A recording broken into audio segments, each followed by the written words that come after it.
Volume 1, Synopsis. Jacob Steve, an old man, died at 116 after living a whole life, but Jacob always had a dark side which he always suppressed and hid from others.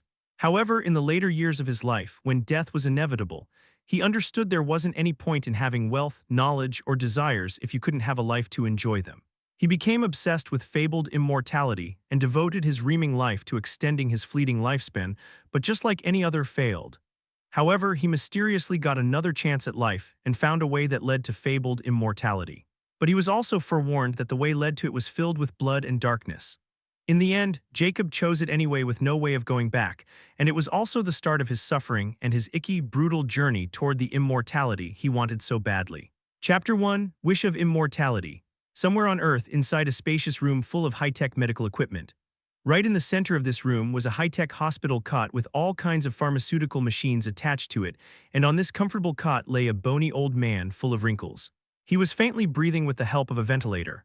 With extreme difficulty, the old man opened his trembling eyelids, revealing a pair of murky pupils. The old man aimlessly stares at the white ceiling in a daze like he is deep in thought or he is just exhausted. Sigh, I can't even remember how long I've been in this white room. A day? A year? A decade? I just remembered my fear of death and then, sigh, I only had a vague memory of using my colossal wealth and influence to create this room so that I could live as long as possible. But living like this is not living at all. I can only breathe and sleep. I can't enjoy food or even water anymore.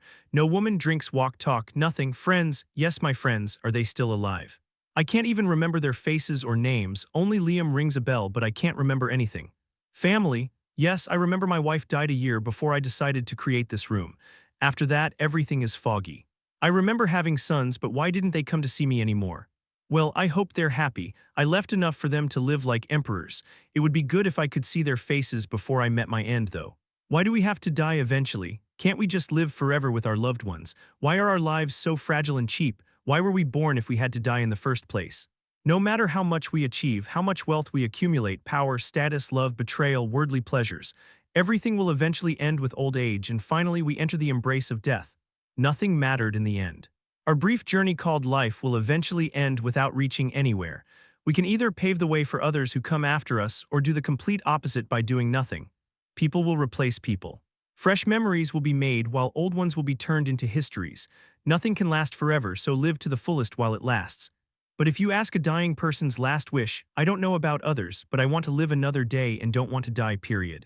Just like all those fantasies, I want to become immortal, and after experiencing the harsh reality of old age and being left alone to rot in this room while constantly living in fear of dying in the next second. I'll give up anything for it, anything, the silent plunge, but suddenly the old man noticed something strange. Wait a moment, why is my brain not hurting anymore? Why don't I feel sleepy anymore because of all those medicines? Before, I couldn't even awake for probably 5 minutes, and whenever I thought, my brain started to hurt, but it didn't happen this time. But oh, my memories are becoming more evident all of a sudden. My name is Jacob Steve, but how is it even possible? Did those scientists discover some miracle drug and my son bought it for me? So those bastards didn't forget about their old man after all, heh. Blood is indeed thicker than water, but why is everything dark? Did this drug only work on my brain but not my eyes? Sigh, it's still far better than my previous state though, but I still have to die in the end. If not today, then tomorrow. At this moment, Jacob heard a foreign husky voice for the first time in quite a while. Very interesting. The experiment wasn't a total failure after all. This test subject's new heart started beating after 10 seconds of transplant. Jacob was astonished when he heard this husky mumbling because this language was completely new and foreign, but he could understand it like it was his mother tongue. As far as he could remember, he had never learned this type of language before. He was even more puzzled about what he had just heard, though. So, they are now experimenting on me. Which bastard permitted them to treat this old man's body as a lab rat? Was it William or Ryan? Little Zane would never do this to me. Jacob fumed as he cursed his sons. These bastards even dare to change my heart without even my consideration. Damn it, just which quack is it? If I regain my consciousness, you're dead, quack. However, the following words of this same husky voice completely gobsmacked Jacob.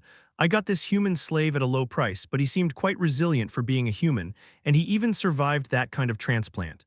Truly a rare specimen for being a human, Jacob suddenly felt. No, he knew something was freaking wrong with this quack. Is he a mad quack? He's talking about enslaved people and humans like he's living in some fantasy. Just what kind of nut job those bastards hand me over to?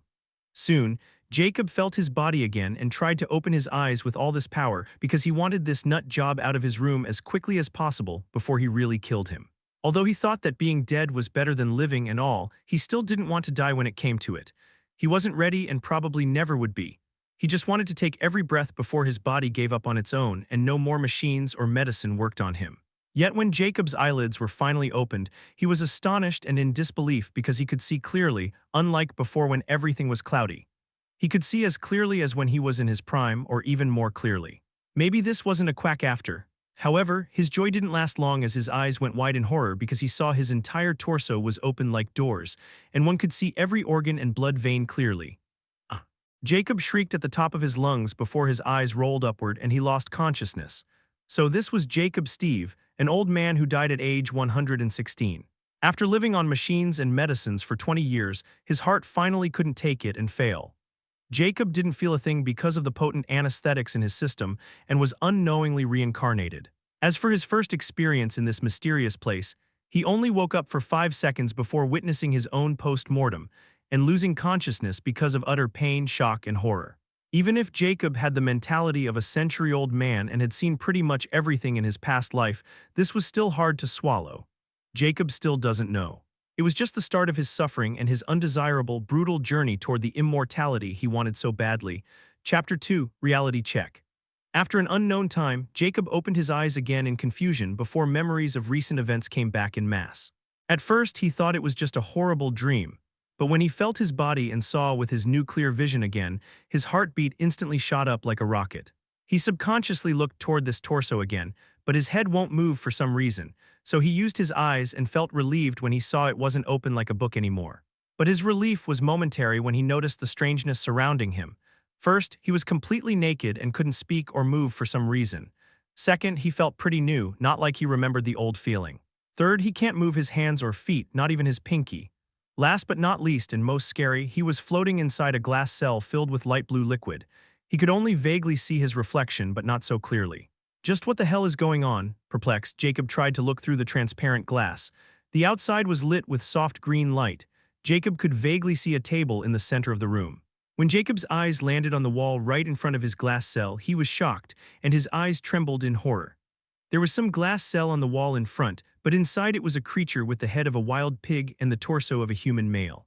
I must be hallucinating. There is no damn way that thing is real. Jacob denied it wholeheartedly without even thinking twice. He quickly shifted his focus elsewhere since he didn't want to look there again, afraid he might hallucinate. Jacob spotted small stairs going upward at the corner of the room, which was clearly a way out of his view. But he couldn't get free from whatever was holding him, no matter how much he tried, nor could he feel any kind of restraint, chains, or lock. Jacob finally gave up thinking he was indefinitely hallucinating or dreaming, as matter-of-factly, because it was impossible to become young and magically appear in this horrible place. He was never a believer in any cult or religion. He never believed in reincarnation despite his desire for immortality. He just thought of it as a fantasy and unachievable wish which probably every living being had, nothing less, nothing more. Sigh. I'm probably about to die or already dead, and this might be one of those flashbacks before death, but why is mine like a horror movie? Jacob was perplexed. Well, it'll soon be over and I'll cease to exist after that. Jacob lamented with a hint of unwillingness and deep sadness. Right then, Jacob heard the creaking sound of a door being opened. With squinting eyes, he looked toward those vague stairs. A trim, vague silhouette clad in a black cape entered the room. Jacob could tell this person's height was close to 4 feet. That was clearly uncommon unless this person was a child. The little silhouette took off the cape and threw it toward a little table near the stairs. Jacob still couldn't clearly see the person's face, but he didn't care since he was going to die very soon. The little silhouette suddenly noticed Jacob's glass cell and moved toward it. Jacob coolly watched this person coming closer and closer. Oh, you're awake. This person somehow noticed Jacob's opened eyes. Furthermore, his voice was exactly the same one Jacob had heard before he startled awake last time. Sigh, why is this quack in my flashback? I never seem to offend any Dr. Psychopath in my life, Jacob sighed bitterly. The little person suddenly extended his finger toward something beside Jacob's glass cell, and all the blue liquid sank toward the bottom, while the glass cell holding Jacob slowly became empty. Jacob could finally see somewhat clearly when the blue, slimy liquid was gone.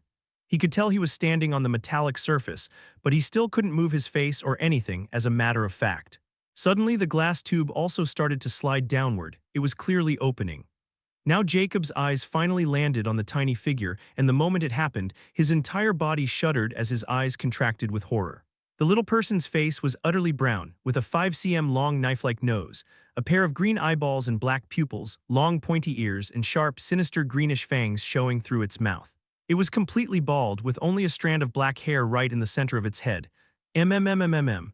Jacob wanted to swear, but his damn mouth just refused to open. His death flashback was becoming more and more accurate and ghastly. "I don't like the way how you look at me, slave."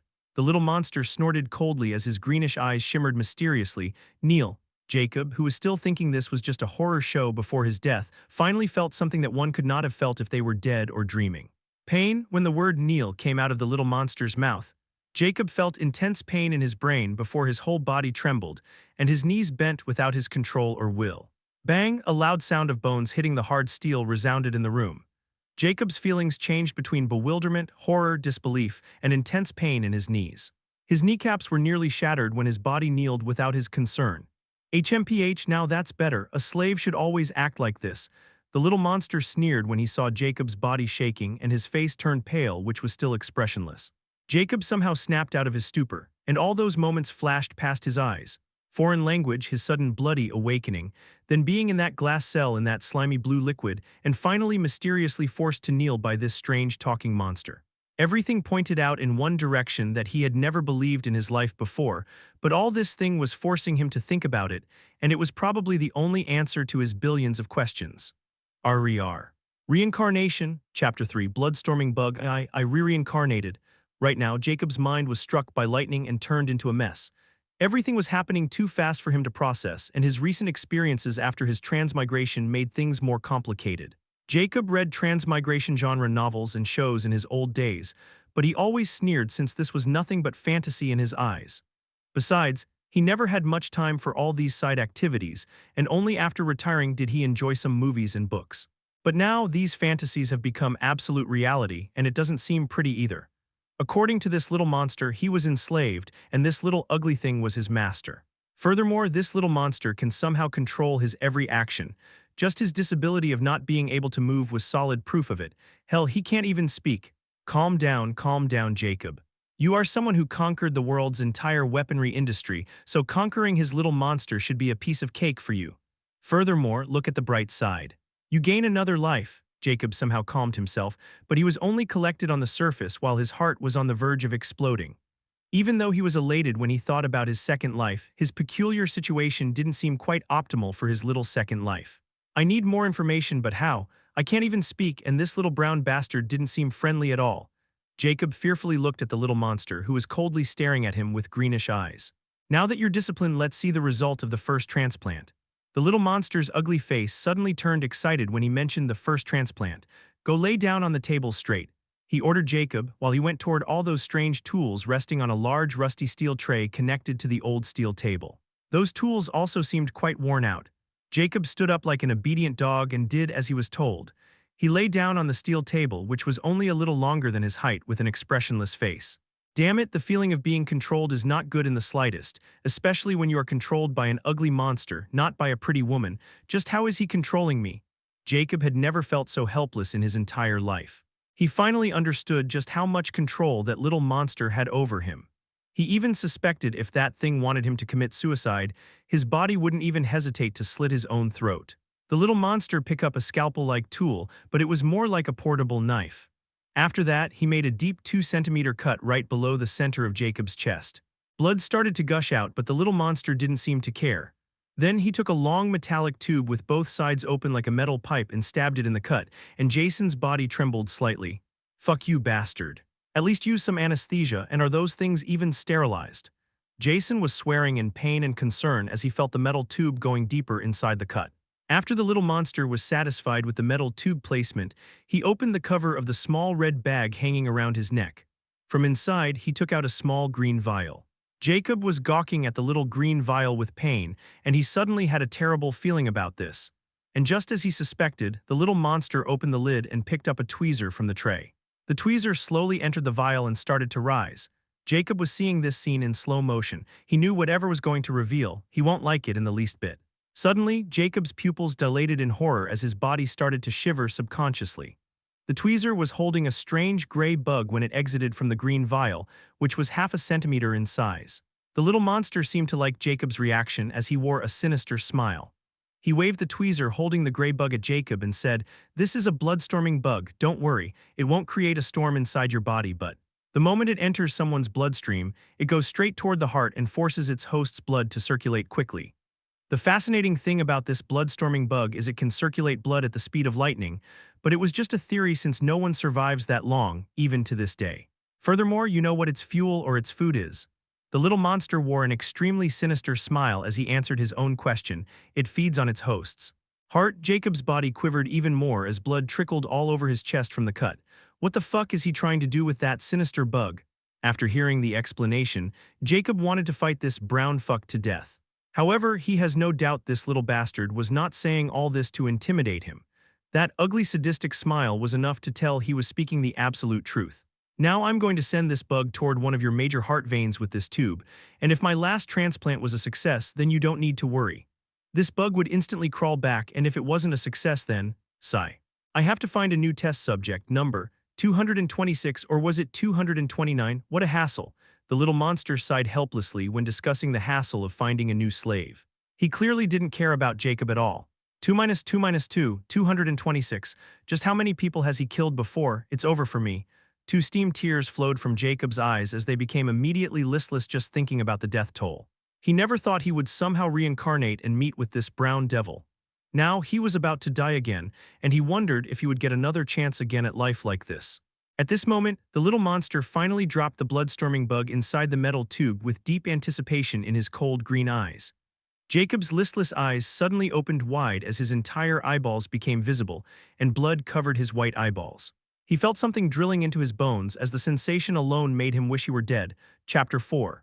Survived. Jacob's entire body was shaking as cracking sounds came from his hands and feet because they were in the same position. After all, some mysterious power was holding them in one place, which goes against the nature of the human body. Blood started to trickle from Jacob's orifice after 10 seconds, especially from his eye sockets. The little monster coldly looked at the metal tube, completely ignoring Jacob's condition, as his only concern was the reaction of bloodstorming bug. This little monster's name was Decker, and he was an imp goblin. He has killed many people in the same type of experiments, and none of them was human before.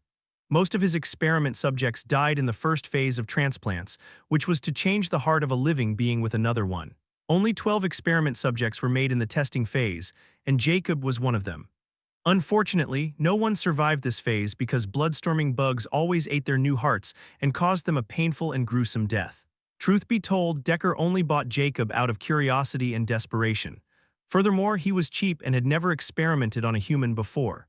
Decker wanted this experiment to be successful because there was too much at stake for him, even his insignificant life. As he watches Jacob reacting in the same way as the other subjects and almost on the verge of exploding, he shakes his head in disappointment. He knew this one was also a lost cause. Because if the first transplant was successful, then the bloodstorming bug was supposed to leave Jacob's body in 20 seconds, and 15 seconds were already passed.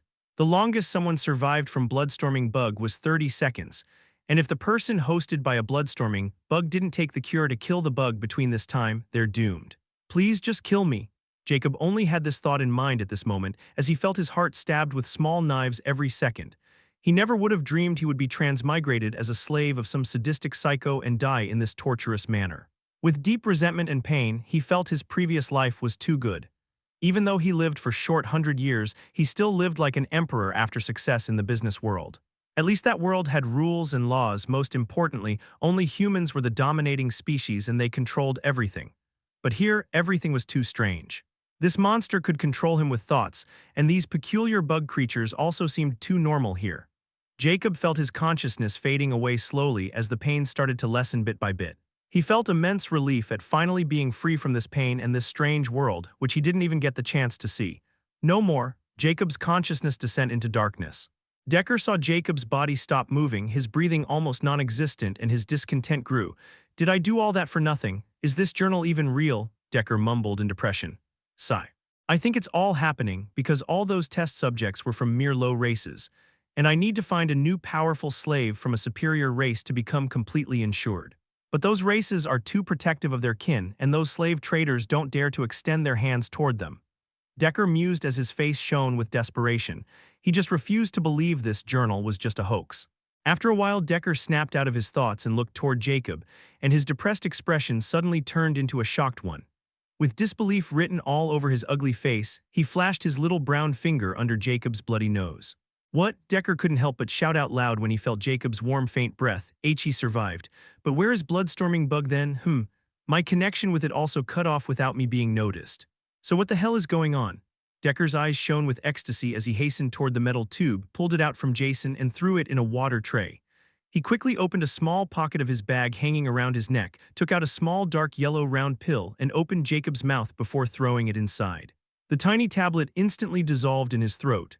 Decker didn't stop there and hastily picked up a knife-like scalpel and started to cut out his left chest without caring that Jacob might die from blood loss. Hell, it was already a miracle he was breathing right now. However, Jacob's breath became steady after Decker fed him the mysterious pill. Decker paid little attention, as if he expected this to happen, and opened his left breast until he reached the sternum, where he could see his slowly beating heart. If Jacob saw his heart, he would be shocked silly because it wasn't red but completely blue. Decker was stunned when he saw a perfect beating heart, but then excitement shone on his face. It seemed the Bloodstorming Bug died and did not survive like it was supposed to. He reached an astonishing conclusion. It was entirely out of his expectation. Because the Bloodstorming Bug can't be killed without a particular poison, and it was the first time he even witnessed it. Decker inhaled sharply as he mumbled with ecstasy, "So that journal is even more potent than I thought. Ha ha ha, truly worth the risk. But I had to do 2 more major transplants with other substitute organs before trying it on myself. However, finding the organs described in the journal is almost impossible, but I can always find the second or third best for myself. I won't be using Hound Rat's heart like this human." Decker excitedly looked toward the unconscious Jacob, who was covered in his blood with sparkling eyes as if he was gawking at the priceless treasure. "Since you're still valuable to me, I'll allow you to heal in green healing liquid this time." Decker shouted, "Pighead, come and place this human in the healing cell again and use the green liquid this time." The monster with a wild boar head and human torso, inside another giant glass cell very close to Jacob's, suddenly trembled as its eyes snapped open and beastly pupils revealed. Chapter 5, Resolve to Live, MMM. Jacob groaned in pain as his tightly shut eyelids trembled slightly and slowly opened. "I'm alive," he thought with incredulity as his eyeballs moved. The sheen in his eyes dimmed slightly when he noticed the same bleak surrounding, and the only difference was that he was floating in a yellowish slimy liquid, this time not blue. The only relief was the hellish pain he felt before losing consciousness was gone. "How am I even breathing in this liquid? No, wait, I'm not breathing at all, but I'm still alive." He finally noticed this strangeness because there wasn't any kind of oxygen mask or anything that could help him breathe, but he was still alive. He could tell by his steady heartbeat. What a strange, cruel place, Jacob thought bitterly while vividly remembering his previous experience. Decker was no longer seen in the room, which meant he was out, which gave him some comfort, but he knew this wouldn't last long because once that brown devil came back and saw him awake, he would indefinitely start some other hellish experiment on him. Just thinking about the pain caused by Bloodstorming Bug gave Jacob chills. "I have to think of a way to escape this place somehow, but it's impossible unless I can move my body," Jacob mused gravely. He wasn't sure if he would remain sane if he experienced that kind of torturous pain again or how much longer he could take it. "That evil bastard was talking about some transplants, and he changes my heart first. Furthermore, I survived the bug test, and according to the bastard, the transplant was successful. He also mentioned killing over 200 subjects, which means I'm probably the only one who survived to this point, making me even more precious. After all, if someone is this persistent in one experiment and doesn't give up even after over 200 tries, either this experiment holds too great of importance, or the person is a sick bastard who gets kicked out of others' misery. That evil bastard is definitely the latter, but the desperation was deeply hidden in his words, and my recovery made me the first one. So now I have to observe and find what this bastard wanted so badly from these experiments. Since he likes obedience and is probably a control freak, I might as well act as he wants and he might let his guard down. But unfortunately, he wanted to break my spirit, so I just had to act like a listless slave who completely submitted to his tragic fate from now on." Jacob's dimmed eyes suddenly turned cold as a hint of sharpness flashed past them. He wasn't some youngster who didn't have the experience of life. He lived a whole life and dealt with all kinds of people, primarily ruthless ones who hide behind a polite smile because of his weaponry business empire. Although he never killed anyone despite being a weapon dealer, the people who died from the weapons his company manufactured were countless, and he never ran from this responsibility. But his previous world was based on money, and without it, you're nothing, so he just decided to enjoy his life and rot in the afterlife if there were any. However, now that he finally died and even reincarnated in this situation, he lamented if this was the retribution for his sins, which he had never committed by himself. But he won't just be going to stay helpless when he could change his fate, and he just needed to grab the opportunity the moment it came. Jacob closed his eyes after strengthening his resolve to leave this place alive. After an unknown time, the sound of an opening door rang in the silent room. Jacob's shut eyelids suddenly trembled, but he didn't open them and remained static. Decker was back with a big metal container in his hands and an excited smile on his ugly face. Still didn't wake up after 5 days. Decker's displeased voice entered Jacob's ear and he remained static. However, his heartbeat wasn't as calm as his body. Your heartbeat is not with you in this act, I suppose. Decker sneered mockingly. If you keep pretending, I'll use 2 bloodstorming bugs this time. Is this evil bastard's ears that good? Jacob's heart turned cold and he realized one of the significant flaws in his plan. He wasn't dealing with humans. Jacob didn't dare to antagonize this little devil anymore and quickly opened his eyes, but he still acted listless and fearful, which he actually was. Good, don't play any more games. You are destined to lose, but if you act obediently, I'll give you something for your pain from now on. Decker's voice sounded sincere, but Jacob wasn't the one to believe him. He really needed me for whatever experiment he's doing, so he quickly hides his joy and only acts statically. Oh, Decker was a little astonished when he saw Jacob's eyes remain listless even after his generous offer and thought, is he broke already? Well, what could you expect from a human? Just inflict a little pain and they would sing their entire life story in front of you. But the pain inflicted by bloodstorming bug, rumored to be worse than 10 deaths, he survived and only lost his mind was a miracle on its own. So why did he pretend to be unconscious before? Instinct or fear toward me, whatever, as long as he lived through the 3rd implantation. Decker again pressed something, and after the yellowish liquid was sunk somewhere below, the old glass cell slid open, revealing naked Jacob. He had a bony body and face. He was the prime example of only skin and bones. It was as if he hadn't eaten for months, and his yellowish skin made him look highly sickly. He had shaved head, and his amber eyes were listless. His age was probably around 21 to 24, and his height was an average 1.6 meter. Even Jacob was shocked by his current condition when he vaguely saw his reflection in the transparent glass. Even when he was 96, he looked much healthier than this. Chapter 6. Blood from. Jacob does his best not to move his eyeballs and keeps staring into the void like an idiot. Decker didn't even try to see if Jacob was turned into a vegetable or if he was acting. He didn't care because, in his mind, Jacob was just a test subject and slave who he could kill with just thought whenever he felt like it. However, he won't do it now because he still needs his body for further experiments and his bright future. Go, lay down in your usual position, Decker coolly uttered while he began to arrange strange equipment and other things on a table and put the large metal container in the center of the table. Jacob's eyes spasmed when he saw all those small tubes and long needles neatly arranged beside that large metal container. He very much wanted to run, but he knew this little devil wouldn't let him, nor he can move with his free will because of some mysterious power holding him in check. All he could do was remain calm and brace himself for whatever Decker had stored for him in that metal container. Since the first transplant was a complete success, it's time to move on to the second. Although it was written to wait 3 months before starting the second transplant, I think you're completely ready, don't you? Decker showed his sharp yellow teeth with his wintry smile. Jacob flinched a little while, doing his best to stare into the void as if he didn't hear anything. But his heart was on the verge of explosion because of what just Decker revealed. Although you can control your eyes quite well, you still have a long way to go if you want to control your nerves. Well, I don't mind since it doesn't matter because you can't do anything to me, Decker coldly sneered.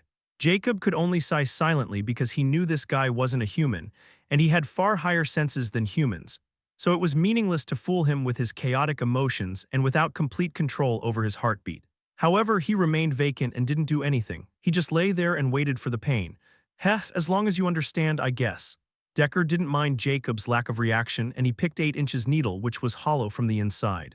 He penetrated that long needle into Jacob's left arm. It was connected to a small glass tube, and thereby, red blood flowed from the other side of the tube and started streaming into a bucket right below.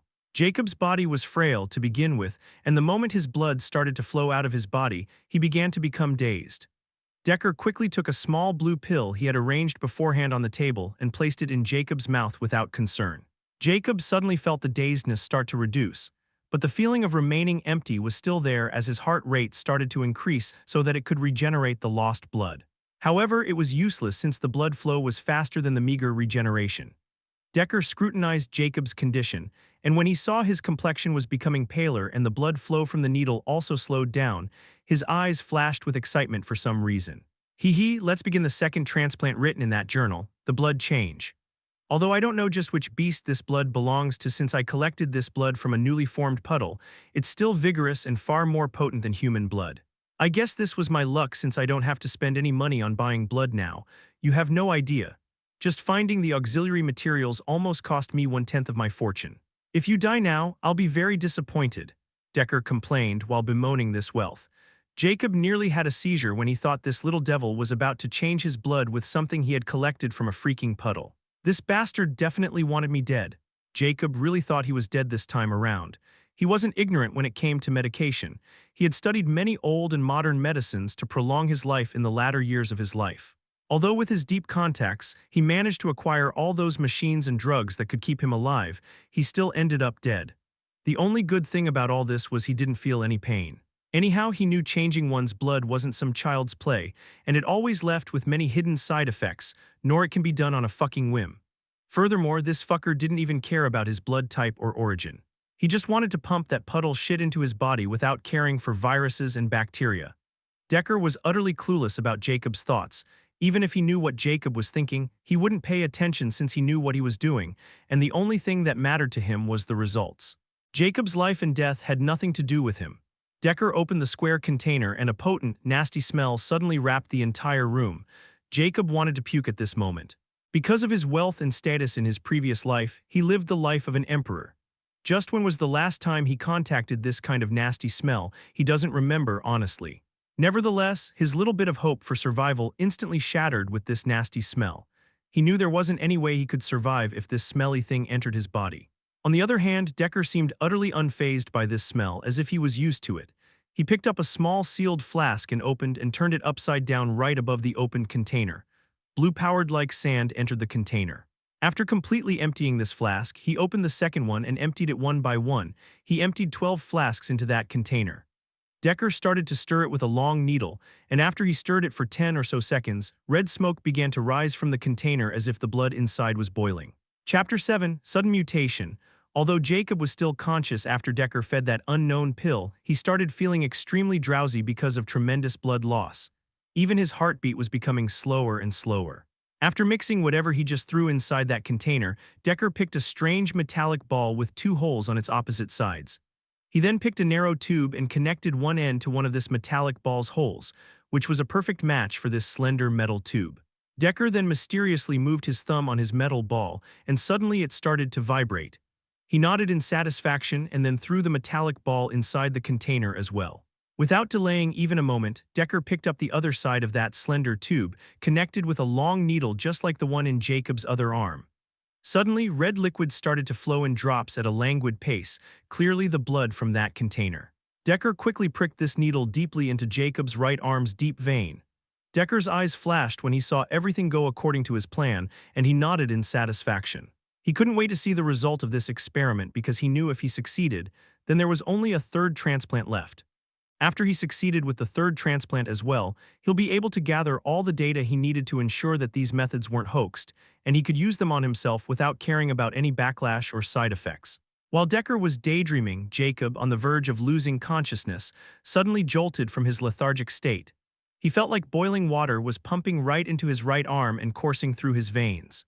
Jacob didn't even have the strength to think, as all his focus was on intense pain threatening to melt his organs and vein channels. Yet, amid this scorching feeling, he felt somewhat excited from the bottom of his heart. I'm not masochistic, but why the hell I'm experiencing this weird feeling? No, something is not right. It has to be something with this shit this brown fucker is pumping into my body. Jacob was filled with dread and rage. But his old consciousness kept him sane despite all this scorching pain running wild all over his body. And that strange feeling was also helping him keep that pain in check. However, Decker didn't notice because all his focus was on Jacob's body. His pale skin was now bright red because of the heat of that unknown blood, while all his vein channels were darkly visible under his skin as if he was painted with black paint. He's still conscious despite this blood-changing process. It seemed he had built some immunity after bloodstorming Bug's experiment. Good, the more you resist, the more brilliant result I'll be able to gather. Decker was quite happy with all this development. Suddenly, the blood flowing out of Jacob's right hand stopped as the giant buck was almost full of crimson blood. Oh, his original blood runs out, but he's still conscious. Even that painless pill I gave him can't archive such a result, so it had to be something to do with the first transplant. Decker mused as he swiftly pulled out that long needle from Jacob's left hand since it served his purpose. Now all I have to do is wait until half of the refined blood enters his body and then mix his own blood into the reaming half-blood. What a strange way of changing blood, whatever, as long as it prepared him for the third transplant. But I'm still worried if this human's body can contain this much blood. Just this container contains 1 gallon while this bucket can also contain 1 gallon, and it's almost full. So if he exploded, then this hideout would become a mess. Decker mused deeply as he kept observing Jacob.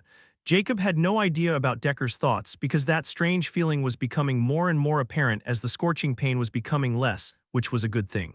Yet for some strange reason, Jacob felt this wasn't that simple, as he could vaguely sense something was weird going on within his heart. Jacob was highly right about this because deep inside his heart was a carcass of a bug that was none other than a bloodstorming bug that had drilled into the center of his heart.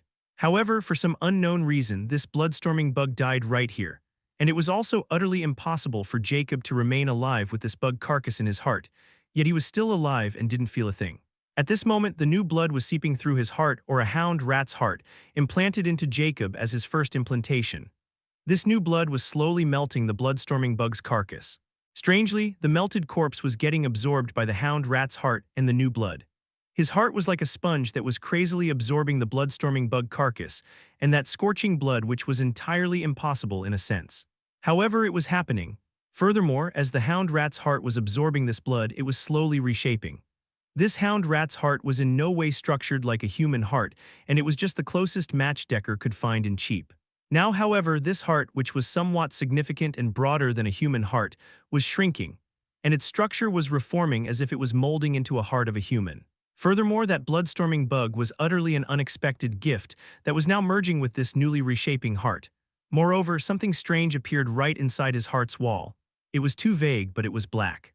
Decker did not know about this sudden mutation going on with Jacob's heart, or he'll be shocked and might have killed him instantly out of fear, because this type of mutation was supposed to happen after the fourth transplantation. Chapter 8, Pighead. Jacob also didn't know about the changes happening inside his body as he was waiting for trouble to come because he thought it would not be this easy, but it never came at all. The pain slowly faded away as he could feel fiery blood flowing through his veins. Half an hour passed, and Decker finally noticed Jacob was completely fine now. Besides his bright red skin, he didn't show any sign of pain or struggle as he kept staring at the void like he was oblivious to anything happening around him. Decker frowned a little because he thought this process would probably be quite painful. After all, the powders he mixed in that unknown blood were quite potent, and 2 of them were even highly toxic. That was one of the main reasons he was experimenting on others. Decker had doubts about these transplants after he acquired that journal, but as he watched Jacob was fine, his doubts suddenly started to clear and they were replaced with ecstasy. Because if that journal was authentic, he didn't need to fear backlash or side effects. Just one more transplant. Decker's eyes flashed with resolution and deep madness. He quickly took the bucket filled with Jacob's original blood and poured it all into that blood container, which was now half. Jacob naturally noticed this but kept his calm. He knew something like this would happen since the entire process was remarkably painless, and in his view, Decker was a sadist who would not let this slide by, and he will torture him. After a moment, the blended blood entered his arm, and Jacob suddenly felt extremely lethargic before he lost consciousness. This time not because of pain, but because of this combined blood, which was absorbed by his reforming heart. It seemed the actual pain started when the blended blood entered the system, and it also seemed quite intent that he become unconscious so quickly despite the painless pill, or is there some other reason? Decker mused deeply. He placed his skinny brown hand on Jacob's chest and observed something. After a while, he retraced his hand and mumbled, nothing out of the ordinary besides his abnormal heartbeat. So just what is going on? Abruptly, Decker opened the bag around his neck, and from deep within he took out a gray-wrapped cloth and unwrapped it delicately, and from within appeared a white book. Decker instinctively looked around, and when he saw no one was watching, he opened it and attentively started to read it, page by page, again and again. The blood transplant continued for over 3 hours, and Jacob's eyes remained shut during this entire process. Decker didn't leave his place and every now checked Jacob's condition and carefully wrote it inside a green cover book. The white book was nowhere to be seen. After Decker checked the blood container was completely empty, he pulled out the long needle from Jacob's right hand. Jacob looked completely normal, just like before. His bony constitution hasn't changed at all. Only his skin remained rosy, nothing else. This made Decker even more puzzled because Jacob's body absorbed more than twice the amount of blood Jacob's body had previously, and it didn't overflow or make him explode. I think I need that thing if I want the accurate result of this transplant. Blood change is dangerous, and I can't completely believe my eyes or my own method. Besides, that thing will benefit the third transplant, the bone marrow fusion. Decker's beastly green eyes flash. Since the second transplant was seemingly a success, then I needed to wait for a year, and I needed to go myself if I wanted that thing, which would take me less than 6 months. Well, I still needed materials for the third transplant, so I'll be back in 9 months, which is more than enough for this human to be ready for the last transplant, Decker murmured to himself. He turned around and uttered coldly while looking at the second glass cell, Pighead, put him into green healing liquid. The pighead's beastly eyes snapped open, and the light blue liquid surrounding it sank to the bottom before the glass cell slid open, revealing the pighead. Its pig eyes were utterly listless, and its black pig head was covered in black fur which completely covered its neck and chest, while his torso was of a burly human male. Pighead moved toward Jacob, and with one of his burly, solid hands, he picked him right from his head as his large hand was wrapped entirely around Jacob's bony face. Just like a rag doll, Pighead put Jacob into his glass cell before pressing a green color button, and the glass cell started to close. And after that, light green liquid started to fill the glass cell from bottom to top. After Pighead was done, it stood there listlessly like a puppet, as if it was waiting for its following command. Decker quickly put his green book into a hidden compartment below the staircase without being concerned about Pighead's listless eyes. After he was done with it, he checked the bag around his neck and closed it after confirming something. He looked at Pighead and uttered sternly, "Until I come back, you'll stand guard here. Anyone besides me comes from that door. You will kill it instantly. After every 3 days, drink 1 bucket of blue liquid. If that human slave showed any sign of strange movement, change his liquid to a black one." Decker repeated the exact instructions twice to Pighead, who just listlessly stayed still on its spot. No one could tell if it was alive or dead. However, Decker knew this Pighead was very much alive, and it could hear him loud and clear. So after ensuring he had missed nothing one last time, Decker climbed the wooden stairs and left for his long trip. After the door was closed, the room descended into deadly silence. Pighead was now facing Jacob's glass cell, which was filled with a green liquid, with its deadpan pig eyes without blinking. At this moment, Jacob, who seemed unconscious, opened his eyelids, revealing his amber-color eyes filled with extreme composure. "I'm finally feeling like myself." Chapter 9, An Energy. Jacob had regained consciousness half an hour ago when the blood-changing process was almost done. But he never opened his eyes and remained stoic because he didn't want to give Decker what he wanted.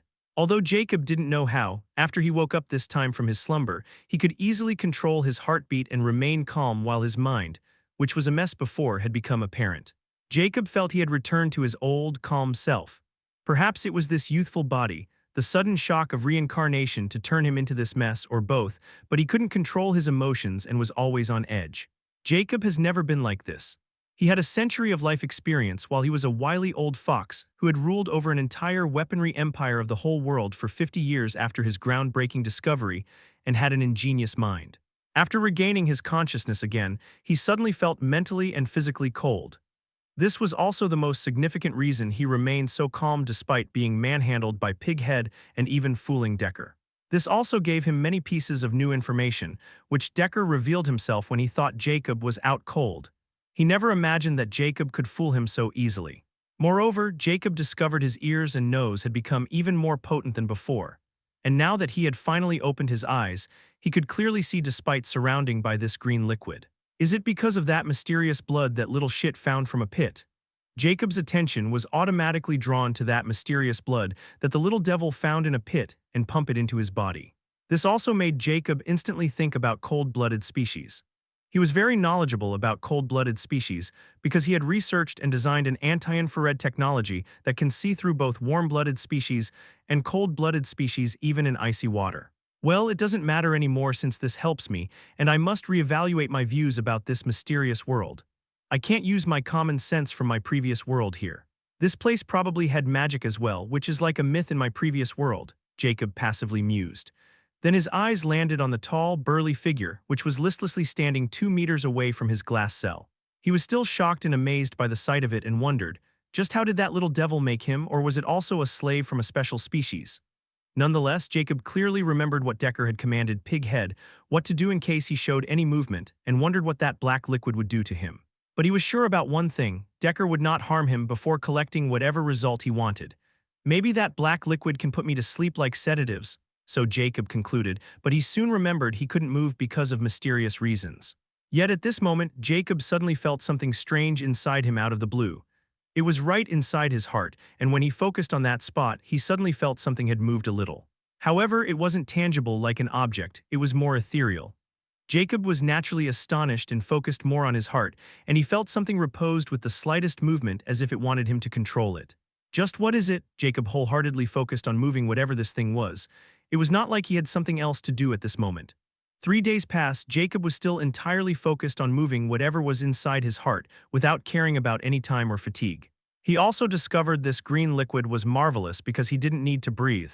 Secondly, he didn't feel fatigued or need to sleep and could easily concentrate. Most importantly, he didn't feel hungry. This dramatically alarms Jacob when he thinks his conjecture about this world is far more advanced than his previous world was likely true. He still doubted whether his theory of magic was fundamental or not, though. Besides, it wasn't his focus right now, as he was utterly trying to move whatever was inside his heart like he was possessed. Day 7, Jacob could finally move whatever was stuck in his heart, but he could only move it 1 centimeter upward. So it didn't even leave his heart area, but Jacob was still quite happy with his progress. Day 35, Jacob could finally move this ethereal freely around his left chest area.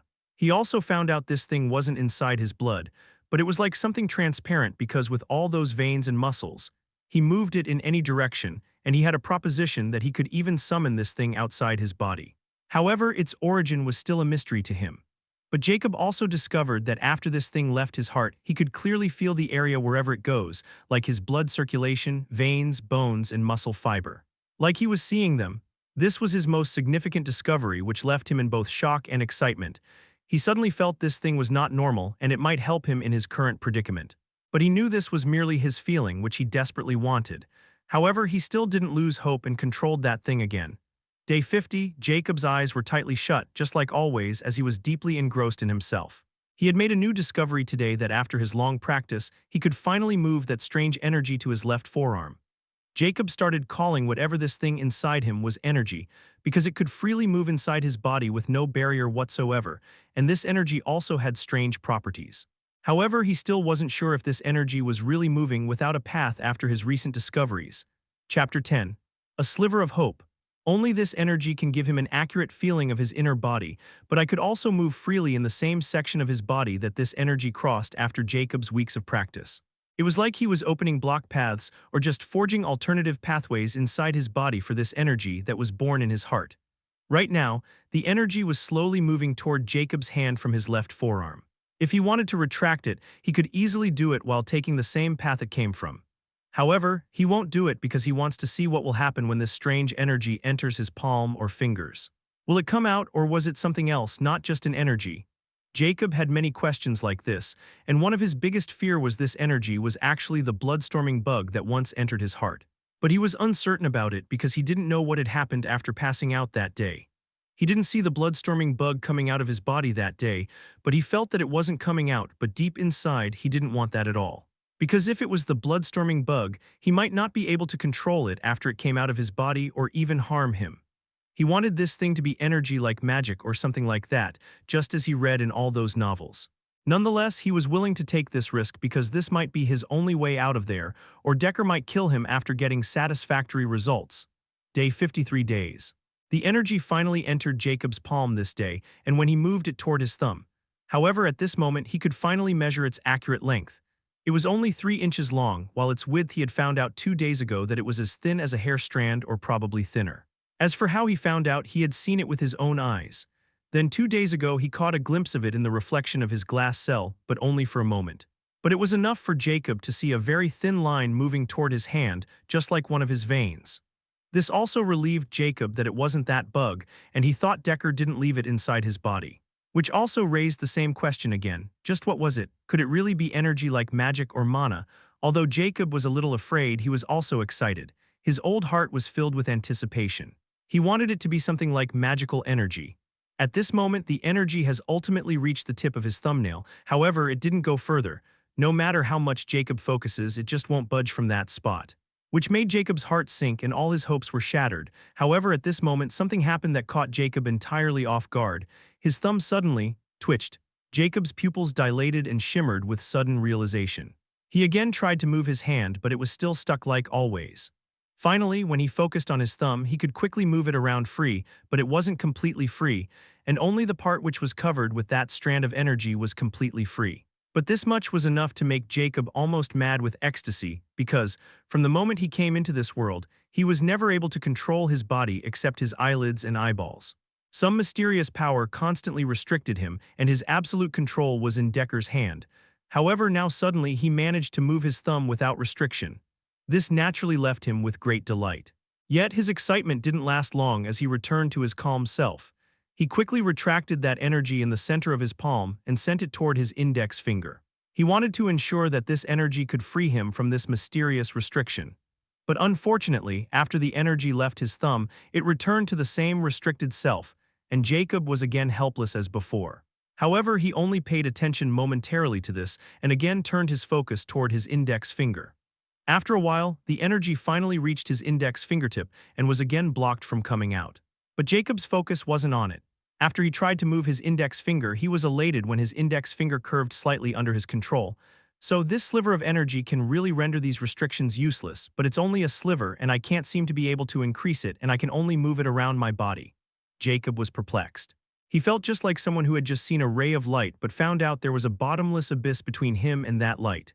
Suddenly, a thought surfaced in Jacob's old mind. This restriction is not physical, then it had to be abstract, right? Since I can examine the inside of my body with this energy, can I find that mysterious restriction place of me with it and even fight it with this energy? Jacob's eyes brightened at this moment, and even his heartbeat increased significantly. He just couldn't get this thought off his head after it came. Without hesitation, the sliver of energy returned to the heart at a lightning-fast speed. This was one of the reasons Jacob felt this wasn't some bug or anything. He could retract it with just a thought, and its speed was almost unimaginable inside his body. That's why he thought of it as mysterious energy and magic. Nonetheless, it wasn't his main concern right now. So he tried to send this energy toward his head where the restriction was, and he was 100% sure about it. However, the moment the energy tried to go upward from his neck, it suddenly stuck there as if a mysterious barrier was stopping it. Jacob had never had this kind of feeling before, and he knew something was not right. Chapter 11. Finding a Path. Jacob focused all his willpower on the sliver of that mysterious energy and tried to move it upward toward his neck, but no matter how much he tried, he met with some invisible barrier. Suddenly, Jacob opened his eyes and saw a little bit of red flowing in the green liquid right in front of him. Blood. Jacob quickly found out where this blood come from. It was from his nose. He won't have known if he didn't feel warm on his nose so suddenly. Is it because I was forceful with that energy just now? Jacob could only think of this plausible explanation. Although he wasn't entirely sure, he didn't dare to take any more chances. He still didn't know what this energy was or even if it was energy to begin with. He didn't want to cause too much self-harm, which he couldn't comprehend. But why is it resisting in this area while I can easily move it to the other part of my body? Jacob fell deep in thought. Could it be? It's not moved freely around as I thought and follows some kind of vine channel, and it follows some kind of pattern like what was it called again? I clearly remember reading it in the old Buddhist medicine when searching for a way to extend my lifespan. Chakra points. Right. Jacob remembered something like chakra points that exist in legends at this moment because he was obsessed with extending his lifespan, and there wasn't anything he hadn't read that could help him prolong his life. It was another story, though, since nothing worked in the end, and all those legends have very minimum effect on over 90 years old Jacob. He was left with only one choice. To use all his influence, favors, and a massive chunk of his wealth to buy advanced machinery just to live like a living corpse. However, even advanced medication wasn't able to save him from death. But there were only 7 main chakra points, and they're all located in the torso and head, which means it possibly can't be legendary chakra points. Then there were also meridians points which were also related to inner energy as well. Jacob mulled over the information he had collected and read in his past life. But he didn't remember anything clearly since it was tens of years ago. He only remembered superficial information. Sigh, well, it's not like I need some proof or anything, nor did I have the luxury of time to think over all these legends. Let's see, even if this energy is following chakra points or meridian points, then I think first I needed to circulate this energy all over my body just like my arm and then try to go for my neck and head. Jacob simply went for it since he won't lose anything by doing this, and he might be able to succeed in the end. It's not like he had somewhere to go right now, he was just floating inside a glass cell. Thereby, Jacob again sent the energy toward his left hand and paved the way for the energy into his other fingers. It was day 65 since Decker was gone. Pighead would move toward a small metal door on the floor every 3 days, right in the center corner between two glass cells. He would open it, fill a rope bucket of blue liquid from inside, and then drink it before returning it to his old position and staring at Jacob's naked figure floating in green liquid with his listless pig eyes. One very noticeable thing about Jacob's glass cell was that the light green liquid inside had become lighter, as if it was losing its potency slowly. Jacob also started to feel sleepy because of it, and he would sleep after doing his daily routine of carving a path for the sliver of energy inside his body. Jacob naturally noticed the change in green liquid, and started to feel dread when he thought about the possibilities after this green liquid completely lost its effects. He couldn't help but thought that he would die of hunger or drowning. Although he didn't feel hungry or need to breathe inside this green liquid, it would still lose its effect just like medicine, and it needed to be refilled. He even wonders if Decker will be back before he dies tragically. However, he didn't put his hope on Pighead because, after observing him for over 2 months, he knew this guy was a complete idiot with no will of his own, just like a puppet who followed orders blindly. However, he strongly didn't want Decker to come back, not before he clarified his theory about this energy. Jacob noticed that after he was done with his left hand, his progress of carving a path in his right hand was much faster, and today he finally completed it. Now he was going to start working on his torso and legs without any delay. Day 134, it was over 4 months since Jacob and Pighead were left alone in his darkroom. It wasn't dark before, though.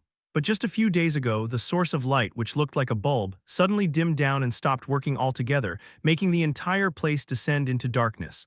But for Jacob or Pighead, this didn't make any difference. Jacob started to sleep for over 10 hours because the effect of that green liquid was becoming vaguer and vaguer. However, Jacob still didn't feel any hunger or feeling of drowning, which made him reach an astonishing conclusion that after this green liquid completely turned transparent, he might fall into complete hibernation. Because Jacob always fell into a long sleep without even him noticing, which left him started for some time. But he soon saw that it was probably because of this liquid he was floating in, and it might have different effects from his assumption. Chapter 12, Restriction and Freedom. This extirpated Jacob's fear of dying out of hunger or drowning, but this also put an unknown fear in his heart. If he fell into hibernation, then he won't probably be able to wake up on his own, which also meant only Decker would be able to wake him up once he came back. Jacob didn't want that at all because he was so close to completely circulating the sliver of energy into his body. Only half of his right leg remained, and he knew it would mostly take him a week to complete it as well. He could not rest if he didn't see the result of his theory, which was also the only hope of leaving this place alive.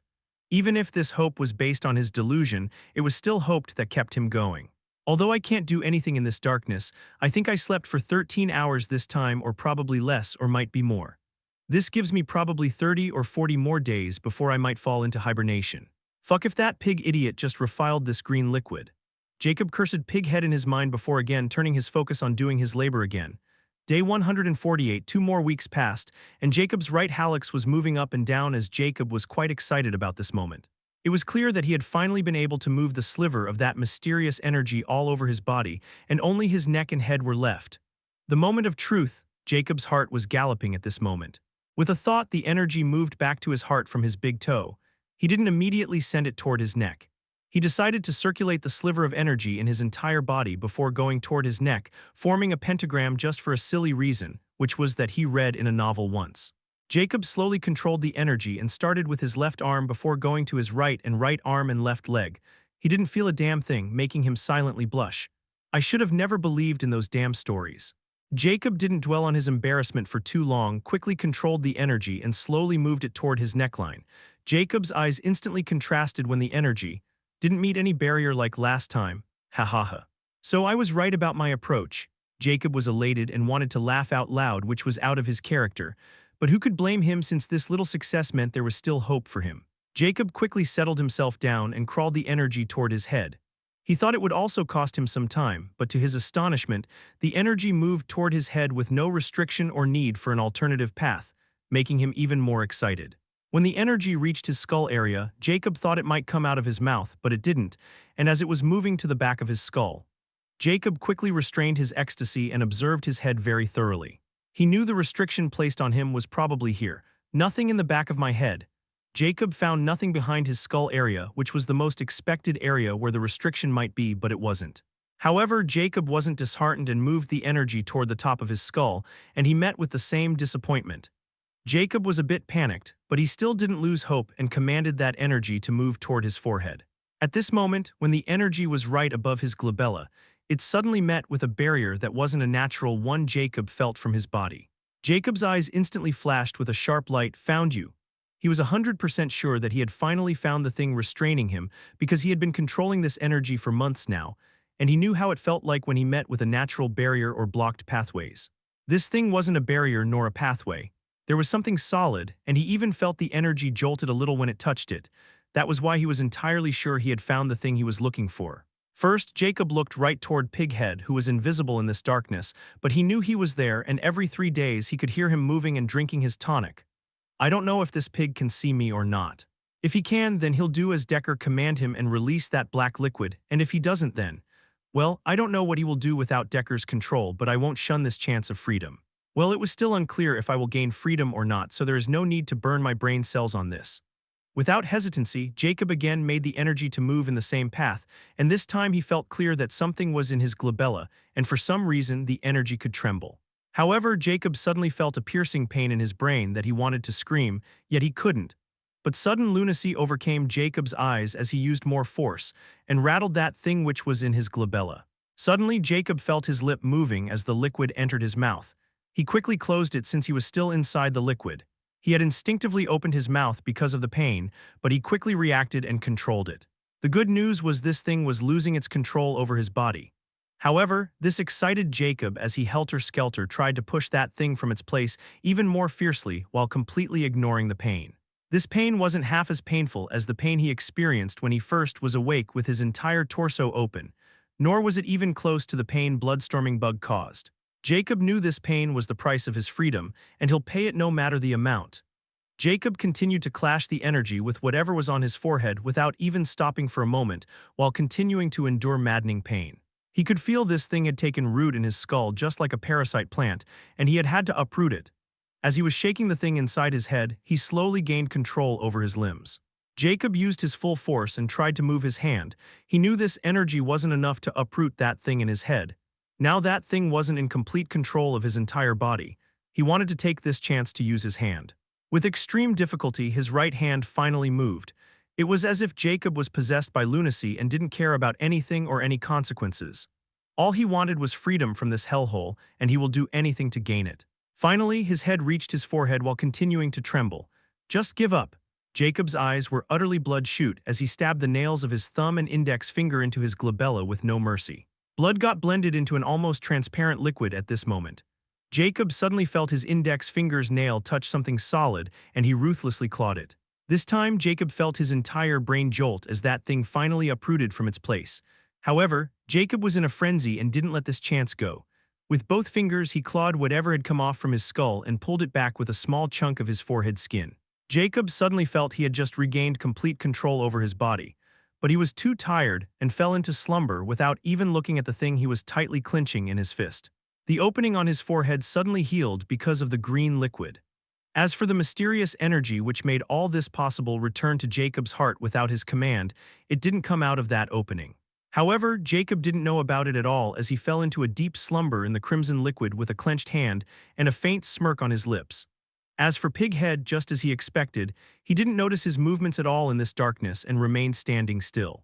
However, after the wound on Jacob's forehead was completely healed, the green liquid completely turned transparent or crimson since Jacob's blood was blended within now. The main point was that Jacob was now in a state of hibernation after finally being free. What a tragedy, Chapter 13. Awakening. 4 months later, after Jacob fell into hibernation, the voice of tiny footsteps could be heard inside a dark, silent room. Thereupon, the door that had closed for over 8 months made a creaking sound of opening.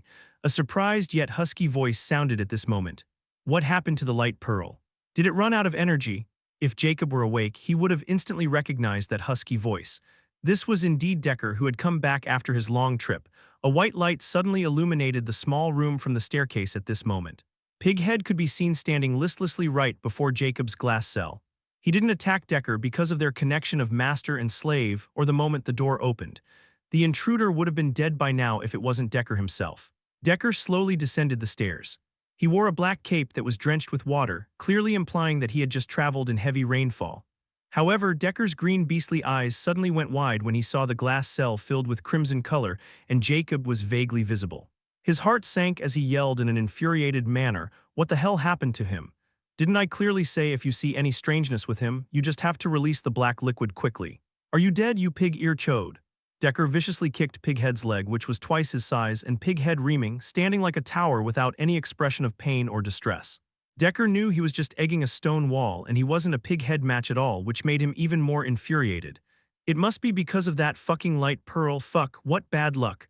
Decker regained his rationality quickly. He knew Pighead was just an empty husk, and he couldn't expect him to do something rational of his own free will. Suddenly, Decker's long ears twitched as his expression turned into astonishment and ecstasy. His heart is beating. He's alive. Decker strode toward Jacob's cell and pushed a bronze button. Thereby, the red liquid started to sink into the bottom.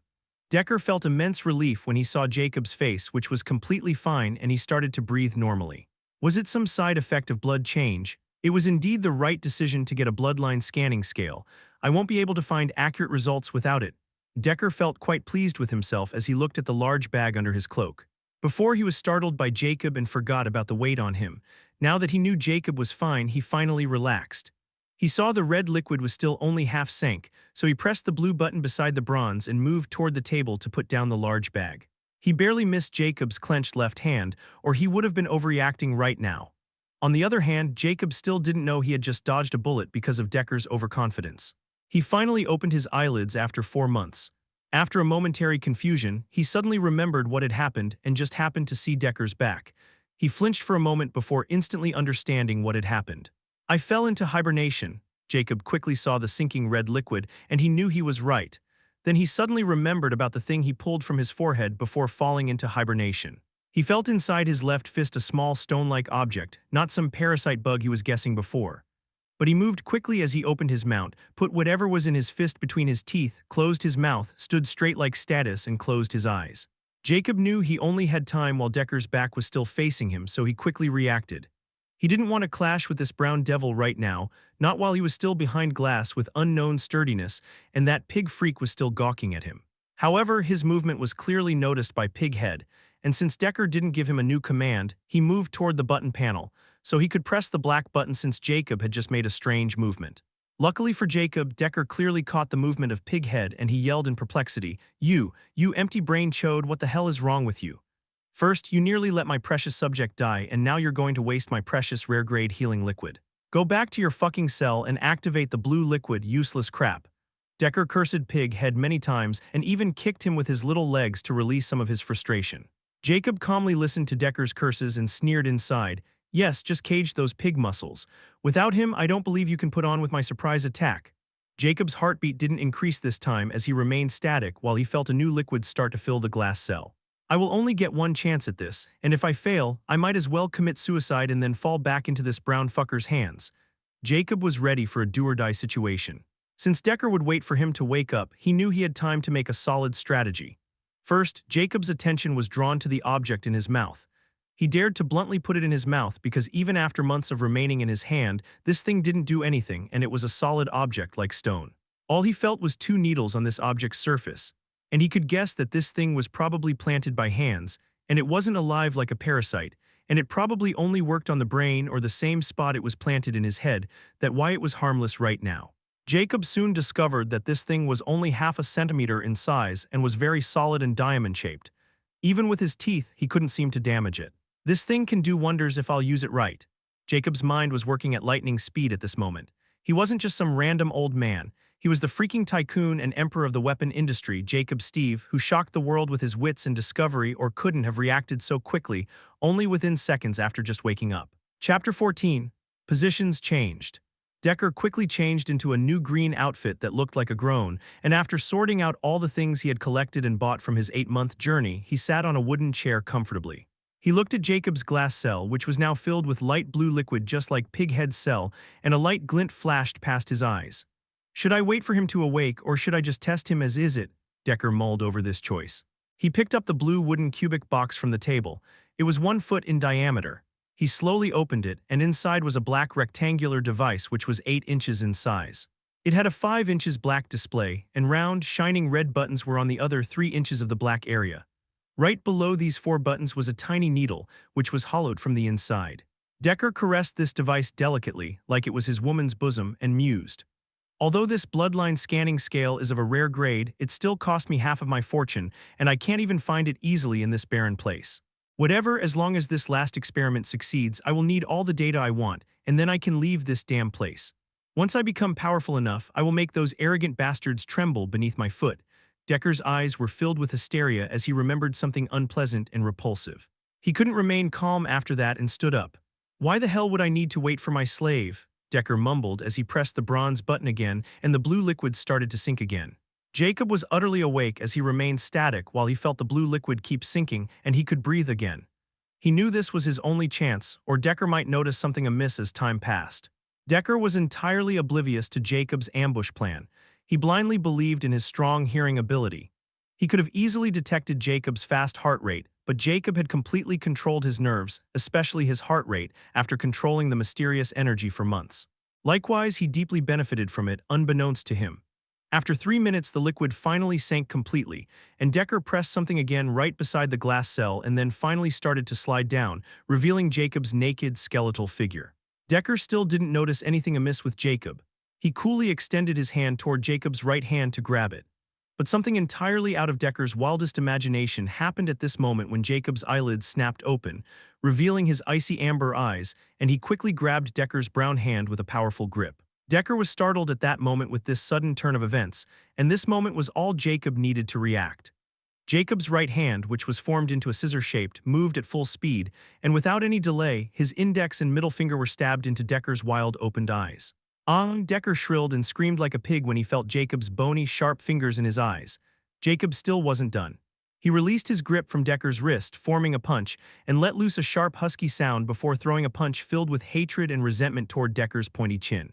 Decker felt like he was struck by a sledgehammer and instantly fell to the ground, bleeding from his eye sockets and mouth.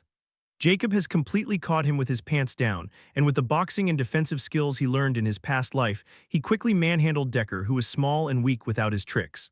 However, Jacob still wasn't calm, despite seeing listless Decker on the floor. He knew he wasn't dead and didn't want him dead either. Jacob opened his mouth and spat something in his hand. He could finally see the cause of his suffering. It was a red diamond-shaped object with 2 needles on one side and a very tiny black symbol on the other side. Jacob didn't know what it was, nor did he care at this moment. He looked at Decker with a vicious smile on his bony, pale face. He sat on him and with bare nails he dug right in the middle of his forehead. Crimson blood gushed out, but Jacob was utterly unfazed. He would never show mercy toward his enemies, and Decker was someone he hated the most. Even in his previous life, he never thought of killing someone this much as he thought of killing Decker. Jacob placed the diamond-shaped object right where he dug Decker's skin and pressed it with full force, and when he felt he was properly stuck on the right spot, he vaguely saw a very tiny black light. "Oh, it's active like this, huh?" Jacob was finally assured, but he still wasn't done. He started to take off Decker's clothes. Decker was plump as his brown torso was also filled with some battle scars. Jacob's eyes landed on 2 bracelets in Decker's hand. One had a black ribbon and a red ruby was embedded in it, which reminded him of that diamond he had just planted into Decker's forehead. This should be the remote control of that stone. Jacob quickly took it off and saw a tiny black mark right in the middle of this ruby, the same as the red diamond. Decker wore it on his own wrist, and then his eyes landed on the second bracelet, which had a black band and a dark blue gemstone embedded on this one. But this one looked more exquisite, and there was a small string of tiny symbols in its center. This should be the controller of that pig muscles. Jacob took off this bracelet as well and put it on. Lastly, his eyes landed on a black chain and black pendant which Decker was wearing. The pendant was a pitch-black circle, 4 centimeters in diameter. However, when looking at it closely, it was delicately carved in an extremely vivid snake that was eating its own tail forming this circle, and it looked very vivid as if it was alive. Furthermore, there were marks left inside the interior of this snake circle, which clearly implied that there was a piece missing from this pendant. Jacob instantly felt he had seen this kind of symbol before, but he didn't seem to remember where. Nonetheless, he also pocketed that chain and pendant, and after making sure Decker had nothing left on him, he put him into his own glass cell and released the blue liquid. Jacob never wanted to kill Decker in the first place, not after he got his hands on the slave stone. Jacob wore a stiff smile as he looked at the unconscious Decker in the glass cell. Their positions had changed now. I'm going to enjoy this. Chapter 15, Blood Analysis. After Jacob was finally done handling Decker, he felt immense relief as all the adrenaline rushing through his veins finally started to calm down and he felt tired. He still couldn't believe that he had managed to thwart a monster and completely turn the tables on him. He slowly walked toward the same chair where Decker was just sitting a couple of moments ago. Sigh. This feeling for walking again. Jacob let loose a heavy sigh like an old man as he completely relaxed on Decker's chair and closed his eyes, and for the first time after he reincarnated, he felt alive and free. Freedom. Jacob's hoarse voice rang at this moment. This was probably the first word he ever spoke. His voice was powerful for his bony self, as Jacob's old man-like demeanor made it even more imposing. A happy smile suddenly emerged on his pale face.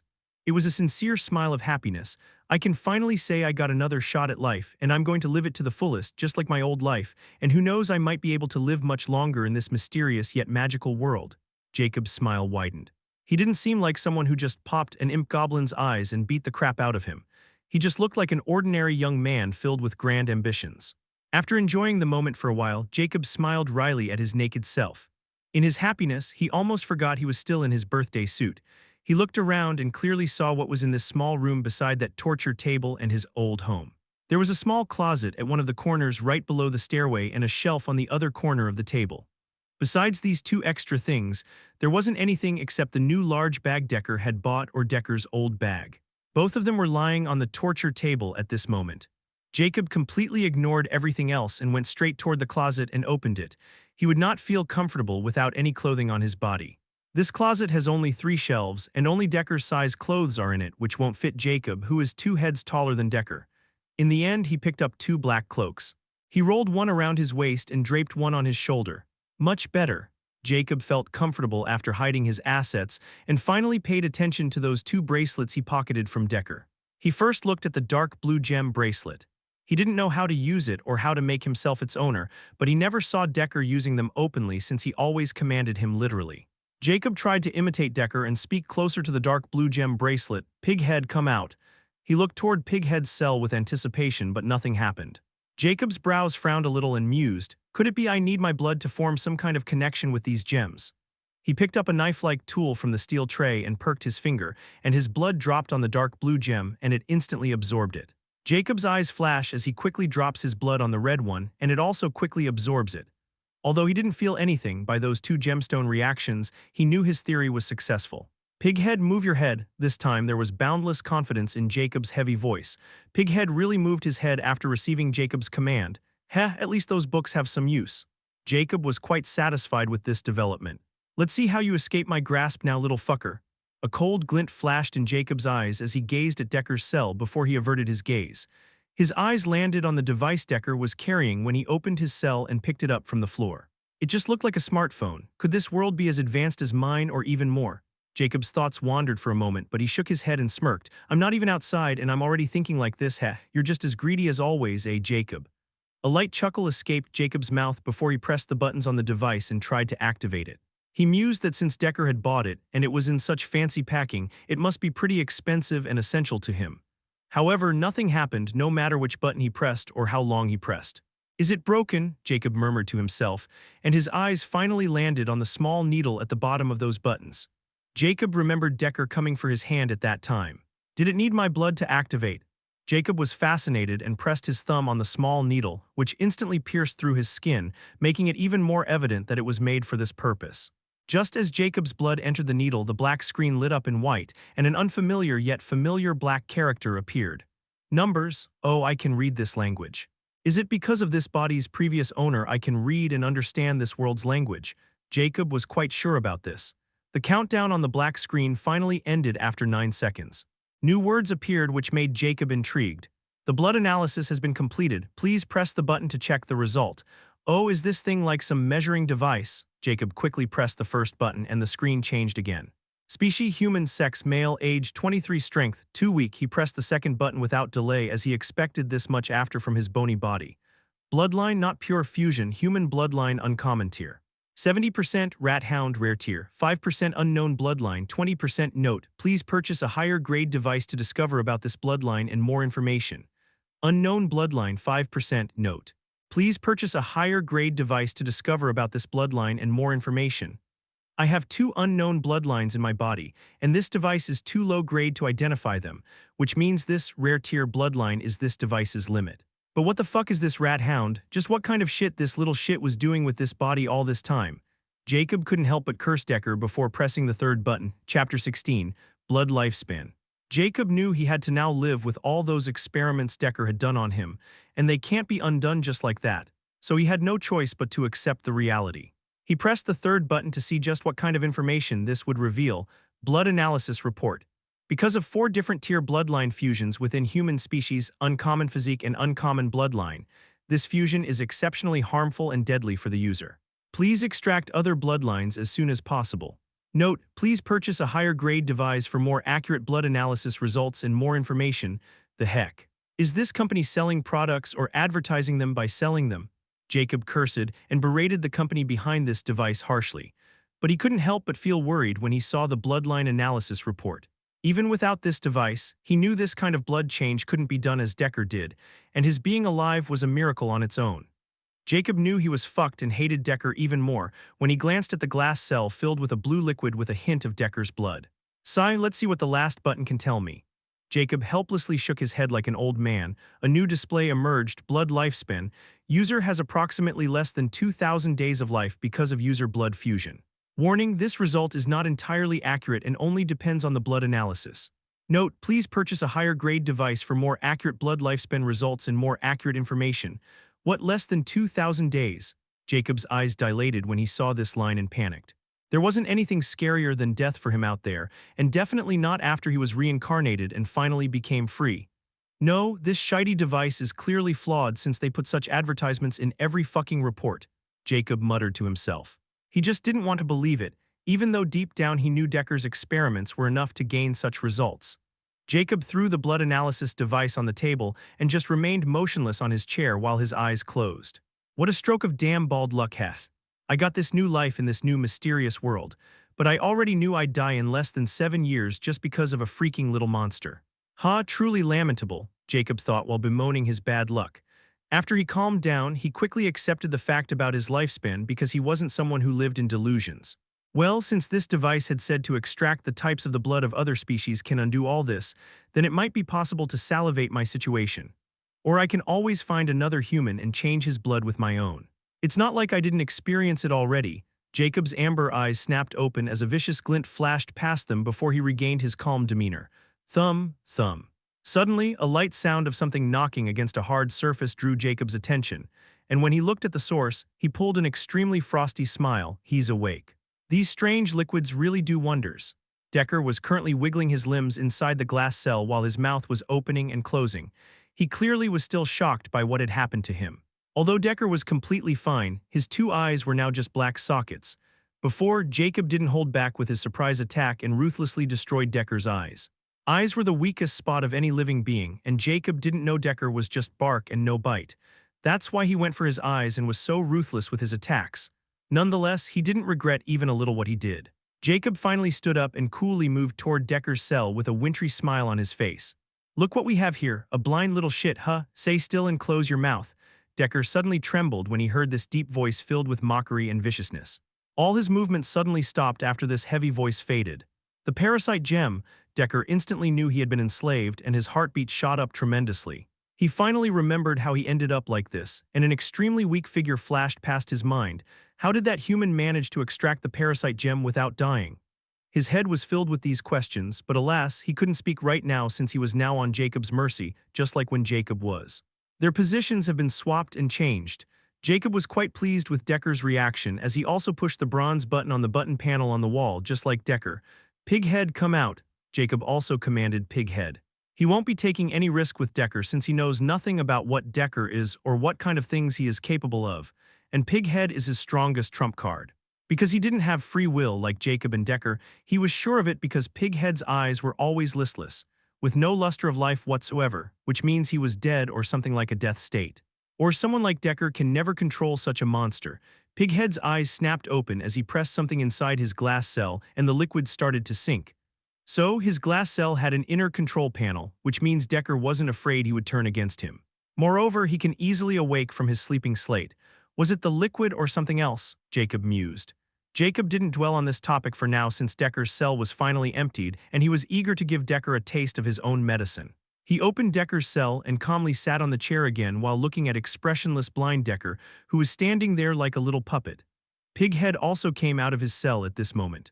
Jacob's lips curled as he said coldly, "I don't like the way you're standing, slave, so kneel." Chapter 17, A Confession, Part 1, Kneel. Decker fell to his knees with no hesitation after hearing Jacob's powerful command. "See, it wasn't so hard to kneel, right?" Jacob said in his heavy voice with a hint of mockery. "Revenge is a dish best served cold," Jacob's eyes flashed. Decker had an expressionless face, and he didn't even have eyes to see Jacob's gloating expression at this moment. All he could do was just hear Jacob's mocking voice, which pierced his heart in millions of ways.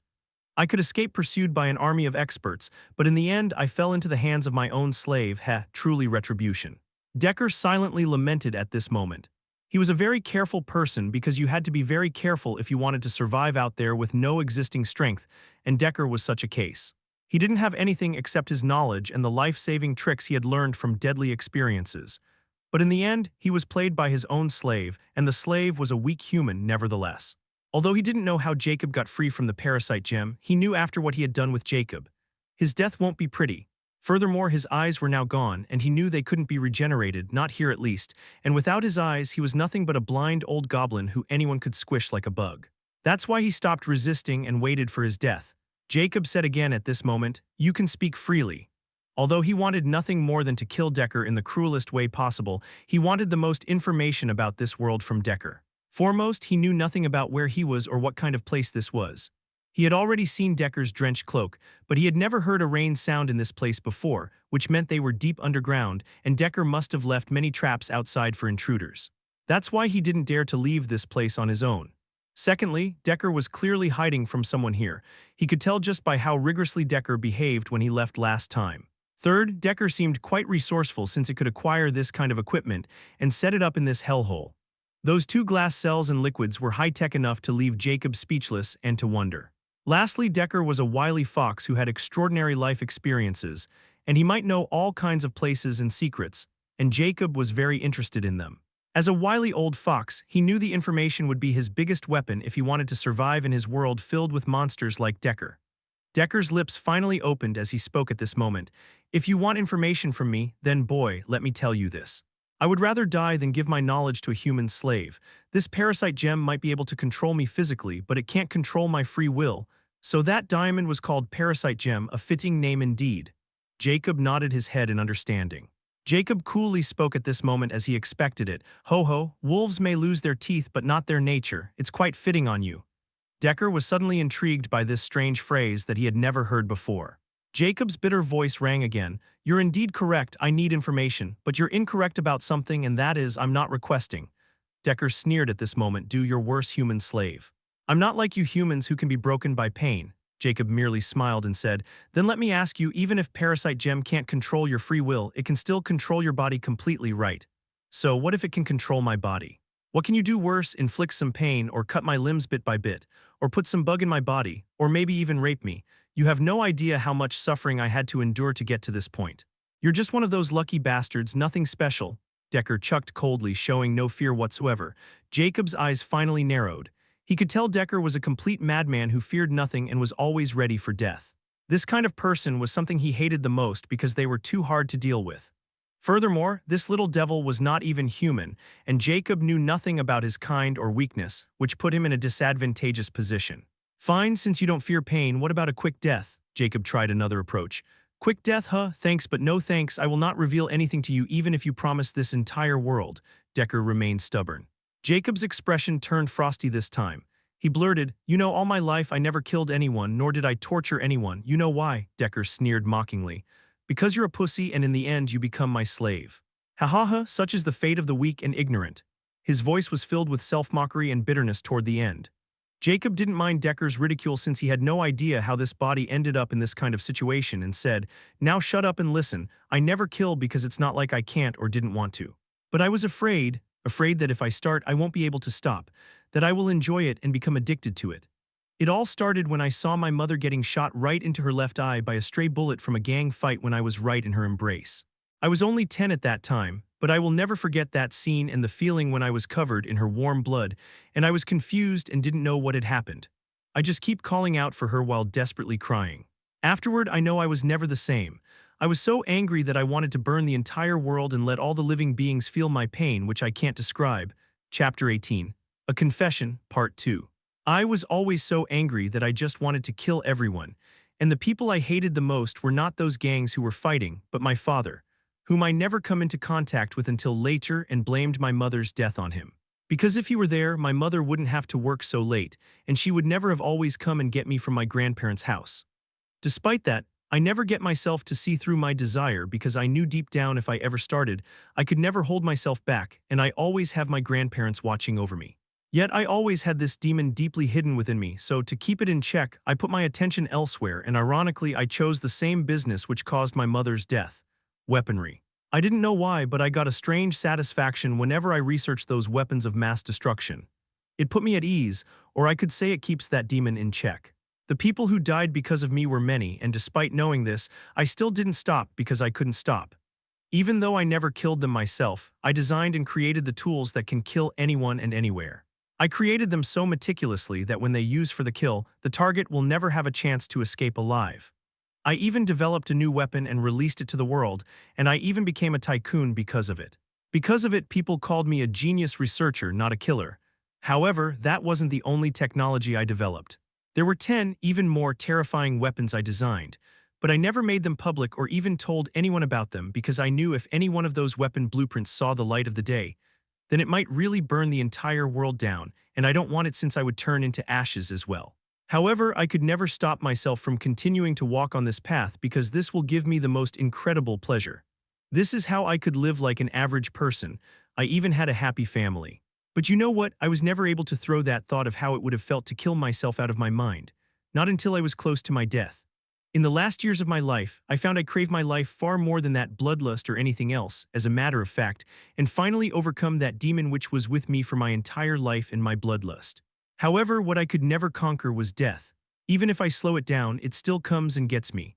This finally made me understand that life was far more precious than I thought, and I even felt remorse about what I had done in my entire life. I feel genuine despair, a terror which only a dying person would understand. Regardless, somehow after I awake here, and you put me through all those suffering that I never imagined before, I found out that the demon within me was still there. It never left or was eliminated. I unknowingly hold control of it, and you help me understand it. Jacob's face was exempt from any emotion as he confessed he had been carrying for all his life. He never thought he would tell anyone about it, and he'll carry it to his grave, and he did. But after encountering Decker, he felt like telling him all this because Decker was someone he got to talk with after a very long time. In all those years living with the help of those machines, he could never speak or think straight. Someone seldom visited him, and even if someone were talking to him, he would hardly understand the words because of the condition which he put himself into. But after taking over this body, he felt alive again.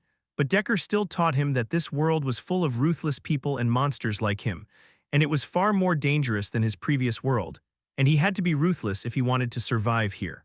Nevertheless, he still hated Decker since he put him through all that pain and despair, and now he was even refusing to talk. "Do you know why I was telling you all this?" Jacob impassively said. "You may speak freely." He didn't want Decker to interrupt him, so he made him shut up before. Decker suddenly started laughing crazily. "Ha ha ha. It seemed like your brain was thoroughly damaged because of all those experiments. Your delusions really know no bounds. Ha ha ha." How could he not laugh? Jacob was talking about his previous life and reincarnation. Decker didn't understand any of it since it all seemed like a fantasy story to him and a lunatic's imagination, so he would naturally not believe it, even if you beat him to death. The concept of reincarnation just does not fit well with someone like Decker. Jacob remained expressionless and said, "Maybe you're right or maybe not. But don't you understand the hidden meaning behind my story? Or are you just an intelligent idiot?"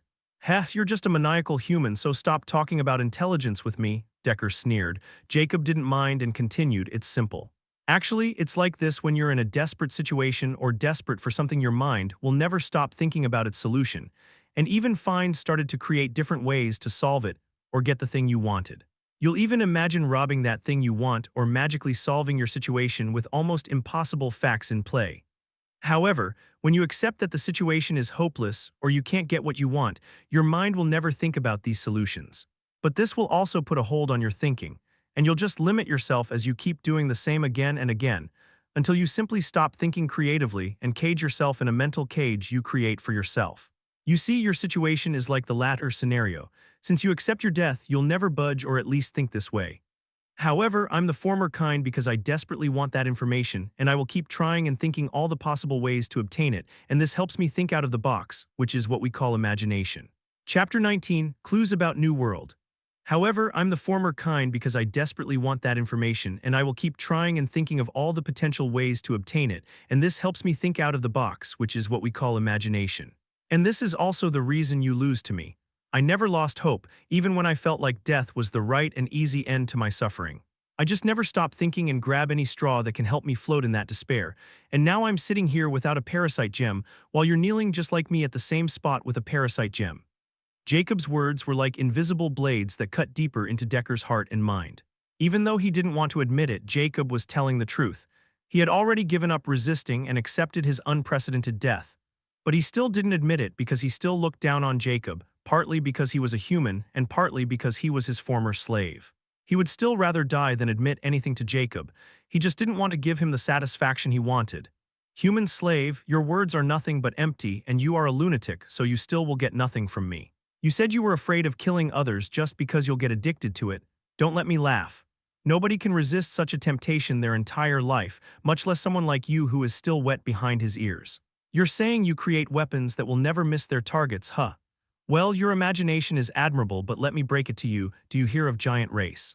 Not even weapons created by the dwarf race can penetrate through their skin, much less this nonsense you're spouting. Decker finally retorted with an angry tone, but Jacob's expression couldn't help but change into astonishment when he heard giant race and dwarf race. He still didn't know what kind of race Decker belonged to, but he never thought there were mythical races like giants and dwarfs that would exist in this world. This world probably had magic as well. Jacob's heart couldn't help but race slightly when he thought about magic because he still could feel that strand of energy inside him, and after hearing Decker's words, he was more assured that magic existed in this world. However, Decker took Jacob's fast heartbeat in the wrong way and disdainfully scoffed. What afraid now? You humans merely live in the uncommon races region with all those uncommon rank races, so you naturally didn't have any idea about the terror of races from the rare races region. So shut your fucking bullshit and snap out of your horny delusions where you can fuck whoever you want and stop your fuck shit about imagination. There's nothing but the strength that can give you the right even to fantasize. Jacob finally returns to his calm self as he listens to Decker's disdainful words, which reveal even more about this world and the status of a human here. So humans are considered an uncommon race, huh? Jacob couldn't help but felt pity for humanity since he was also a human in both his previous and new life. Jacob asked again, so why don't you just tell me everything I want to know and I might let you go? What do you think? After Decker's brief outburst, he now wanted to acquire more information about this world. Decker also calmed down after he castigated Jacob and said stubbornly, go fuck yourself. Jacob merely shook his head in disappointment and said, since I can't control your free will, so be it. But don't forget, I can control your body.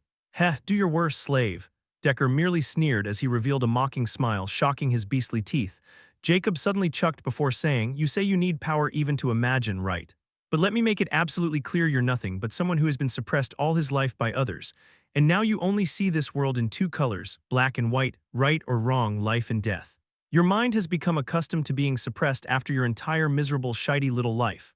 I can easily see through you, just by the depression you showed while experimenting on me, and the way you're living out of nowhere with no friends or family is proof of your pathetic life history and narrow viewpoint. Decker's expression twisted in shock and then hatred after Jacob's taunt. Jacob merely sneered coldly and said, what, did I hit a nerve? Did the little guy finally remember being trampled under others' feet so often that you can still feel the pressure of their foot and taste the dirt under their foot? Tell me, oh magnificent little shit. Decker almost spat fire from his mouth because what Jacob said was very close to the actual truth, and he hated nothing but this period of his life and finally couldn't take it anymore of Jacob's insults. You fucking chode, shut up, Jacob snorted before Decker could utter another word. I have enough of your shits, let me show you there's always a third way. Decker had again become completely expressionless after Jacob made him shut his mouth. Since your eyes are gone, I have you use the power of imagination to get what I want, and this will also prove that you can also imagine despite being my little slave, said Jacob coldly with a calm expression. Although he knew this was going to be troublesome, he really had a way to get what he wanted, and if even it didn't work, then he'll just have to put Decker's words about not being afraid of torture or pain through a savage test. Jacob knew very well that if you do not experience it yourself, you'll never know the fear of approaching death. In his youth, he wasn't afraid of dying, just like any other hot-blooded youth, and only when the time really came did he find out just how much he feared not being able to live. Chapter 20. This is bad. Let's test a slave's imagination, shall we? Jacob's cold voice sounded in Decker's ears, which were utterly expressionless right now. Jacob said, I already told you, you're kneeling in the same position as once I was, so you could immediately picture it intuitively since you once had eyes. And you're more familiar with this place than anyone inside this room. Jacob's eyes flashed as he said, point your right hand index finger toward the pighead glass cell. Decker's right hand suddenly raised straight, and his index finger started to point toward pighead's glass cell, and when it stopped, it was only 2 centimeters off the mark. Adjust it 2 centimeters left and you'll be pointing at the right in the center of the glass cell. Jacob coolly commanded, and Decker did just that. See, now you know exactly where you're kneeling without even having your eyes. Not bad for a salve imagination, I might say. Jacob coldly sneered. Decker, on the other hand, had very different thoughts right now. This bastard human is more cunning than I imagine. He even found the trick to use the rare-grade parasite gem. Decker felt a chill run down his spine because he clearly knew the parasite gem could only control the physique, not the brain. But it was still not to be underestimated because even without a brain, the body was still capable enough to talk. As long as the other party knew what to ask and how to ask, they could easily control the celebration, and Jacob was doing just that right now. Jacob quickly thought this advantage to Parasite Gem, although the victim still had their free will and celebration. It was still not that simple because the body could quickly reveal what you're thinking as long as your brain thinks about it. You can't just turn off your brain, nor can you get control over it because it is just too impossible. Decker was trying his best not to think about what Jacob wanted, but no matter what for a microsecond, his brain would instantly think of what Jacob will ask. And this window was enough for Jacob as long as he asked the right question.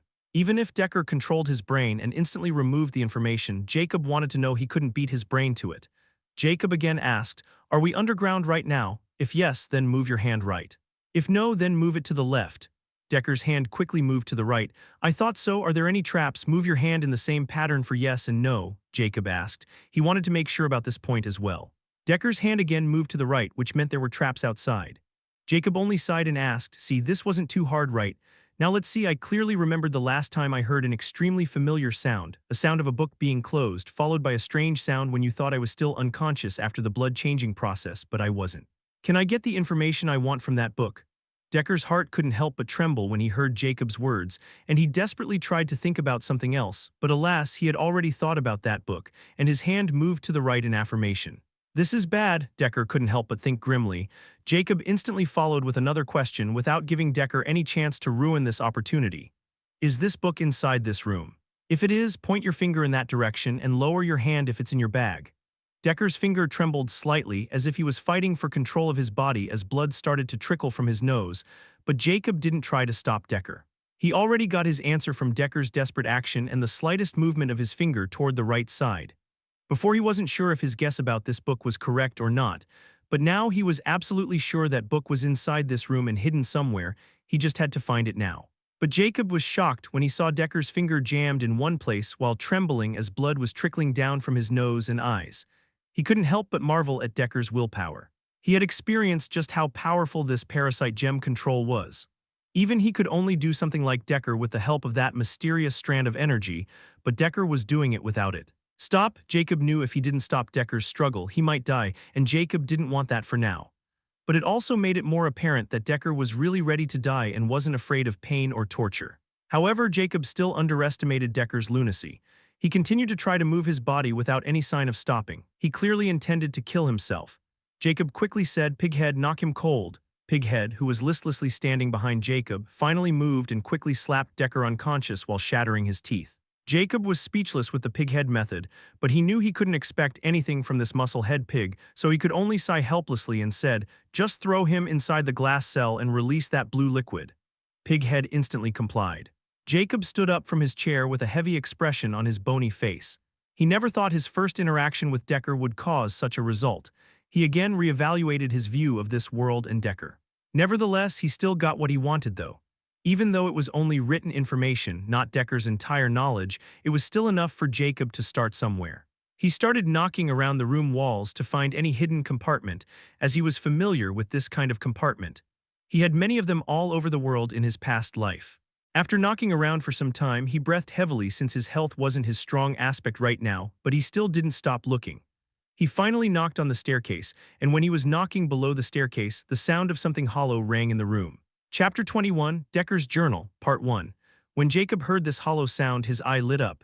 He knew very well this kind of sound could only be made when you hit something empty inside. He quickly started to press the area, and his finger suddenly pressed something before a small trapdoor opened, revealing 1 cubic meter compartment. Jacob's eyes fell on two things. One was a green book, while the other item also looked like a thin book shape, but it was carefully wrapped around a tattered gray cloth. Jacob first picked up the thick book with a blank green cover and ignored the old gray cloth folding. Jacob finally opened it and read the first page. Decker Shaw Journal, a proud alchemist of Shaw family of imp goblin race. Jacob cocked an eyebrow, seeing the words goblin and alchemist, and thought, so I fell in the hand of a goblin, huh? No wonder this guy looks so hideous, and he's even an alchemist, which also explains his experiments. Jacob turned the page and saw an introduction that read, My name is Decker Shaw, and this is my journal about my research on special physiques of different races living on the Zodiac Plains. Zodiac Plains are rumored to be endlessly vast, and there lived many species in this vast plain. There are 5 known regions of Zodiac Plains. The first, Common Races region, where live ordinary animals and that vast forest, but no one seemed to care about this region since there's nothing extraordinary about it. The second is the Uncommon Races region, where intelligent life forms live without special physiques, bloodline, or talent. This region is also completely ignored and left alone to rot. The third region where I'm from is the Rare Races region. This region is very popular because of the special races that live here, with many special physiques and bloodlines. The fourth region, Rarer Races region, is the home of rarer grade races with supernatural strength and many special bloodline abilities, which made the races of this region extraordinarily proud and arrogant. They look down at us. True bastards indeed. The fifth region is very mysterious and called the Epic Races region. We simply didn't have the qualification to know about this region because those bastards from the Rarer Races region completely blocked any kind of information about epic grade races. They're their faithful dogs. But the widely known factor about the epic grade race is they possess something called magic, which I have no idea what it is, but those bastards of Rarer Races region were extremely fearful of it. Jacob's heart couldn't help but beat wildly when he read to this point. This literally confirmed his guess about magic. Although Decker's introduction was too vague about magic, Jacob had read fantasies about magic. He knew what this word represented: absolute power. He could also understand why those arrogant people of the Rarer Races region were so afraid of people from the Epic Races region. He quickly continued to read as he flipped to the next page. Just this first page revealed many things to him. The races of Zodiac Plains are divided into ranks or grades according to the regions they're born in: common, uncommon, rare, rarer, and epic. There are different professions as well, and they're also divided into the same grades. I'm an apothecary alchemist, a unique profession in our imp goblin race, and I love to experiment with living things of different races. Jacob couldn't help but sneer at this point and mumble, sick bastard. After that, he sat down and continued to read, completely forgetting about the other thing. He also discovered that this book was written by Decker from a very young age, as he could imagine his enthusiasm and vigorous words. It didn't sound like the cruel Decker of the present. Jacob found there were many experiments noted, and some formulas of medians Decker created after a long string of experimentation. This also revealed a lot of information, but Jacob wasn't interested in Decker's alchemy research, nor could he understand it entirely because he had no clue about the alchemy of this world. Decker seemed to be an extremely high-level alchemist as well. This book could be said to be an encyclopedia for the apothecary alchemists, and no alchemist would reveal their research to another quickly, not to even their apprentices. This was simply Decker's life work. Jacob quickly turned page after page about alchemy. He knew this book would be beneficial if he decided to become an alchemist, but now he was interested in the information. As Jacob turned page after page, the writing became more refined and mature and exempt from young Decker's bullshit, while his experiments also became longer and longer. Jacob finally decided to just see to the end since this book was 8 inches thick and almost complete. He wanted to know what kind of experiment Decker was doing on him before he took over this body. He finally found the last entry, which was about his blood change result. Decker left it empty, which meant he was going to write it after checking Jacob's blood analysis report, but it never happened. Jacob turned back many pages, and after turning back over 100 pages, he saw a note which wasn't about an experiment and read it. Today, a rarer race, the mountain giants, approached our imp goblin race. They wanted to hire some apothecary alchemists for an expedition inside the rarer races region. This was clearly a death mission since everyone knew we'll be killed right after this expedition, just so those bastards could keep this a secret. But we have no choice and can't reject their request, just like always. I was chosen with others by my arch-rival for this death mission, who had become an elder of the Elder Council because of his top talent, and he finally decided to get rid of old me. His name is Loop, and he's a hypocrite, scheming bastard. He had taken advantage of my research many times and gained that position that rightfully belonged to me, but alas, I was just too trusty and blindly trusted him since I was already busy with my research, and now he wanted to get rid of me once and for all so I could not get in his way anymore. But I will not leave this book. I will take all my research to the grave, and if you're reading it, then this means I'm dead, so this is your luck you found this book and I have no hard feelings toward you. Chapter 22. Decker's Journal, Part 2. But I will not leave this book. I will take all my research to the grave, and if you're reading it, then this means I'm dead, so this is your luck you found this book, and I have no hard feelings toward you. Jacob's eyes narrowed when he read Decker's note, which was more like a letter before death. Since he continues to write, then this means he managed to escape alive from that expedition.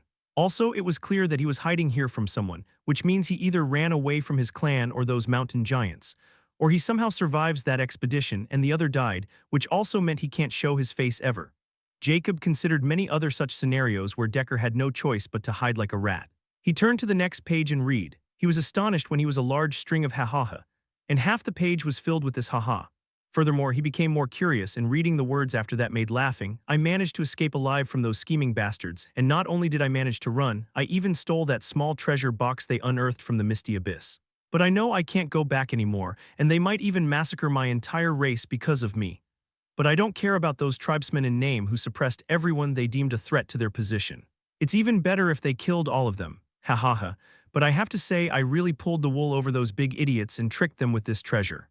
This will also teach them a big lesson to never look down upon a goblin. Jacob nodded slightly when he seemed his guess was correct and read to the next page. I come to one of my hideouts in rainy mountain ranges right between the boundary of uncommon and rare races regions. It is the only place where I had set up a facility for my experiment. No one knows about it. After cleaning my tracks, I finally felt relief and turned my attention to the small treasure chest. This treasure chest is ancient and only sealed with a wooden lock and a strange piece of cloth filled with a strange symbol. Nevertheless, I broke it open and found three things. An ancient beast skin letter, a pendant that looked like a snake eating its own tail, and a thin book that was carefully wrapped in a tattered gray cloth. The words on this letter were from a very ancient language which we called rune language. I only had a little understanding since our goblin race is keen on collecting all kinds of knowledge. There were only 2 red words on this palm-sized beast skin letter, and I don't know if I translated it correctly, but it means, cursed immortality. I didn't know what the other person was trying to imply by these words, but I didn't see any profound meaning behind them. As for the pendant, it looked highly new without a scratch and vivid, so I know it was extraordinary and kept it. The last thing was that thin book wrapped in the gray cloth. When I unwrapped it, its cover was utterly white without any scratch or decay. If I didn't open the old chest myself, I would never even believe this newly looking book was unearthed. And there were 3 words inscribed with dark ink on its cover which were also in the rune language, and I was shocked when I translated them. It said, Immortal Making Journal. I thought it was bullshit until I opened it. I don't know if this was my imagination, but the moment I looked at those rune letters, I could instantly understand them as if I were reading my mother language. The more I read, the more astonished I become. If this journal was real, then one could really archive immortality by following those instructions. But I won't believe it entirely because the instructions in this journal were just too unreal. First, you have to change your heart with a modified heart, and there is only a 1% chance of survival. I will first ensure the authority of those words before I try them on myself. This is just too crazy, but if it is true, I will become a powerful immortal and take revenge on those bastards. Jacob's eyes twinkled like stars when he saw words like immortality and a journal that can make someone immortal. Even though he didn't dare to believe it, his heart couldn't help but beat fast as he closed Decker's journal. He finally got his answer to why Decker was doing these experiments on him and why he was so desperate to succeed. It was all because of this immortal-making journal, who didn't want immortality, who didn't want to live an everlasting life, who can resist such temptation, only self-righteous idiots. Jacob's biggest wish was immortality, and he didn't want to die this time around. Even in his past life, he tried every single method to prolong his life, even if that was utter bullshit. He didn't believe it before he tried himself. Now a journal was offering direct immortality to him. How could he resist? It's not like he lost anything since he only had 5 or so years to live because of Decker's experiments. In a sense, he was already following the path inscribed on that journal, so he wanted to see if it was really worth it. Chapter 23, Immortal Making Journal. Jacob slowly moved towards the hidden compartment while holding his breath. His eyes were fixed on the gray wrapping. Although he knew this might really be just a sham, he still didn't want to believe it completely and hoped there might be some truth hidden in that journal. Jacob extended his hand, which was slightly trembling from anxiety and fear at the same time. He unwrapped the gray cloth, and a thin white book appeared in front of Jacob's shimmering eyes. This book was 2 inches thin and looked highly ordinary. If he didn't read Decker's journal, he might have thought this was a newly purchased book by him. Moreover, there was a black ink title on the white book cover, which was a collection of strange symbols that he obviously didn't understand. Without any further delay, Jacob extended his hand toward the book. He wanted to see if he could read its contents with no prior understanding of it, just like Decker. If it worked, he had no choice but to believe this book, which he also wanted. But if it didn't, then he could only curse his luck. Because he can't understand any of those symbols on the cover, Decker would never teach him even if he begged. However, the moment Jacob's hand touched the book, his heart jolts thunderously. More accurately, it was not his heart but that mysterious strand of energy that always seemed dormant and completely under Jacob's control. It wasn't just the strand of energy but the dark pendant which he got from Decker, and right now, it was hanging on Jacob's neck, also starting to heat up. Jacob was shocked by this strange turn of events, but he knew it all started when he touched the white book. Any sane person would instantly retrieve their hand, but Jacob didn't. On the contrary, not only did he not retract his hand, he even gripped the book. Jacob's thoughts differed completely from others. Firstly, Jacob deemed this was an opportunity, a life-changing opportunity. Because after controlling that strand of energy for months and circulating it in every part of his body, he knew it wasn't harmful to him at all. Secondly, when he touched the book, that pendant also reacted, and from Decker's journal, he knew this pendant was found with this book, so it gave him even more courage to take this gamble. Thirdly, Jacob now knew this strand of energy was the product of Decker's experiments, according to this book, and since it reacted to his touch, then this meant there was a big reason behind it. Lastly, and most importantly, Jacob was a reincarnated person and someone insane for immortality. And as long as he saw hope, he'll do anything to get it, and he saw a big hope in this book.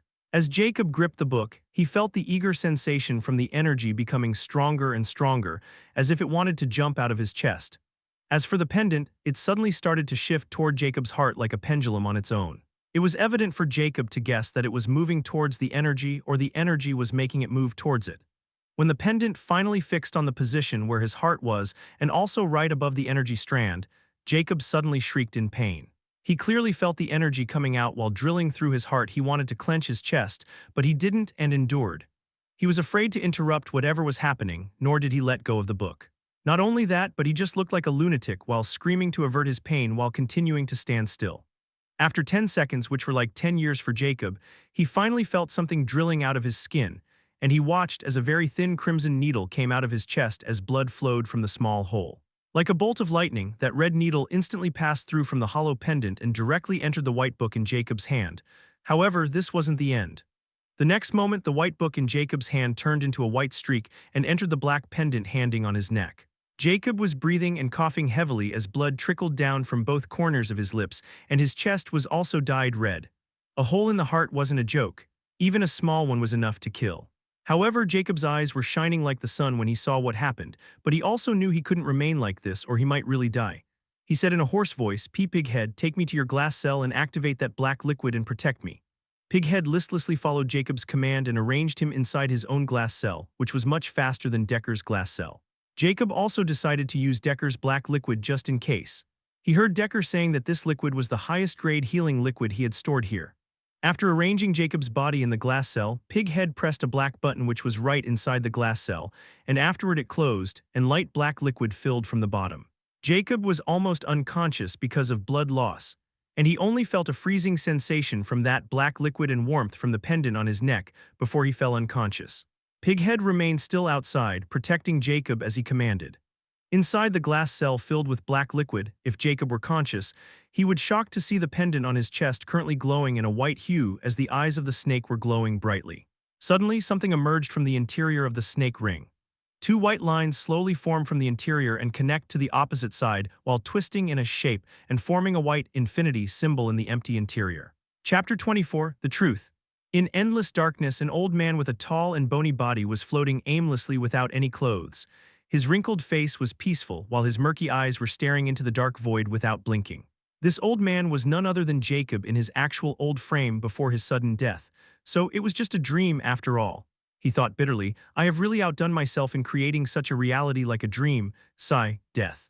Death, death, I wasn't able to escape you in the end, even in my dreams, Hess. I always wonder, was life so weak that it can't even win against death? Now I got my answer, life and death. They said they both have two sides of a coin. But it's wrong, it's indeed a coin, but you didn't have the luxury to flip this coin because it's constantly flipping endlessly until it eventually fell and stopped. In the end, the side of death always wins. The period it took while flipping is the life which will come to an end, but it still gave false, painful hope that it will fall on the side of life.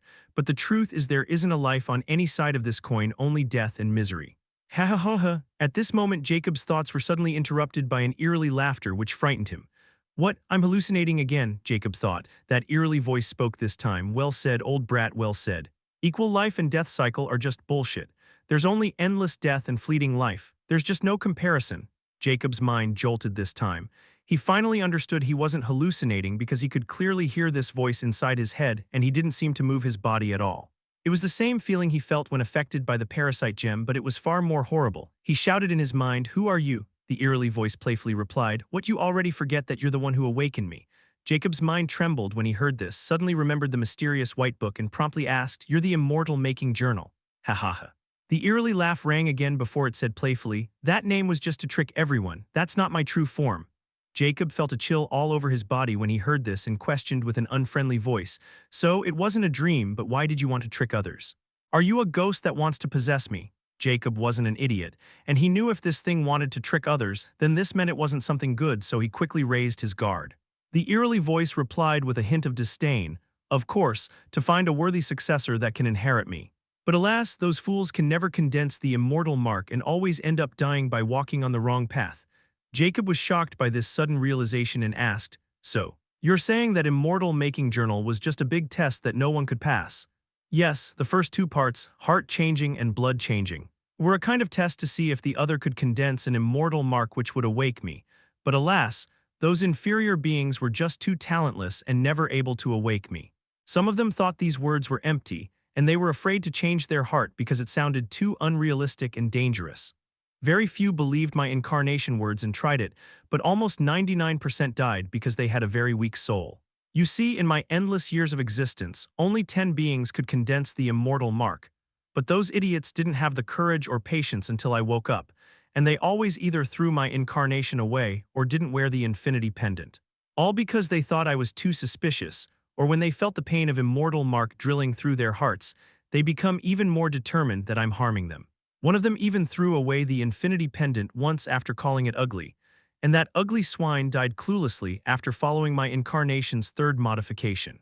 She didn't know the pendant will always return to me, no matter what and where it was. That arrogant swine deserved to die nevertheless. The last one was even more excessive, and that little lizard even dared to seal me with a ghost-eradicating talisman and then buried me deep underground. That fool was just too damn hateful. It even tried to burn me and then decomposed me. But he has no idea that the great me can't be destroyed even if he awakened his ancestors, humph. Jacob was completely speechless after hearing such truth and couldn't help but feel this book was just too arrogant and unrealistic. But he has no way to retort it since he knew this book was unearthed by Decker's party and heard its last phase. It was clear it was telling the truth. He also knew this infinity pendant was the same pendant hanging around his neck, and he finally remembered a snake eating its tail was also the ancient symbol of infinity. He couldn't help but ask, Then that strand of energy that drilled through my heart was an immortal mark?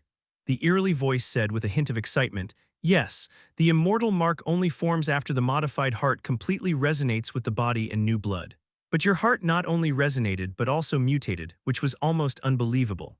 That's why your immortal mark was unique, and you could control it at will, and you even managed to open all the meridian channels and acupuncture points of your body with it as well. I must say, you're really something. Not only did you manage to condense the special immortal mark, but you even used to turn the table on that little idiot who would have died just by the first modification. He was just foolishly experimenting on everyone while completely ignoring the fact his body structure differed greatly from others, nor did he know about the soul strength. Jacob finally understood everything and couldn't help but feel chills when he thought just how this book created such cruel tests to find a successor, and no wonder no one could succeed. Because only crazy people will dare even to consider changing their heart and blood and then even wait until something is drilled out of their heart. Chapter 25. Cursed Immortality, Part 1. So you were watching me? Jacob asked. He was now serene again. Ha ha ha, my incarnation and the infinity pendant are my eyes and ears. I can observe my surrounding with both of them, but I can't interfere with or express my thoughts to anyone without finding a real successor. I was also watching your every action, and must I say you're a lunatic. Not only did you manage to break free from that little slave stone, you even dared to endure the pain of an immortal mark drilling through your heart while gripping my incarnation. I have never seen someone playing with their life like this before, Jacob Riley replied. You don't understand. If you're watching me, you have already seen that device result, and I only have little time to live, so I just wanted to see if I can gain the secret of immortality. Even though there was only a 1% chance that it was true, I'll still take it without any hesitation because now I'll rather die for that one present chance of life rather than live with a 99% chance of death with a hoax life. Jacob truthfully answered, hiding nothing. Ha ha ha, only someone who experienced true death can know what I mean to live. Am I right, Jacob Steve from Earth? The eerily voice playfully called Jacob as such. Jacob merely sneered. Yes, you're right. He never even thought for a second that this thing couldn't read his mind or see his memories because this book was just too mysterious and was talking inside his mind. And it was talking about the soul like drinking water, then it was nothing but simple. Let me ask you then, do you want immortality? It was a simple question, but this time this voice sounded solemn. Jacob suddenly felt this question was as heavy as a mountain, but this was his biggest wish. He will give anything for it, so he answered without any hesitation, yes. Think carefully, immortality will grant you an endless life, but all those you love or will love will perish one by one, leaving you alone every single time. Think if one day everyone and everything turned into nothingness and only you remained, you can't even kill yourself. You just had to live with nothing but darkness. Do you still want immortality? It asked again with a solemn tone. Jacob felt a shiver in his spine this time. It's not like he never thought like this before, but immortality was just a legend before as well. But now that he was given a chance, he was forced to think this way and even hesitate. Suddenly, a beautiful face surfaced in his mind, and he remembered a very painful memory that he had buried deep in his mind for decades. JS, I don't want to leave you and my children, but it seems life won't allow it. Just promise you won't forget me ever, hope. Jacob quickly recovered and menacingly replied, I don't care about anything as long as I live endlessly, so yes, even if everything turned to dust, I still want immortality. Even if you have to sacrifice everything, kill everyone, destroy everything which comes between you and immortality, will you still want it, even if the price is to become a vicious devil? This voice was icy like an abyss. Jacob was again momentarily stunned before decisively answering, I don't care, so yes, I'll pay any price. Ha ha ha ha. Good, very good, you have resolved to do anything for immortality, and only someone with this kind of resolve can walk the path of an immortal who's willing to sacrifice anything and keep walking forward. The maniacal, eerily laughter rang again with a hint of hysteria.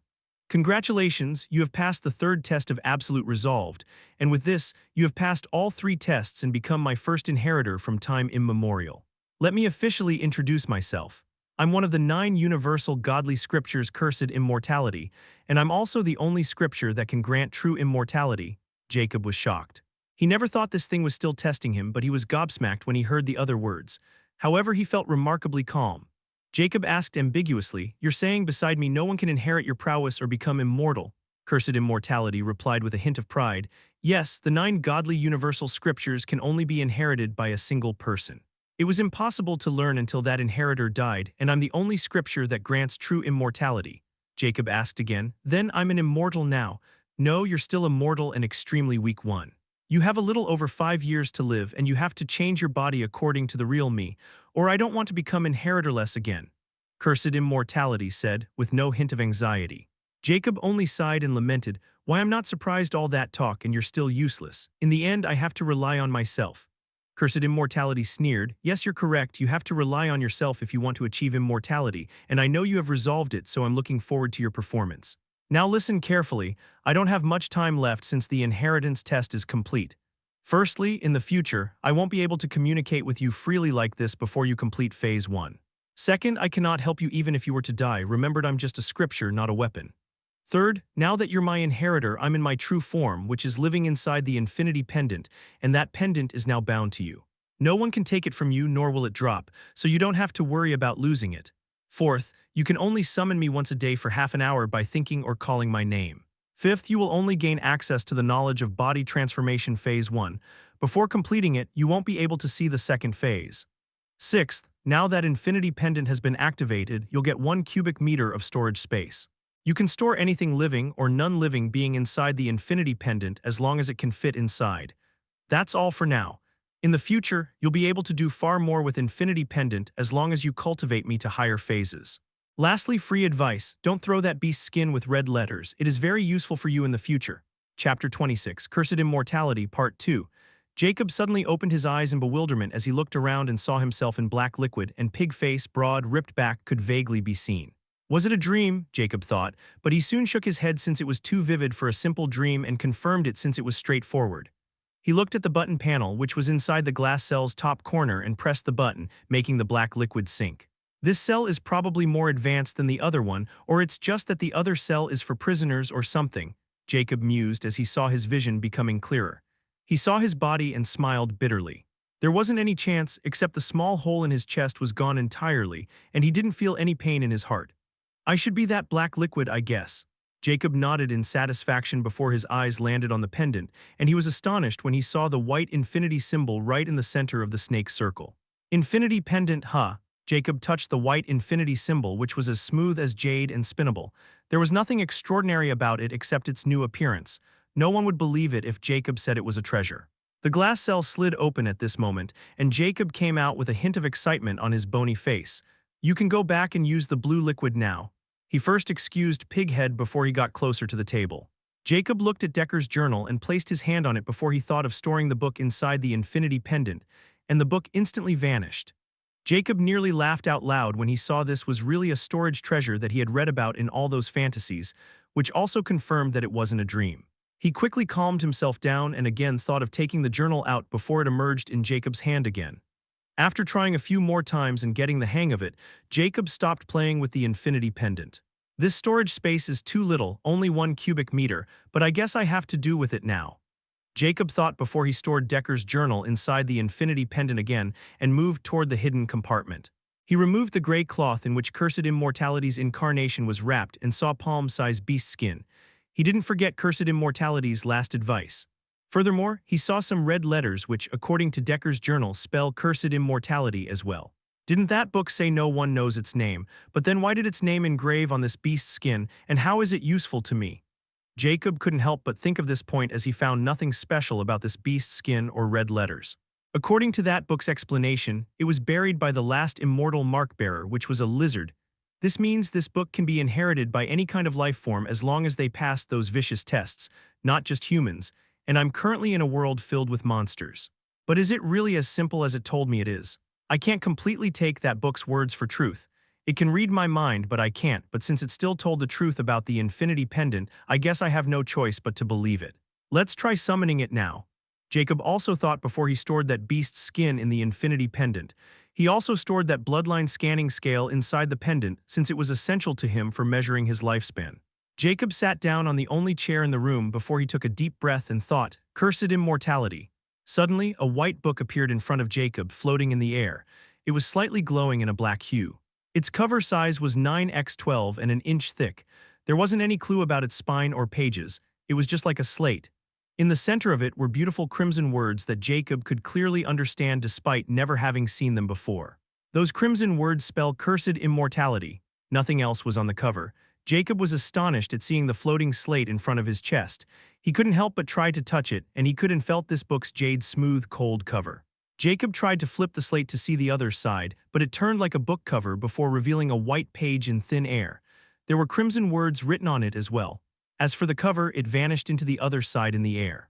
So that's what it means when it said it was in its true form now. Does this mean this book is extremely thick that I can't fit in this room? Jacob wondered in astonishment. Truly magical, really. I don't see and feel all this with my eyes and hands. I wouldn't believe it's real, but it still made me worry about just how thick this book is. Won't I die before I completed and archive immortality? Jacob wasn't swayed by just befits. His eyes were still on the facts. He sighed before reading the very first page, which was the same size as its cover. Cursed Immortality, Cursed Immortal Physique 9 phases, current phase, first phase, first phase. Body transformation, stages of body transformation. 3 first stage, Cursed Heart Emergence second stage, Compete first stage third stage, Compete second stage, Inheritor Jacob Steve current stage. 10% of first stage, Jacob's eyes narrowed when he saw the very first page, which revealed little information with much mystery. Why is there cursed everywhere? Jacob finally paid attention to the word cursed, even though this book's name was Cursed Immortality. Before in his excitement he paid little attention to it, but now that he did, he felt this book was defiantly now simple, and it didn't reveal everything clearly about itself. Chapter 27. Immortal Mark into Cursed Mark.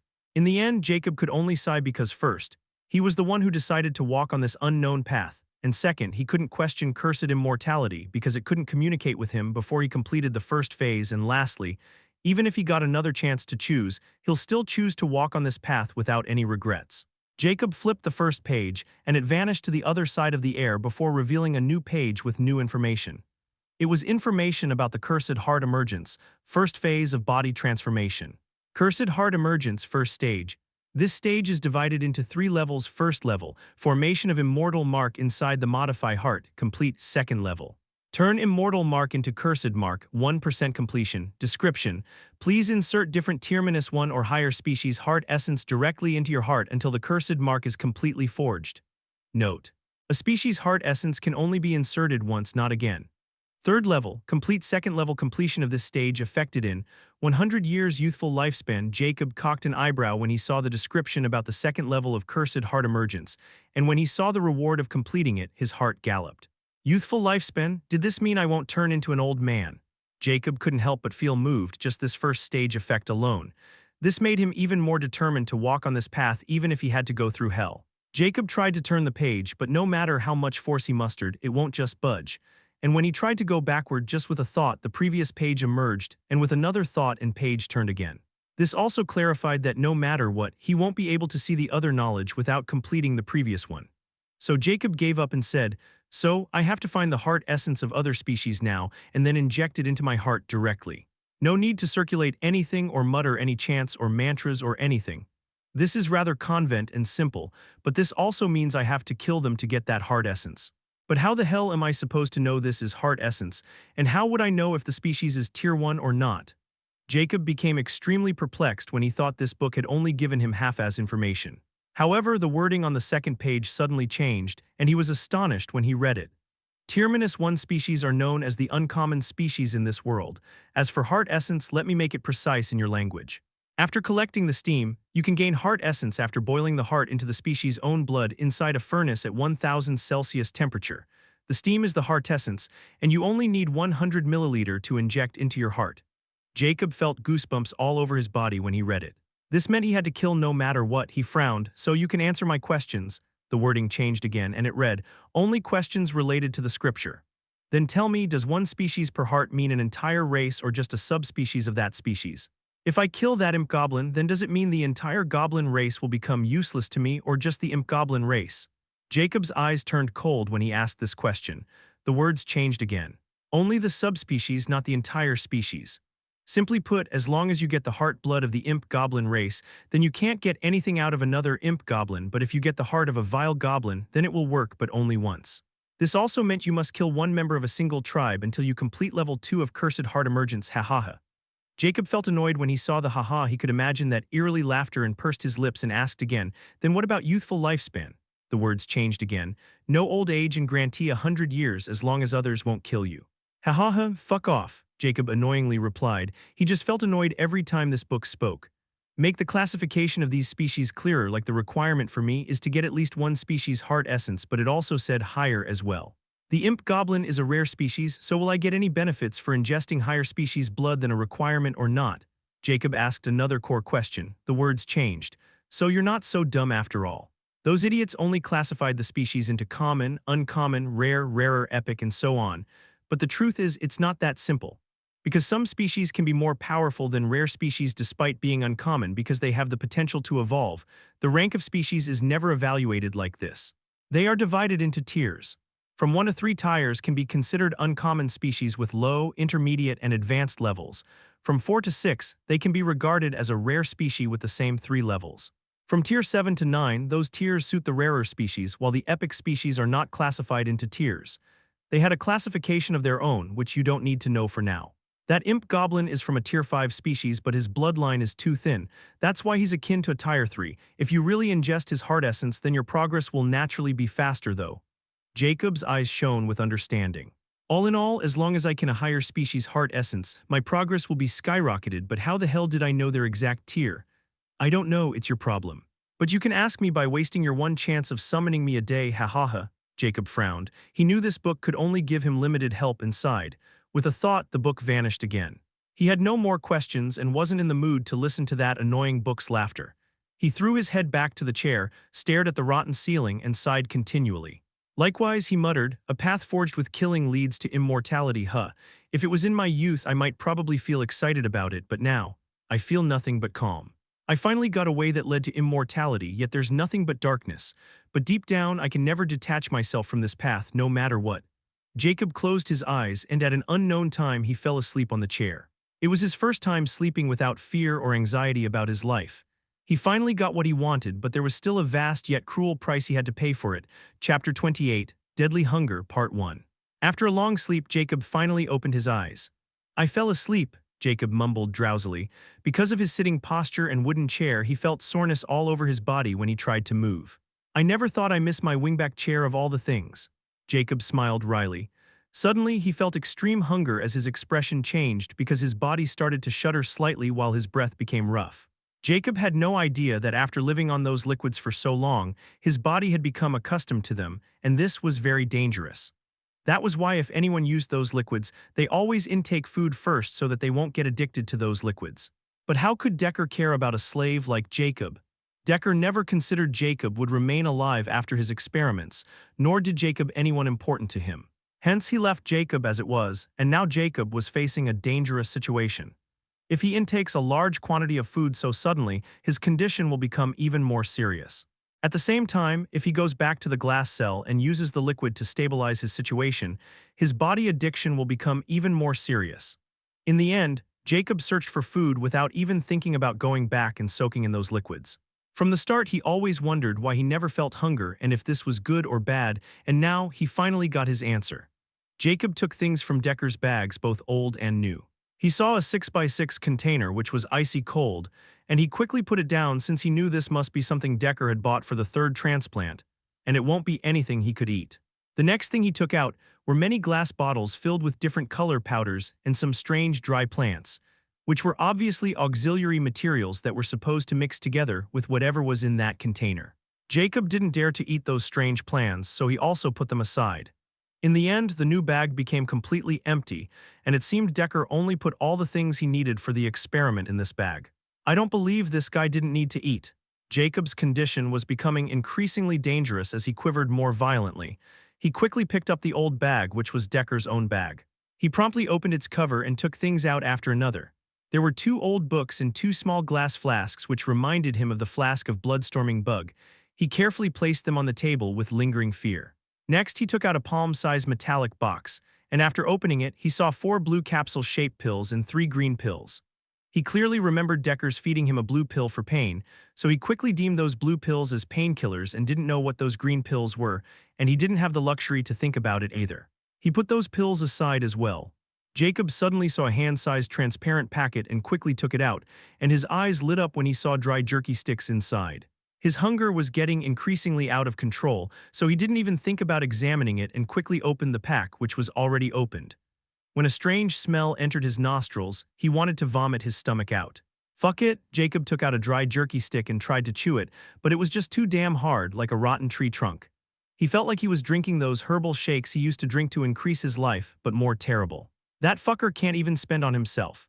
Jacob cursed Decker while continuing to swallow that jerky like rotten wood. However, Jacob didn't know this jerky was made with very special meat, and it can sustain hunger for 2 or 3 days, and someone like Decker who remained on foot for most time, this was the best choice for food. Beings like Decker weren't too picky with what they ate as long as they kept living and continued to do their research. Jacob was also like this once, but after he handed over his business to his sons, he completely changed his lifestyle, especially after his wife's death. With his full willpower, he swallowed 2 jerky sticks and stopped. He knew if he tried to swallow anymore, he'd throw up. Besides, his hunger was reduced after he ate those jerkies, so there wasn't any need to torture himself any further, for now at least. However, if Jacob knows he just dodged a very lethal bullet by eating those special jerkies, he might even thank Decker as well as strangle him for putting him in such a condition. He saw a bottle of water in Decker's bag and gulped it, and it just tasted like water, nothing special about it. Finally alive, Jacob sighed, however, it was really over. After he felt alive again, he finally looked at the other things in Decker's bag. He found another sealed packet of jerkies, and then he took out a white card. After reading it, he found out it was an identity card that was from Decker's nation. This turned his expression somewhat grave. If this world has identity cards, doesn't this mean their technology is also like my word? But this identity card has no photo or any chip. It looks more like something from the 18th or 17th century. I hope it was the case, or my life would become more complicated if this world had the same advanced civilization as my world. Although Jacob still hasn't come in contact with this world's civilization, after he saw those glass cells, colored liquids, that device that can measure someone's lifespan and read Decker's journal, he could guess this world was much more advanced when it came to the medicinal field. He had no idea about the weapons, but the parasite gem was enough proof of this world's strength on its own. As for communication and security measures, he still can't be so sure. Chapter 29, Deadly Hunger, Part 2. Jacob put Decker's ID card to the side carefully. He knew this could be quite useful, but he also knew it could be quite disastrous since Decker had stolen a treasure chest from a rarer race, so he would not use it if not absolutely necessary. The last thing Jacob found was a small black pouch. Upon grabbing it, he felt it was quite heavy and heard a light, sharp ringing sound as if glass or metal were clashing together. Coins. Jacob opened the small pouch with some anticipation. This was his first time seeing the currency of this world. He upside down the pouch on the table, and small coins landed on the table, making sharp sounds. He saw there were round coins 3 inches in size. There wasn't any engraving or any imprint or brand on these coins. They were all spotless. There were 20 golden, 58 silver, and 21 bronze-colored coins. Jacob did not know the distribution of currency in this world, but seeing the 3 colors, he could already guess the gist of it. I don't know if this guy was rich or poor, but since he was an alchemist, he won't be poor at least. Jacob mused before he placed the coins into the small pouch again and stored them inside his infinity pendant and the other things, and only left those 2 books and the contents of the extra bag on the table. He was interested in those 2 books since they were worn out. It was clear Decker read them quite often, and this was the reason enough for Jacob to read them as well. Jacob easily read their titles. One was called The Advanced Herbology of Rare and Rarer Plants and Plant Lore. The second was The Rare and Rarer Beast Encyclopedia. Jacob's eyes shone. It was quite clear what these books were about, and Jacob needed this kind of information since he wanted to complete the first stage of the cursed heart emergence. However, just as Jacob was about to read those books, his expression changed because that extreme hunger was back. Just what is going on? Not even 2 minutes passed and I was hungry again. Did those 2 shit jerkies won't enough? But I clearly felt full after eating them. Jacob became very confused, but he had no choice since this hunger was like it could kill him if he didn't ease it. He again took out the jerky packet he had just stored inside his infinity pendant and ate 3 jerky sticks, despite wanting to puke. He again felt quite full again, but this time he didn't let his guard down and observed if that hunger had come back again or if it was just his imagination. This time 5 minutes passed, and when Jacob thought it was just him being paranoid, the hunger returned stronger than ever. There is something wrong. Even an idiot would find this situation strange and amiss. Cursed immortality. Jacob tried to summon the book to learn about his situation, but it never appeared. Shit, I can only summon it after a day, mean 24 hours, and I don't know how long I've been asleep, but it wasn't 24 hours, so I have to wait. Jacob cursed inwardly before he started swallowing the jerky again. This time he swallowed 5 of them before the hunger went away. Every time this hunger came, I needed to intake more food. Could it be some kind of effect after I live inside that liquid? Or it's related to my extremely strong heart? It's not rocket science. Everyone knows if you put a train engine inside a car, it will explode and my heart is mutated according to that damn book. My body is too weak, and if my heart is really like a train engine right now, then I'm really screwed. Jacob's mind reached an astonishing conclusion that he didn't want to acknowledge. If he knew those jerkies he was eating like normal snacks were enough to keep Decker alive for an entire month, he would become even more assured about his latter theory, while the former hypothesis was quite close to the truth. Jacob wasn't in the mood to read anymore. He clearly knew just how much danger he was in if his guesses were correct. However, he can't just finish his limited ratio until he has a clear view of the situation, and only cursed immortality can shine some light on it. Pighead, come out. In the end, Jacob decided to soak inside the liquid until he could summon cursed immortality again. It was far better than aimlessly wasting his rations. Inside a thick forest with towering lush trees with high humidity, the sky was dark with rain clouds as if the rain would fall at any time. Three figures were currently moving in this thick forest at this moment. Two of them were abnormally tall, while one of them was only 1.4 meters in height, and it barely reached the two tall person's kneecaps. All three of them wore dark cloaks. One of them spoke at this moment in a husky voice. "Are you sure you saw that thievish goblin in Cloud City?" The voice came from the short person. "Yes, how could I dare to lie to esteemed lords, although he was in a cloak?" But his sharp, pointy nose still somewhat revealed his identity, and after I followed him around for a while, I confirmed it was an imp goblin, and he came in this way. If I wasn't afraid to follow him in this forest and contact my lords first, I might have found his hideout. You did well not to follow him, or you've died. That thievish goblin is too cunning, and if he even got wind of you following him, he'll definitely escape. But now that we are here, let's see where he runs to. Again, the same voice sounded with a hint of hatred and killing intent. Chapter 30, Deadly Hunger, Part 3. "You heartless demon!" A sobbing voice sounded of a young man filled with bitterness and grief. "You didn't even come to her funeral and didn't show any sadness while she was on her deathbed and calling for your name every day. You don't deserve her love, you never loved her. You just left her alone even on her deathbed because of your selfishness."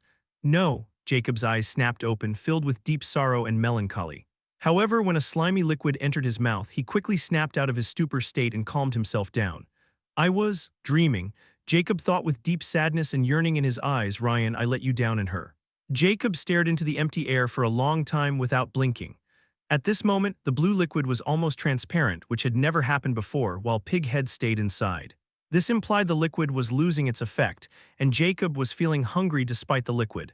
But he doesn't care or not even bother to notice it because of his bad dream.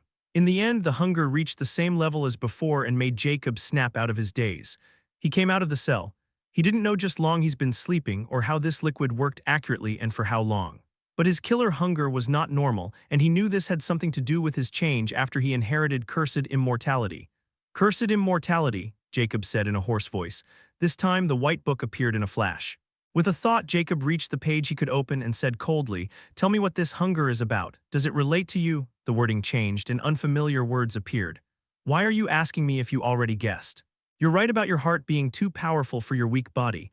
But don't worry, your heart was modified according to Great Me and even mutated. So all you have to do is to provide nutrition, and your heart will change your body until it reaches a sufficient standard." Jacob sighed softly. "I was right. Tell me just how much nutrition I need before this hunger goes away and my body reaches a sufficient standard." The writing changed. "Just drink that bone marrow that little goblin bought for your third implant, and don't forget about mixing all those herbs and powders. It should be sufficient to convert your body to 20%. Jacob frowned. "Drink the bone marrow of some unknown animal or monster, but it will only convert up to 20%. Ha ha ha. Don't underestimate a mutated heart. Besides that, 20% is enough for your hunger to alleviate at least half, but only for a few weeks before it comes back more potent, so be prepared. Heed my advice. In the meanwhile, just slaughter that goblin or that pig and inject their blood and then eat them whole. It should be enough for your body to reach 50%. Jacob wore a weary expression and coldly snorted. "Do you really expect me to eat those innocuous fellows? Ha ha ha. Don't pretend to be noble. The moment the second wave of hunger hits, you'll even slaughter a human to quench your hunger or you'll die, which I know you will never let happen. Oh, and remember, every time you inject a species heart blood, your body will also change, which simply means you need to eat or provide high-quality nutrition. And if you are thinking about using those colored waters, then don't bother. They will start to lose effect on you the longer you soak in them since they're not high-quality enough." Jacob frowned his brow as cursed immortality seen through his thoughts. He was really planning to drink that black liquid, but it seemed this wouldn't work. "This book simply wanted me to kill and then eat whoever I kill, but I want to survive, I have to." Jacob's heart turned cold. "I started to understand why you called cursed immortality," Jacob commented coldly before he closed the book with a thought. He didn't want to see that maniac laughing. "The things I have to do for a living from now on." Jacob sighed softly as he walked beside the table where everything was ready. He strengthened his resolve, pulled the cold container toward himself, and opened the clay-like seal before removing the cubic meter container's top. The moment the top was removed, a potent smell filled the room, making Jacob almost faint. He saw a thick dark purple liquid like jelly.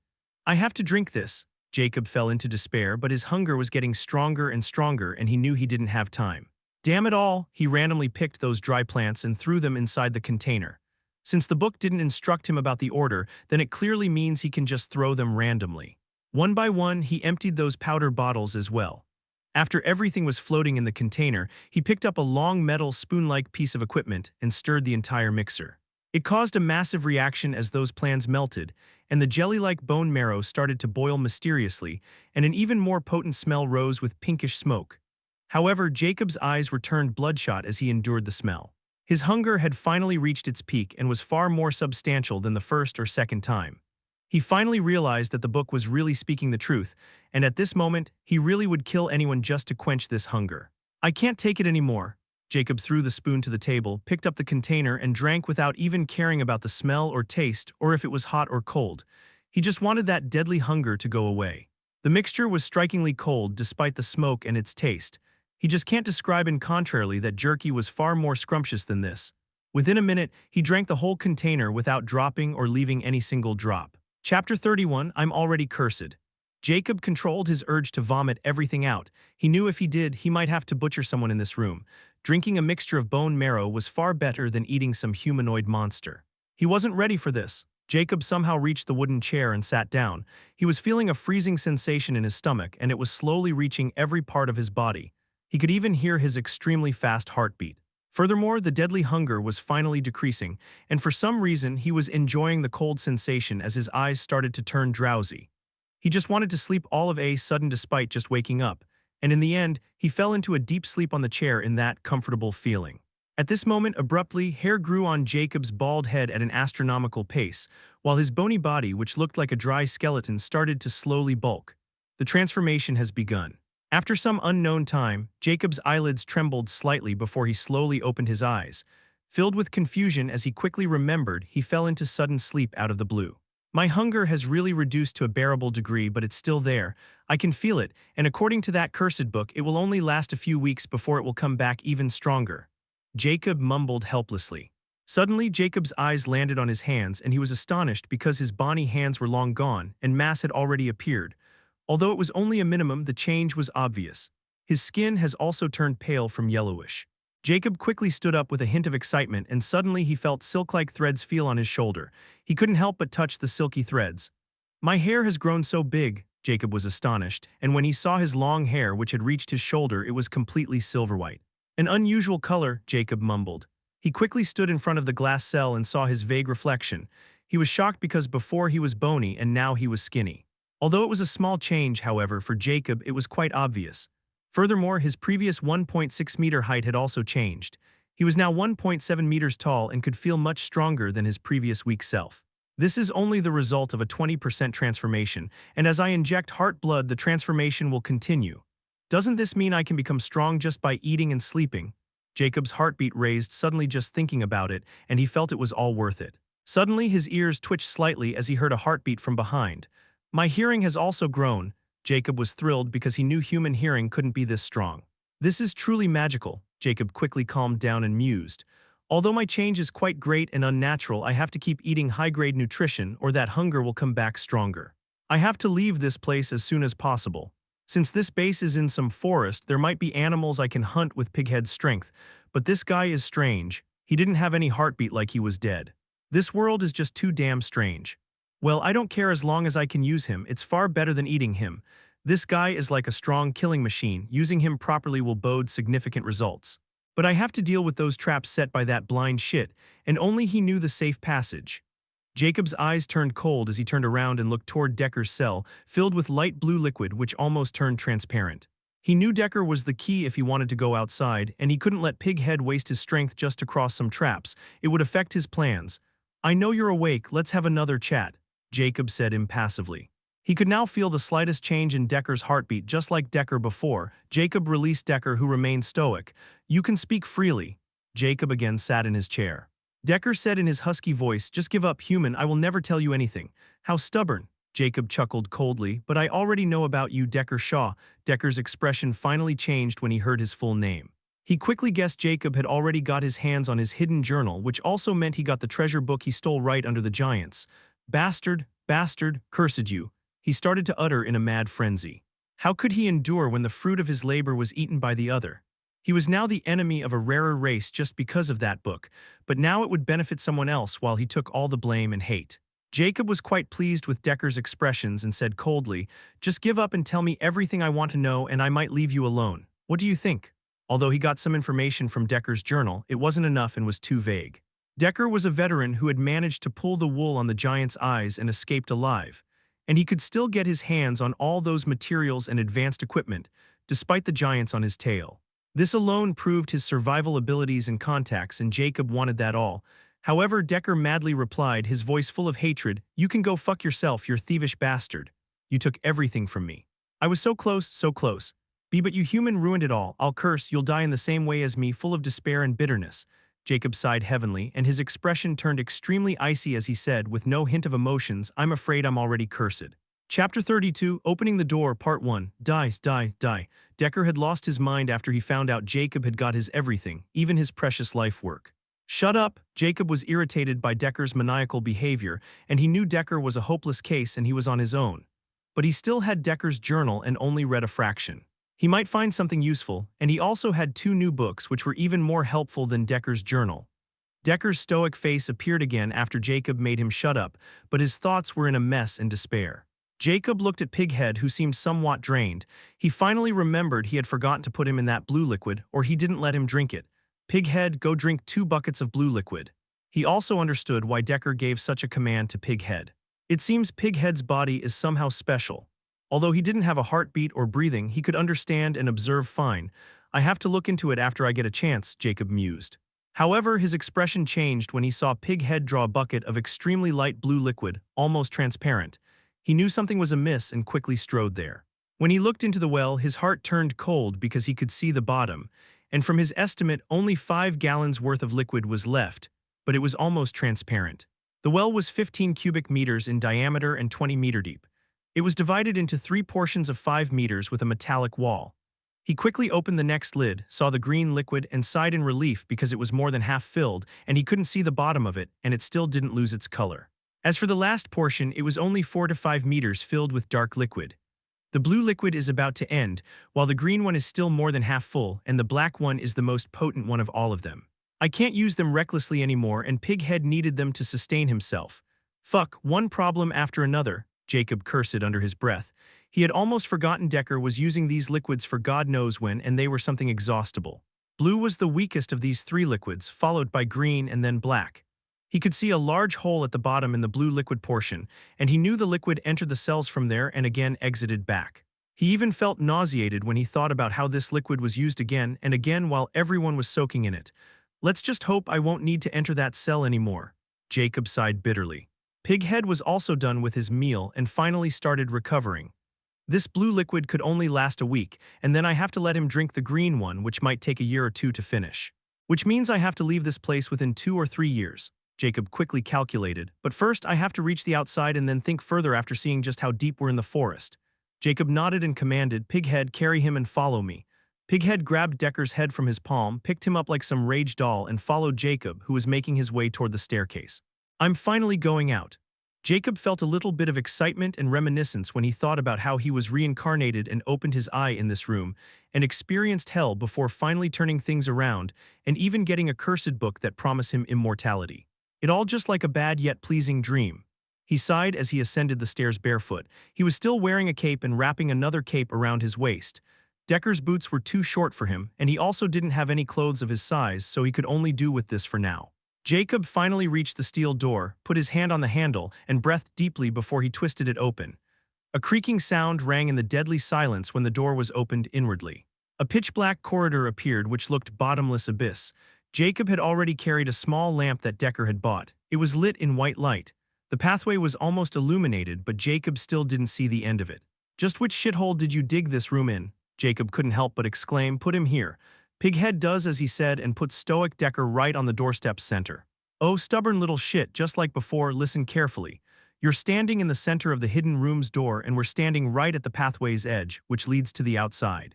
Start walking on the safe route." Jacob knows Decker can't control his thoughts, not right now, since he had suffered a huge mental blow. Decker took a step and slowly walked. "Follow his every footstep, and if he stopped, then stop." He ordered Pighead as he handed the lamp to him as well. Pighead followed suit, and Jacob followed right behind Pighead's footsteps. Decker walked straight without changing directions, and Jacob carefully observed the surroundings.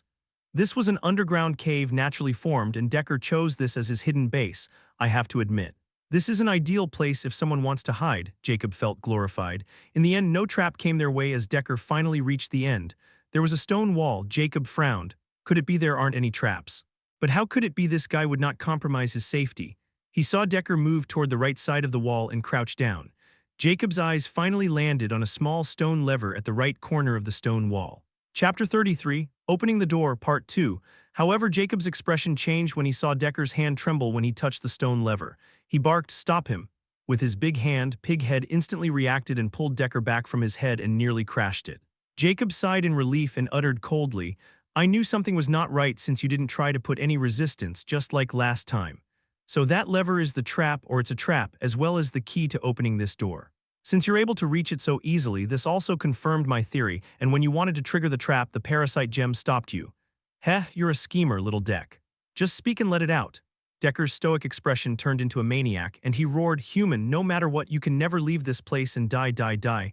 When all those nutrition liquids run out, you will die here." "Ha ha ha, die," Jacob sighed.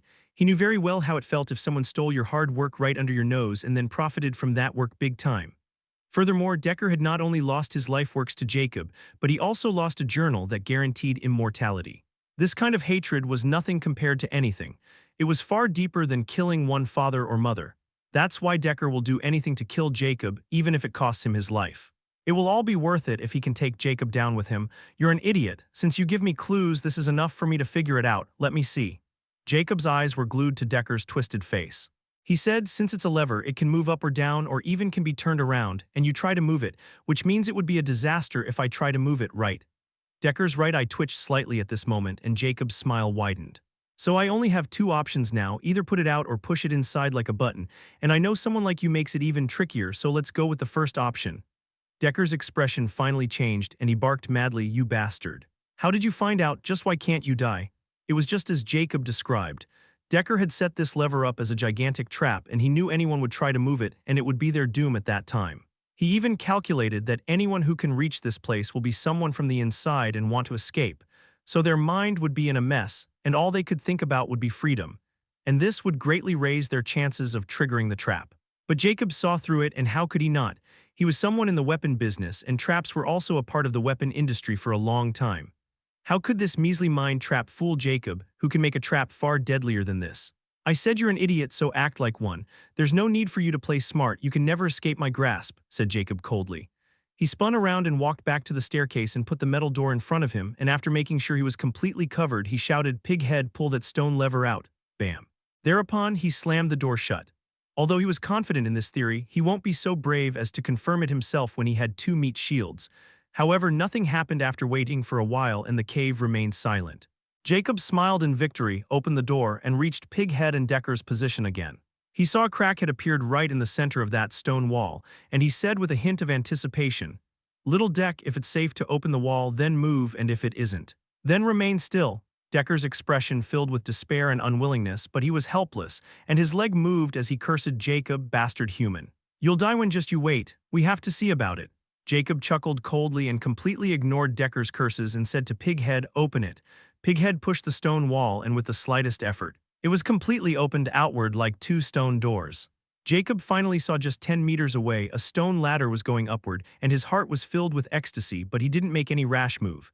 He again looked at Decker and said with a smile, "Little Deck, there's a stone ladder. If it's safe, move, and if there are traps, remain standing." Decker's entire body trembled as if he wanted to move, but he wasn't strong enough to overpower the parasite gem.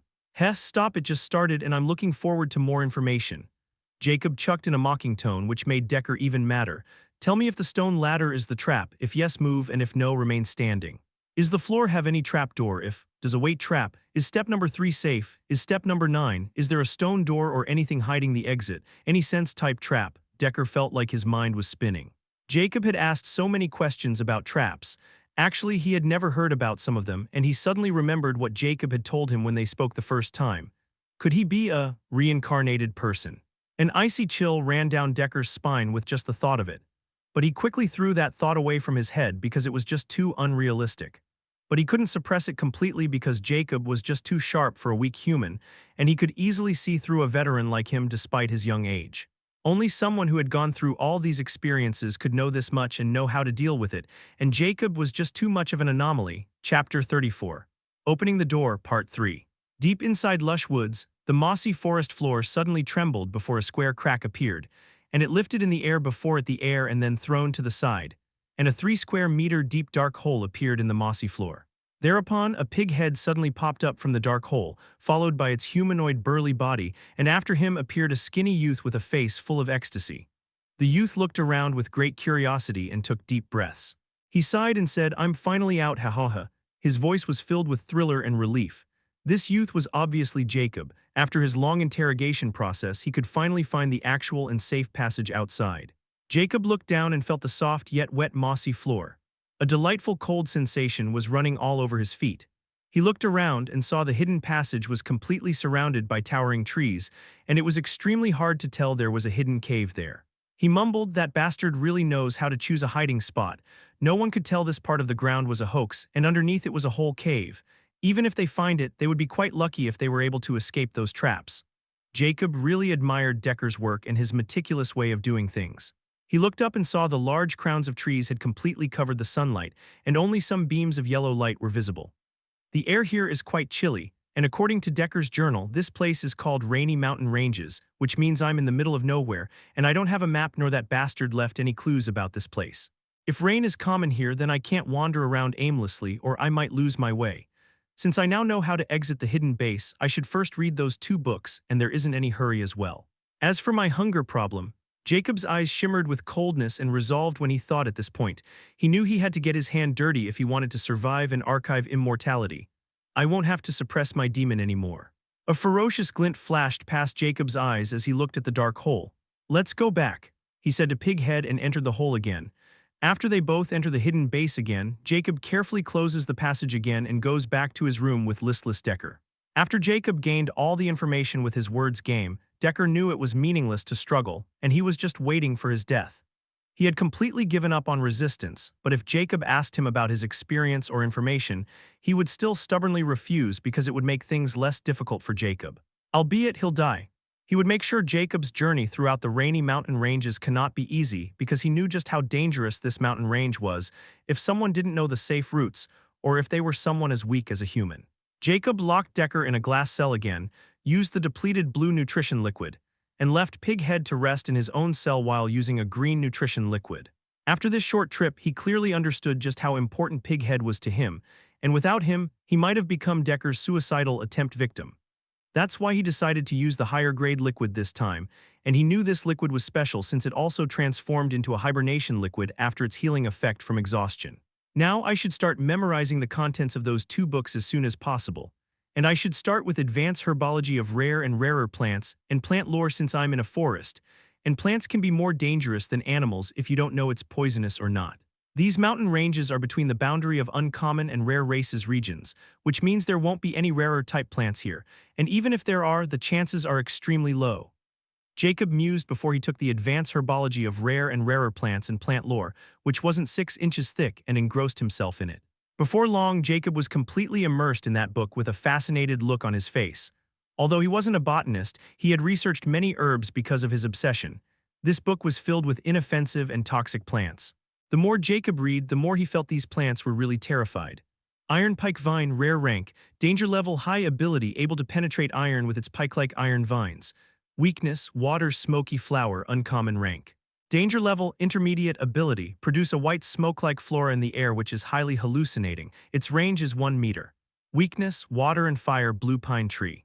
Jacob read one after one plant's information, and he was somewhat shocked because his memory was quite good.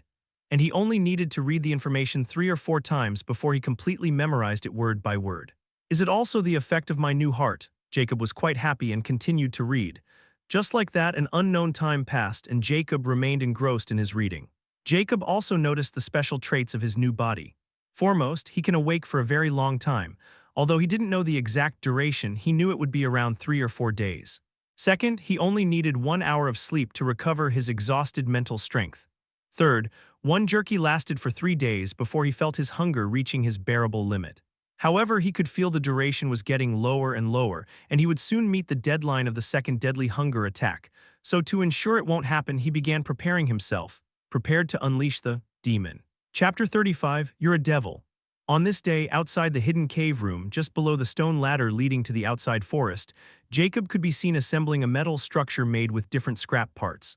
There was a large container with a lid with a slim, long-twisted metal tube attached to it, and another container connected to the other end of this metal tube. Furthermore, there was a large collection of different dry woods on the other side. Jacob was naturally prepared to collect his first heart essence with a distillation process described by cursed Immortality. Although his crude self-created equipment for the distillation process can't be compared with the modern technology of his world, they were enough to serve their purpose. As for who was going to become his first target for heart and blood, it will Decker. Firstly, Jacob had a deep grudge against Decker for what he did. Second, Decker was from a rare race, which makes his heart essence more potent than any uncommon species. Third, he didn't know just what animals resided in this vast mountain range, and he didn't feel secure going out hunting while constantly being afraid of his hunger and the unknown when he had a source beside him. Fourth, he knows as long as his body can become strong enough to sustain his heart, he'll get superhuman strength, and by taking this first step, he'll get stronger. Lastly, the resources in Decker's hideout were limited, and Decker was no longer useful besides his information value, and he was only burning those precious color liquids, so it was best to get rid of him. Furthermore, Jacob didn't want to torture Decker anymore. He was afraid Decker might lose his nutritional value. As for his intricacy with killing, Jacob had long prepared himself for this since he couldn't live without killing in this world, which was just too damn cruel, and if he still didn't use his inner talent, he could just forget about living here and obtain immortality. After Jacob made crude distillation equipment with the change of a furnace-type reboiler since he needed at least 1000 Celsius.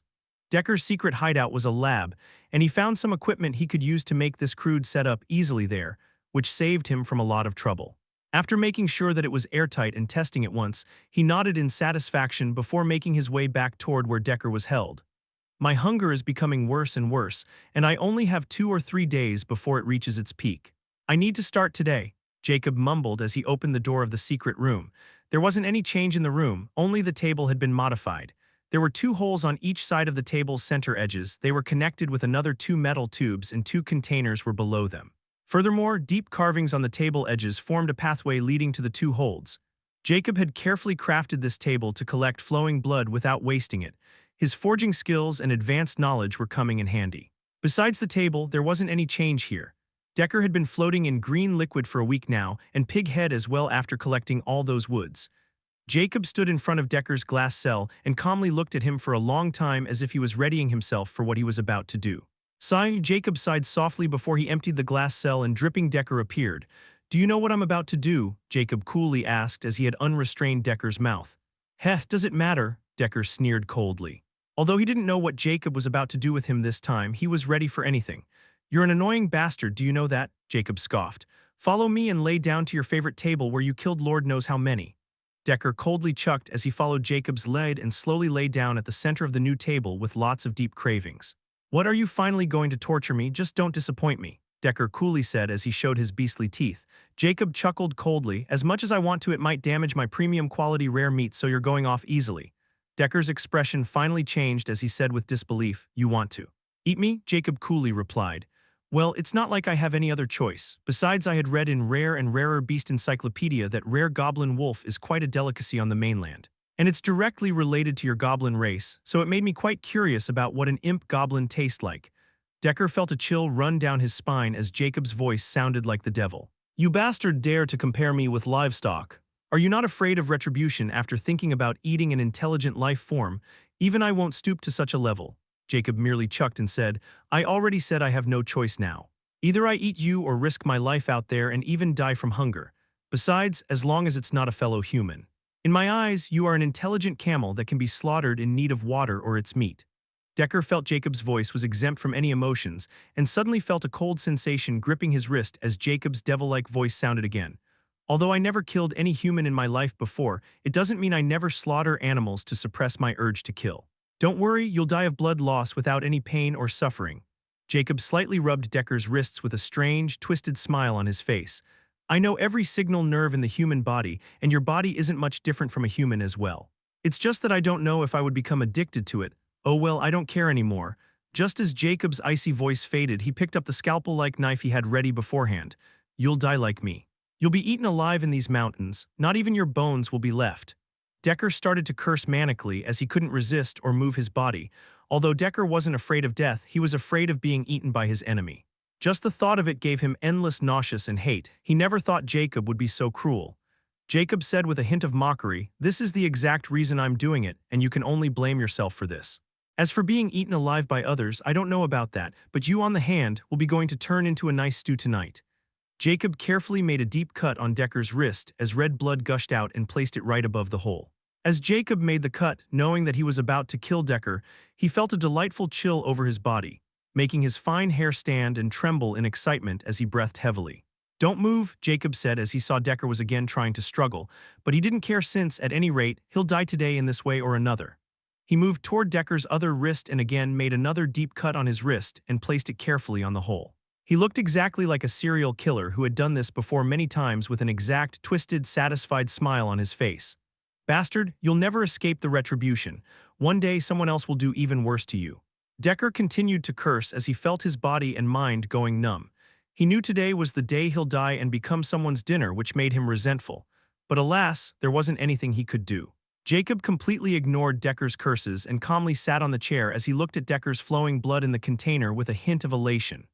Little by little, the containers started to fill with Decker's blood, and Decker's voice was becoming vaguer and vaguer. After 10 minutes, Decker was on the verge of losing consciousness as he kept mumbling, why, you're a devil." A minute passed, and Decker's voice completely faded at this moment as his blood flow was also slowing down a lot.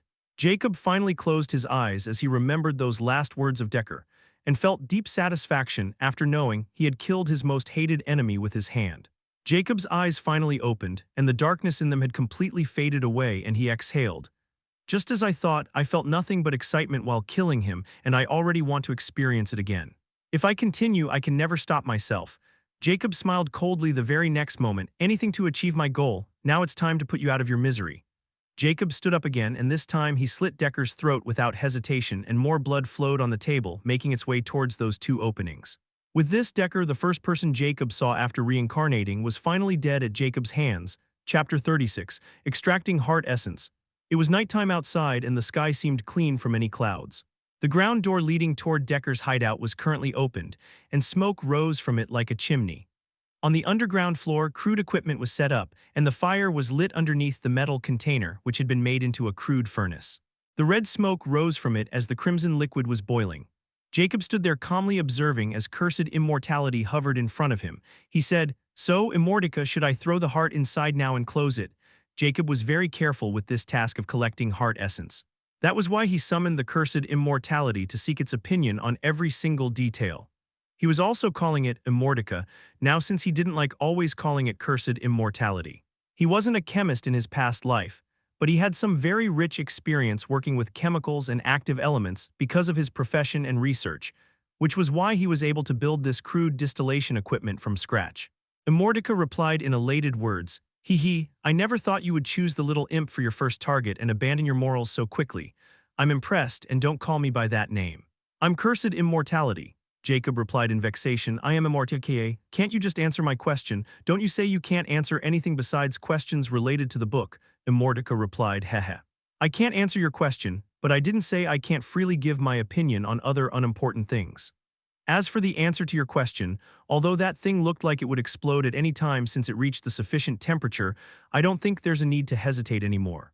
Just throw the heart into it and start the distillation after 30 seconds. You only need 100 milliliter of heart essence, so it won't take long even if that thing ends up exploding." Jacob rolled his eyes, even though he knew the equipment was very unstable, and if he closed the lid, then it would become a bomb if it wasn't able to handle the pressure. In the end, he inhaled a warm breath, and the moment a warm, bloody heart appeared in his from his infinity pendant. His infinity pendant can not only keep living things alive in it, but I can also keep things fresh, just like the moment they were stored in it, and it was perfect for storing food supplies. It's just that its space was too small for now. Jacob glanced at Decker's heart he extracted this afternoon and sighed. "You changed my heart once and now I'm holding your heart, and we're both doing it for immortality. How lamentable." He threw the heart in the boiling blood and sealed the lid as smoke rose from the twisted metal tube and another tube. Jacob waited over 30 seconds before he closed the twisted tube into the second container. He prepared for distillation and let the other tube open to release some build-up pressure. Jacob didn't stay close to it because if this thing exploded, he didn't want to be anywhere near it and enter the passage while closing the door. Immortality wrote at this moment, 5 hours should be sufficient if that thing can hold this long, that is. Jacob replied, I know, but I also have confidence in something I built. It won't explode easily. Besides, the containers I used were all made of special materials from this world, and they were quite tough, so I won't think this much pressure could crack them up. Pity, I won't be here to see the result. But you must remember to inject that heart essence within 6 hours after its extraction or store it inside the infinity pendant, or it will lose its effect and you will get fewer benefits. Jacob sighed and asked with some concern, you sure with 15 kg rare meat I got after slaughtering Decker and his heart essence, I'll be able to convert my body up to 50%? What about the hunger or if that fellow was poisonous?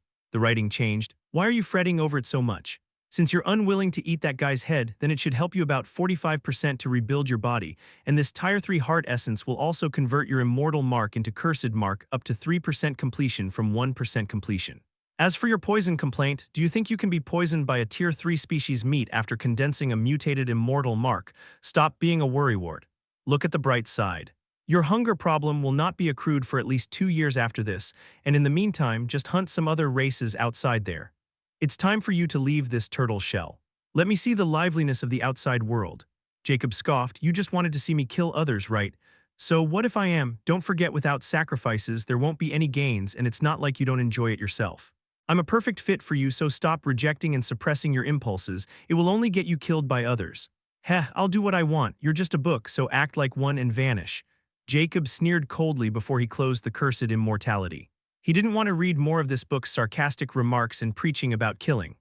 Although it said nothing wrong, Jacob didn't want to be completely controlled and indulged in his inner impulses, or he would become a mindless killer. Even if he enjoyed that feeling, this doesn't change the fact that he had rich life experience and knew what kind of result these nefarious urges would bring. I could suppress it in my whole past life, so controlling it in this life should not be a problem for me either. Chapter 37. Position revealed, a couple of miles away from Decker's hideout in rainy mountain ranges. It was already dawn and the sky was turning bright, but dark clouds were also gathering over the mountain range. Inside a large cave, 2 colossal figures were sitting around a bonfire, while a large, unknown animal was currently skewered on top of the fire. These figures were at least 2.7 meters tall, even while sitting. One could only imagine their heights when they were standing.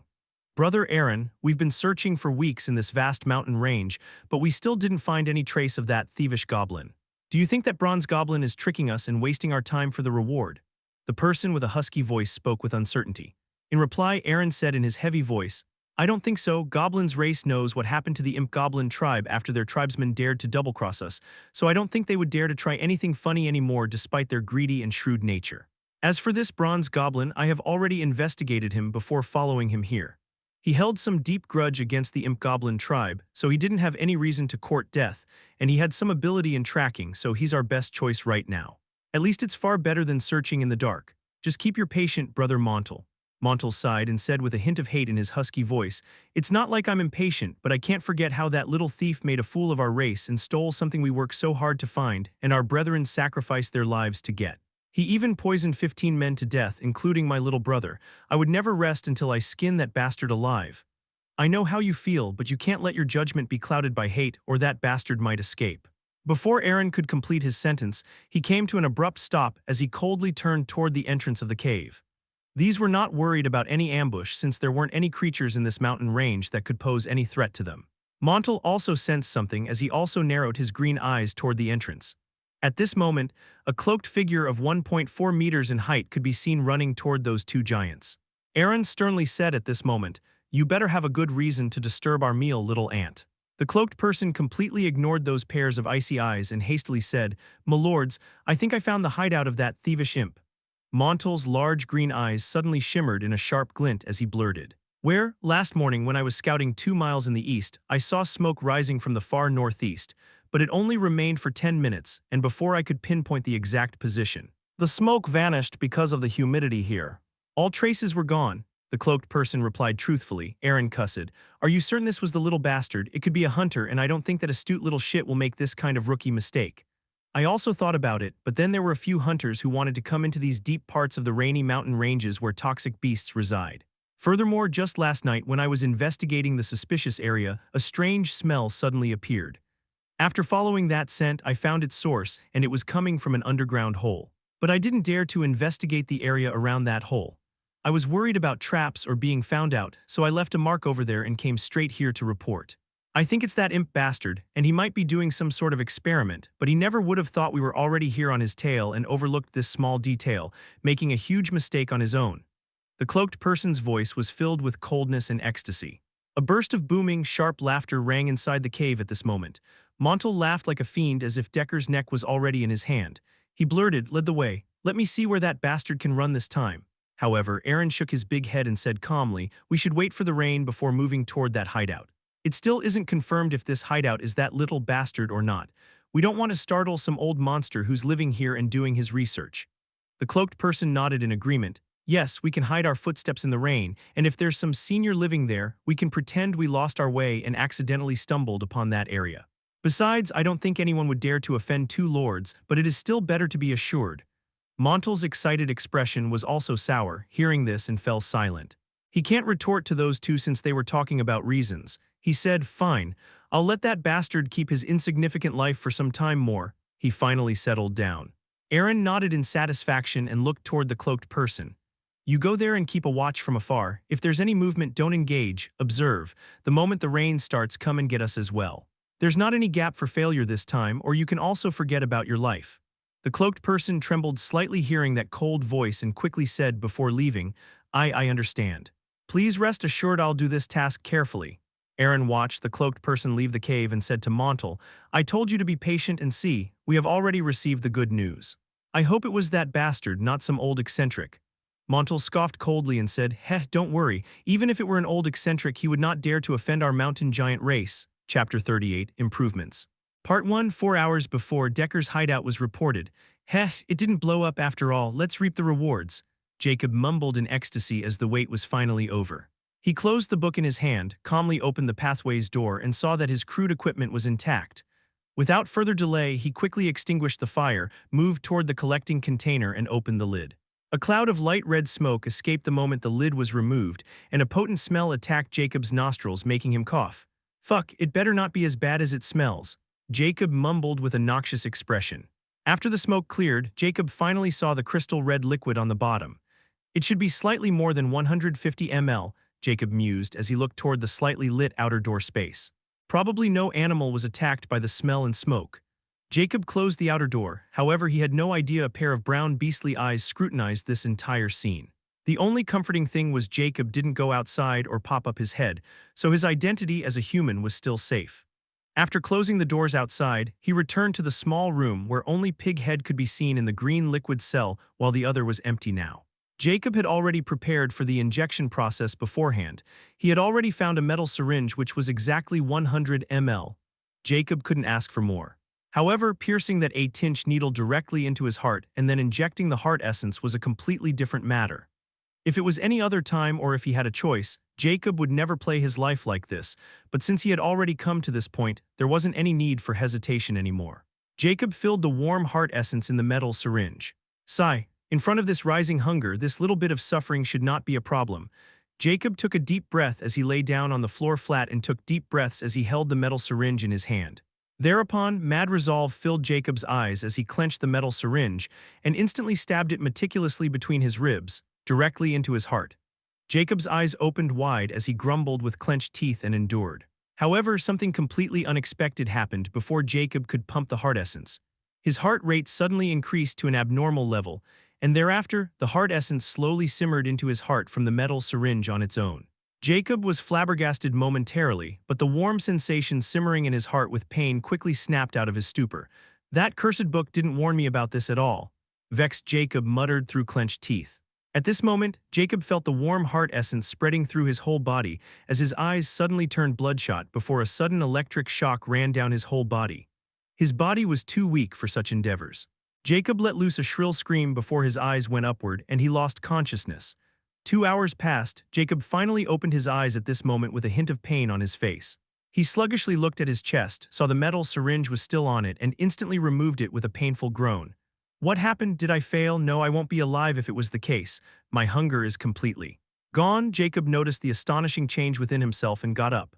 The first thing he noticed was his vision point had again gone more elevated, which meant his height had increased again, and this change was much more apparent. He stood in front of the glass cell and saw his vague reflection, which alarmed him. Before, Jacob's constitution was skinny. However, his body was now toned with ripped muscles as they were carved. Furthermore, he was now 6.2 feet tall, and his skin was pale white with a slightly rosy sheen. His silver-white hair had also reached his hips and become more shining and silkier. His face was also covered with a long silver-white beard and mustache. Jacob was completely gobsmacked by this tremendous change, and he felt it was all worth it. He had done anything and got an athletic body just by enduring pain. Moreover, he could also feel a strong power within him and a thought surface in his head and the bloodline scanning scale device. He quickly pressed his thumb on the needle, and a countdown appeared on the black screen. Just like before, a message appeared on the screen. The blood analysis has been completed. Please press the button to check the result. Jacob pressed the first button without any hesitation. Species, human, sex, male, age. 23, strength, rare species, bloodline, unknown. Note, please purchase a higher grade device to discover about this bloodline and more information. My species is still human, but my blood had turned unknown from fused. Furthermore, my strength is equivalent to the rare species now. I don't know how much that is, but it is far better than 2 weeks from before. I should test it out soon. Jacob mumbled with ecstasy and pressed the next button. Blood analysis report, unknown bloodline can't be masseur with the current device. Note, please purchase a higher grade device for more accurate blood analysis results and more information. HMPH. Jacob scoffed and pressed the last button. Blood lifespan, unknown. Note, please purchase a higher grade device for more accurate blood lifespan results and more accurate information. Jacob's eyes shimmered in astonishment. My lifespan became unknown as well. It seemed that the cursed book didn't lie to me. As long as I follow its instructions, I will get 100 years of youthful life. All the small doubts about cursed immortality completely vanished from Jacob's mind at this moment. He turned off the device and stored it again since it was still useful. I should probably go outside and measure my strength, but first, I have to get rid of this long hair. Jacob was now brimming with confidence and wanted to see how much improvement and benefits this first injection brought him, and it was also the time to look for an exit from these mountain ranges. Chapter 39. Improvements. Part 2. At this time, while the mountain giants were getting the report about Decker's hideout, Jacob appeared outside the hideout, followed by Pighead as he contemplated the cloudy sky. He had already cleaned himself and cut his hair to shoulder length while shaving his beard and mustache. This made Jacob's appearance more apparent from his past skinny self. He had a handsome diamond-shaped face with amber eyes, arched eyebrows, a sharp thin nose, and thin lips. He looked like a handsome youth in his prime. I should slowly scout the area and see if there were any of those rare animals living near here, and then widen my range before leaving on the journey to leave this place. This place is extremely humid, and my water source is about to end, so finding water is my top priority. Jacob mused before he led Pighead in a random direction, leaving hidden marks on trees so they could not forget their way back. The hideout was currently on a high mountain that was filled with greenery, and it wasn't far from the mountain peak, just a few miles away. Furthermore, the temperature here can drop quite a lot at nighttime, and many poisonous animals, bugs, and other dangerous creatures roam in this part of the rainy mountain ranges. It was extremely large since it was between two extensive regions of Zodiac Plains, and if one didn't know about the safe passages, one could roam there aimlessly for years and might die from dehydration, cold, or being eaten by some vicious animal. Jacob only wore crude clothes, and he was barefoot because Decker didn't have any clothes or shoes of his size. He looked just like a wild barbarian at this moment. While Pighead only had his waist covered and was even more exposed than Jacob, that listless pig brain seemed to feel nothing. Nonetheless, Jacob also felt he had become quite resilient after the recent changes in his body. Not only did he not feel discomfort walking barefoot or any pain, he felt like he was walking on a soft surface. His body felt extremely light, and he also didn't feel any heat or cold right now. Everything was normal for him, but he knew this was all because of the first injection since he knew how it felt walking like this here before the injection. Follow me closely. Jacob's eyes shimmered with expectation. Let's see how fast I can run. Thereupon, Jacob sprang into action and he ran at full speed. He was shocked when he felt just how fast he was going right now, and he had this feeling he could go faster. My speed should be between 60 km/h to 70 km/h, and if I gave it my all, it could probably climb up to 80 km/h, which is almost impossible for a human. Moreover, my body is still not completely compatible with my heart. Since I still didn't eat the rare meat, I might be at 30% or 35% compatible, and with each injection my heart will become strong and my body will follow suit. According to Immortality, with each 10% progress with my cursed heart, my body will transform again. Jacob's eyes shone with expectation and elation. He never thought he would get this power with a mere injection, and he was already beaming with confidence and more eager to complete the process. Jacob turned around to see Pighead and was astonished when he saw the guy was only 1 meter away from him, and he was keeping up with his speed, breaking no sweat. Just who is this guy, and how did Decker get his hand on him and enslave him? I should probably start examining Decker's journal as well, Jacob mused as he stopped wasting his energy. Although he can run fast, he could feel superficial fatigue from a 30-second full-speed run. Speed was not a problem, but how should I measure my strength? Jacob mused as he looked around. And his eyes landed on a mossy boulder and his eyes lit up. He galloped to the boulder and tried to lift it. This boulder was 3 meters in diameter and was probably 250 kg to 300 kg in weight. HMPH, Jacob grunted coldly before blood vines stirred all over his body as the boulder trembled. Thereupon, Jacob slowly lifted it over his head and then threw it back to the ground, making the ground shake slightly. Jacob breathed for a moment and smiled in satisfaction. With my speed and this strength, I can probably throw quick, powerful punches and shatter rocks, so this is the strength of a rare species. I should start practicing my kick-boxing with this body and get the hang of it before moving to those other disciplines I learned that claim to prolong life but do nothing, but they are deadly fighting styles.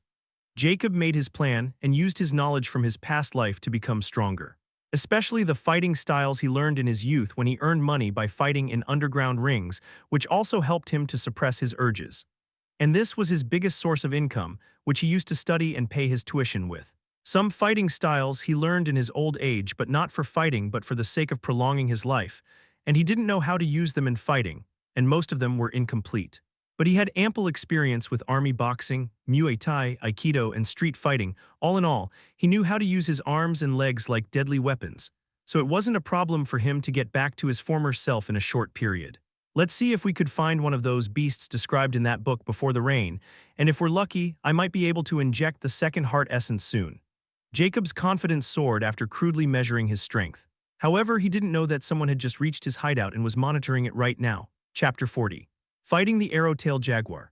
Over 10 miles away from the hideout, Jacob and Pighead were hiding behind the shade of a large tree, and Jacob was peering from the side with his cold eyes without making any extensive movement. 50 meters from the enormous tree, a 2.2-meter animal was resting under it without fear of anything attacking it. Its color was a tan with an orange hue, and its underbelly was white. There were dark spots consisting of solid black markings on its undersides and hollow black circles on its back. It has large teeth, large eyes, 4 muscular legs, and a long, unusual arrow-shaped tail.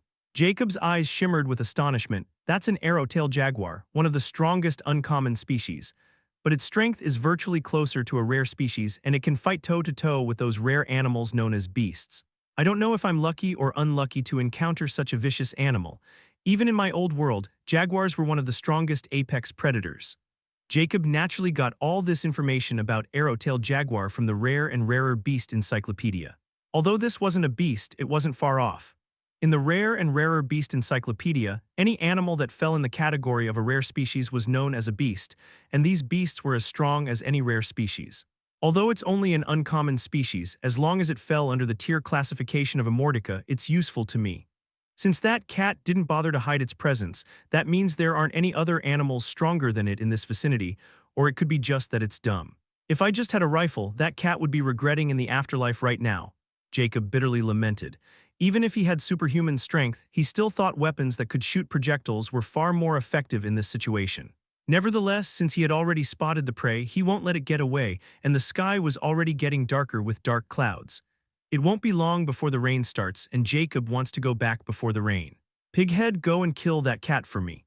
Jacob gave a simple command to listless Pighead standing like a log beside him. Pighead instantly sprang into action after receiving Jacob's command, and without caring about the commotion, he directly launched toward the arrow-tailed jaguar. Fuck, this guy is too simple-minded. What if that cat runs away after seeing your ferocious appearance? Jacob was flabbergasted and cussed. However, nothing like this happened. On the contrary, when the arrow-tailed jaguar sensed the eruption, it was startled for a moment before its beastly eyes locked on the incoming Pighead. It viciously growled in Pighead's direction, showing its big, sharp teeth. It was taking Pighead as an intruder and prey. Thereupon, the arrow-tailed jaguar pranced toward Pighead head-on and leaped at him with two sharp claws in its front. Pighead expressionlessly threw a punch toward arrow-tailed jaguar's head.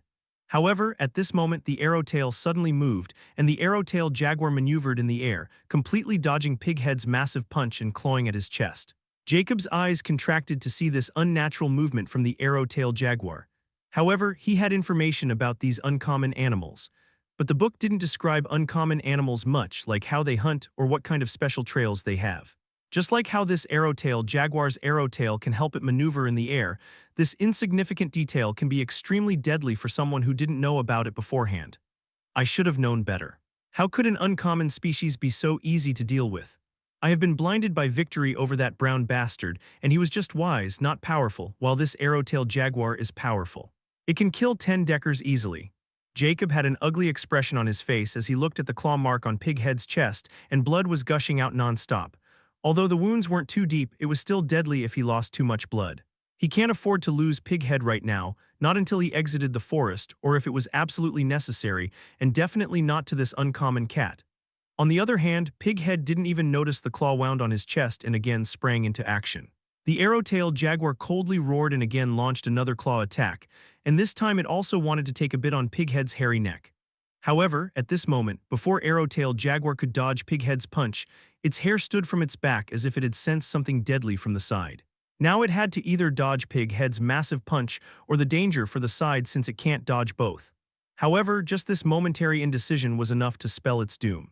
Pighead's punch connected with its left side jaw, and another punch landed on its right ribs. The arrow-tailed jaguar was sent flying by these two-sided attacks. The second attack was naturally Jacob, who had used his speed and perception to sneak attack the arrow-tailed jaguar just in the nick of time. "Kill it," Jacob coldly uttered, without giving the arrow-tailed jaguar any chance of running or recovering from the aftershock. Pighead obliged without expression as it raised its foot and viciously stomped on arrow-tailed jaguar's head, which was still in a daze because of the previous attack. Crack! The crushing sound of someone's skull being crushed rang in the silent vicinity. Jacob coldly looked at the mingle head of the vicious animal, and he said before Pighead could stomp on it again, "Enough, it is already dead. I don't want you to trample on my specimen." Pighead instantly stopped and returned to his listless self. Chapter 41, Vague Encounter. Jacob quickly sprang into action as a container appeared in his hand, and he quickly collected the arrow-tailed jaguar's blood before it was absorbed into the ground. His infinity pendant space was limited, and that big jaguar's carcass can't fit in. That was why he was carrying two containers inside to collect blood and heart, so they won't go to waste. Furthermore, the infinity pendant was the perfect place to store these things because it could keep them in the same condition they were stored. This was the biggest advantage he had of this storage space, and he wanted to increase it, so he could also store Pighead inside if needed. Notwithstanding, he quickly collected the sufficient amount of blood he needed for the extraction process, and also cut open the jaguar's chest and acquired its heart, and throw it into the blood-filled container as well before storing it away. "Sigh, finally now I don't have to worry about anything." Jacob breathed in relief before a cold drop fell on his head and he looked at the dark sky. Within a few moments, heavy rain poured down and washed away all the blood on the group and completely soaked both of them. Jacob couldn't help but close his eyes and enjoy this rain shower after a very, very long time, and a distant memory surfaced in his mind. It was a dark, rainy night when a middle-aged man was dragged into the rain by a beautiful woman as she laughs lovingly with elation, while pulling this middle-aged man around despite his burly build. The middle-aged man helplessly said, "Hope, let's go inside. What if you catch a cold?" Hope giggles in excitement and retorted, "JS, you're always cooped up in that shitty lab of yours or tanning fields. You have to enjoy nature something and make happy memories." JS replied with a faint smile and pulled Hope into her embrace, "Really, I guess you're right, but what if I forget? Don't you need to do something to make it an everlasting memory?" Hope wrapped her slender arms around JS' muscular neck and looked lovingly into his eyes and seductively said, "We have never done it in rain." Rumble. Jacob's eyes snapped open with a hint of melancholy as the thunderclap rang. He looked at Pighead, who was standing beside him like a log, as his blood was gushing out from that deep wound on his chest and washing away with the rain. A bottle filled with black liquid appeared in his hand and he gave it to Pighead. "Drink it, at this rate you'll bleed to death." He had stored some black liquid just for emergencies like these before moving out. After drinking it, the blood from the injury suddenly stopped and the wound was mending but very slowly. Let's go back and pick up the carcass. This rain won't stop anytime soon and there might be some predators appearing in this rain soon. Jacobs commanded coolly and they walked toward the hideout. Although most animals will hide when rained, this place was not ordinary, so he didn't want to put his life at risk. And he already got what he wanted, so there wasn't any need to be greedy. To make sure Pighead's wound won't get worse, they move at a slow pace, and they took triple the time to reach the hideout position from the time they traveled before. However, Jacob's footstep came to an abrupt halt at this moment while his eyes narrowed into slits. Thumb, thumb, footsteps. His hearing has become extremely sensitive after his first injection, and even in this rain he could hear small sounds from a few tens of meters away, and these sounds were extremely startling. Jacob knit his eyebrows together because these large footsteps were also approaching his hideout and at a quick pace, and if he tried to enter the hideout now, he'll meet the owners of those footsteps before he could close the door. Let's hide, Jacob quickly commanded Pighead, and they slowly creeped behind the large tree only a few meters away from the hideout. Jacob wanted to wait and let whoever it was past before going back since they won't be able to find the hidden door. However, he soon saw something which left him in horror and gobsmacked. Even from his place, he saw two large cocked heads appearing from the trees, and they were extremely tall. Even from his place, he could see those two towering figures, and his heart trembled when a word came to his mind: giants. Instantly, more information flooded what he read from Decker's journal, and he felt goosebumps. Could they be mountain giants, a rarer race, and also the ones who Decker stole the Immortality from? But how did they appear here, so far from their home and so close to this hideout? Did that bastard make some kind of mistake and reveal himself? Jacob suddenly felt like killing Decker again in the curliest way possible. Because if what he guessed was true, then he was in massive trouble right now, and if he didn't leave, there won't be any chance for him in the future. He didn't dare to face those massive mountain giants, no. He didn't even think about it because he wasn't even the size of their waistline, and they could easily crush them like an ant. Now all he could pray was those giants won't know about the hideout yet and only stumbled upon this area and just passed by. So he could quickly get some more black liquid and other important stuff and leave this place. However, a furtive voice that sounded from their feet made Jacob's heart palpitate. "My lords, this is the place and the hidden door is only a few meters away. Follow me." Fuck, Jacob cursed, and he knew he has been discovered by someone else, and even though he can't see the person because of all those long bushes, he knew that might be the culprit who led those giants here. Chapter 42, Storming the Hideout. Just how in the world that fucker Decker made this kind of grave mistake, but it didn't seem they come prepared or sure about the hideout. Because if they knew Decker was hiding there, then there won't be just two giants coming here after what he did. Then this means this is just a scouting party led by someone who might be the one who found Decker's traces without him knowing. And from that tone, it's clear he didn't know who the owner of that hideout was or my identity. They also seem to discover it recently, or they could have come sooner. Furthermore, they're moving with caution in the rain, hiding their footsteps despite their powerful physiques. I didn't know if I'm lucky or unlucky, although I'm not present in the hideout and I have all the important things in my pendant, but those liquids and equipment will be lost. Shit, Jacob cursed in silence and bemoaned at this bad but good luck because he had avoided a calamity. But he didn't feel happy about it because he wasn't prepared for this at all, and this will also be the end of his haven. He no longer can extract heart essence and remain hidden while increasing his strength before embarking on his journey to find the exit of this mountain range. All his plans suddenly went to the gutter just because of an unknown mistake. In the end, Jacob clenched his teeth and slowly creep away from those three dangerous fellows. He knew he can't go back, and he had to flee as far as he can while he still has the chance, and the other party didn't know he wasn't inside the hideout. Pighead naturally followed him, with the carcass of the arrow-tailed jaguar on his shoulder. Jacob left in the opposite direction from where those three came from, and in this heavy rainfall, his tracks were easily washed away. Just great, first slave and now a lost vagabond. Jacob muttered while clicking his tongue in exasperation.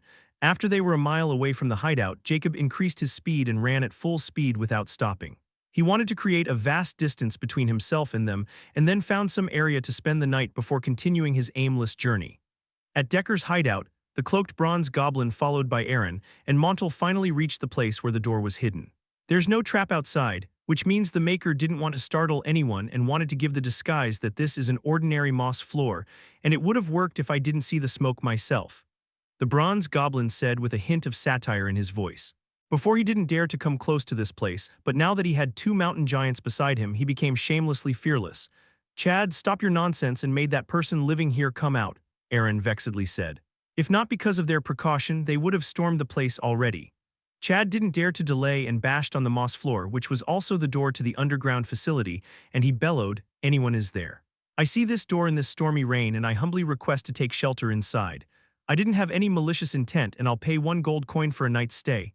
Their aim was clear: as long as there wasn't any powerful hermit living here, they would storm the entire place. The weak didn't have the right to put resistance in this world.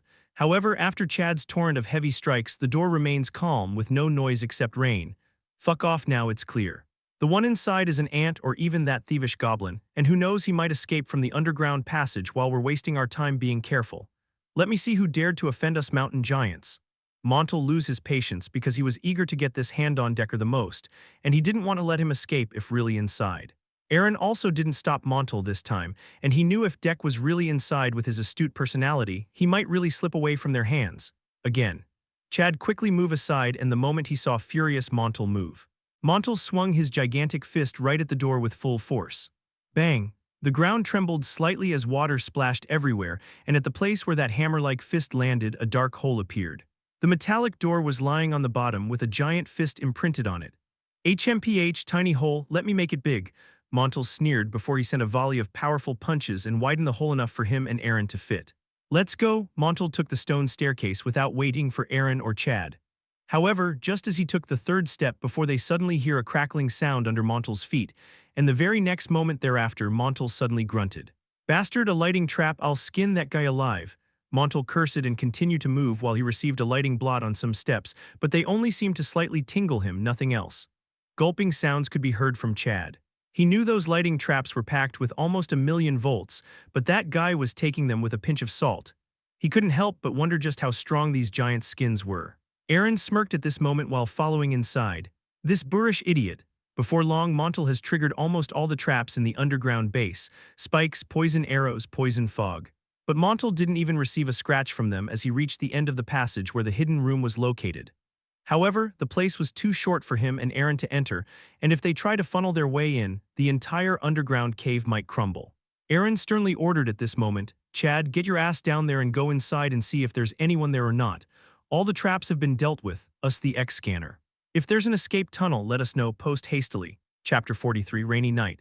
Somewhere on a rainy mountain, after resting and running for a full day, Jacob was fully exhausted, and with the heavy rain, he was even more worried about catching some unknown disease. He was literally wearing 2 pieces of clothes right now, and even they weren't fully covering his skin. The only relief was that carcass of arrow-tailed jaguar, which can provide him with a good nutritious meal, and he was also thinking of turning the thick hide into a warm coat. But first, he had to find a place to hide from this rain, and the surrounding has already turned dark. Now I understand why sometimes a small roof is far better than a vast sky. Jacob thought bitterly as he continued to move slowly while looking for shelter. However, he knew it was a pipe dream to continue searching for something in this darkness where he can't even see Pighead clearly. So he built one himself with tree leaves and branches, which took him 2 hours to compete with Pighead's help. Although it was extremely crude, the water was still flowing through the leafy roof, but it was far better than walking into darkness aimlessly. Although I'm not feeling any cold because of my special body condition, I still have to remain cautious. Jacob mumbled as he took out a knife and skinned the large jaguar. He meticulously separated the jaguar hide, which was more like fleece, and let it wash into the rain.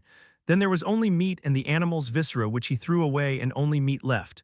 Shit, I can't even light the fire. Jacob lamented about how there wasn't anything dry to burn when suddenly his eyes opened wide and he mumbled. Fire.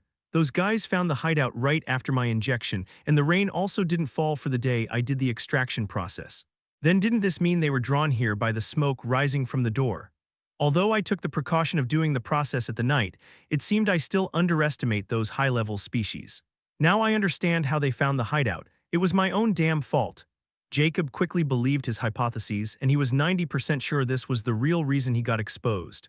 In the end, he could only sigh helplessly because he can't cry over spilled milk anymore, and ate the meat raw since it would go bad if he left it in the rain anymore. He stored as much as could in the infinity pendant and eat the rest, leaving nothing. Even he was shocked at his appetite and strange instinct to devour anything once he started to eat without caring about taste. Jacob knew he wasn't like this, but after the first hunger pang and drinking the bone marrow, he stopped caring about taste or what he was eating anymore. As long as it can provide him with the nutrition, he can devour anything, and this urge has become even more definite after the first injection, and he only noticed it now. This meat isn't as nutritious as the goblin, but it still sends steam of warmth in my body, and now I didn't feel the urge to sleep anymore. I can feel the warm flow of energy flowing through my whole body. Is this how the heart converts my body? Ace wondered with elation as he closed his eyes and felt that strange warmth spreading in his body. He could feel his fatigue was going away, and he was recovering at an extremely fast pace. He remained in that half-conscious and half-asleep state for 3 hours before that warmth completely faded away, and he was now full of energy. His eyes opened and glowed as he said, "Cursed immortality." The white floating book appeared in front of him, and with a thought, the cover flipped and the first page appeared. Cursed immortality, cursed immortal physique, 9 phases. Current phase, first phase, body transformation, stages of body transformation, 3 first stage, cursed heart emergence, current stage, second stage. Compete first stage, third stage. Compete second stage, inheritor, Jacob Steve, current phase, first body transformation, first stage progress, 13% extra 3% progress from 10 in one go. Jacob was astonished and flipped to the second page. First phase of body transformation. Cursed heart emergence, first stage, cursed heart emergence. 3 levels, first level, formation of immortal mark inside the modify heart, complete second level. Turn immortal mark into cursed mark, completion. 5% description. Please insert different tier -1 or higher species heart essence directly into your heart until the cursed mark is completely forged. Note: a species heart essence can only be inserted once, not again. Third level, complete second level. Completion of this stage affected in 100 years of youthful lifespan.